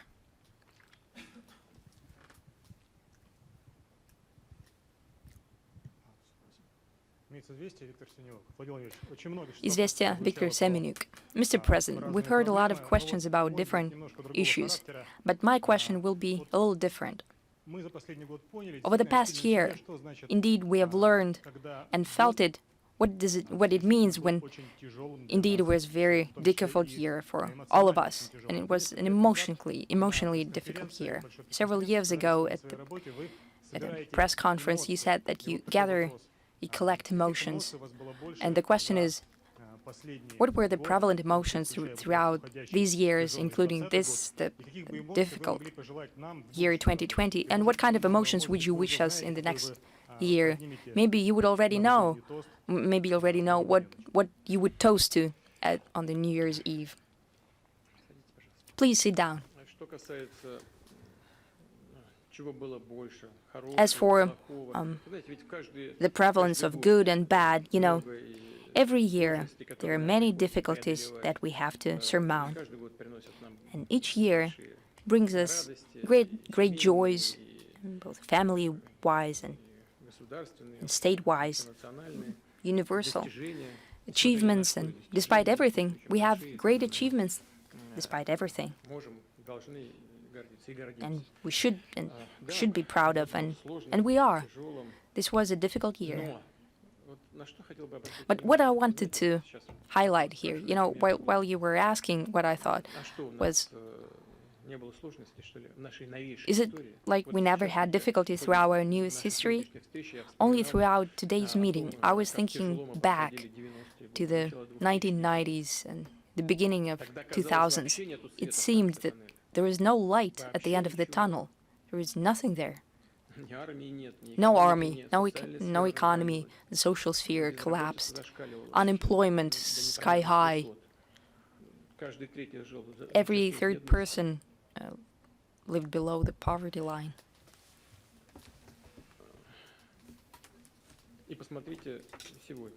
And look at today. Yes, we have many issues. Yes, people are still living hard, and there are many of them. But still, the fundamental basis of the Russian statehood, the fundamental basis of the Russian economy, the capacity of the state, cannot be compared what was happening in the 90s and early 2000s.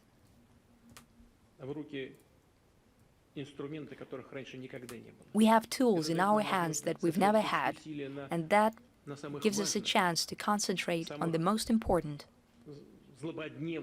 on the vital and crucial challenges that need to be solved. We should never forget about the strategic goals for the development of the Russian Federation.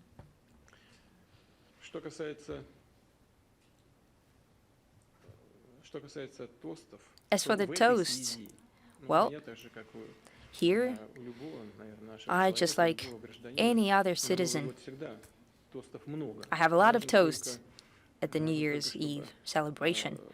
But most importantly,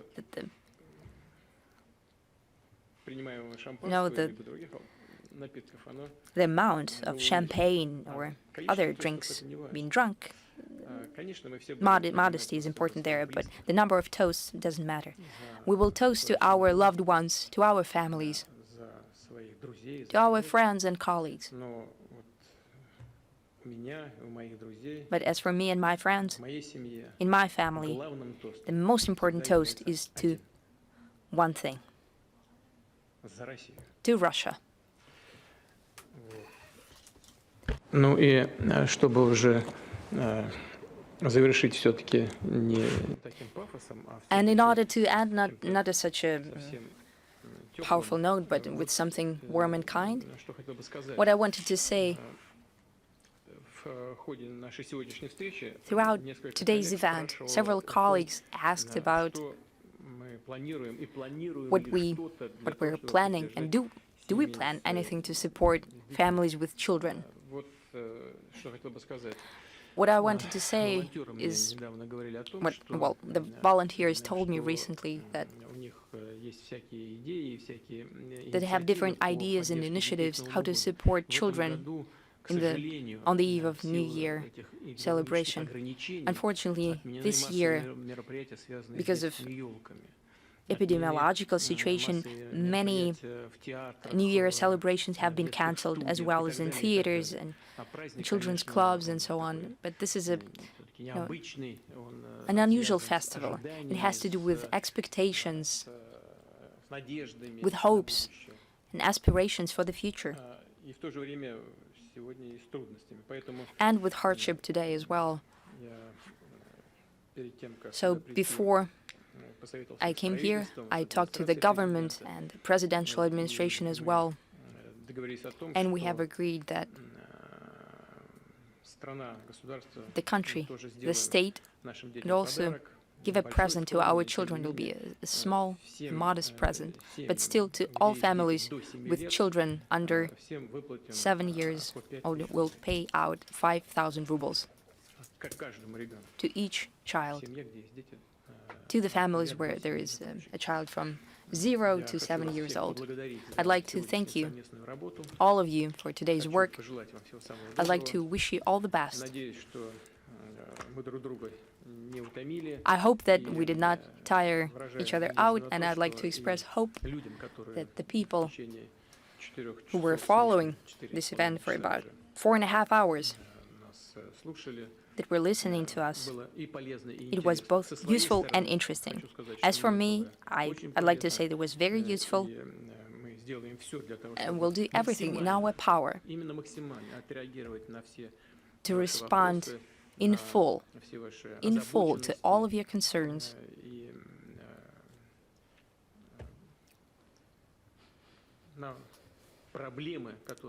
to the issues that the country is facing, that each Russian family is facing. I wish you all the best. Thank you. Thank you, Mr. President. Goodbye. Goodbye.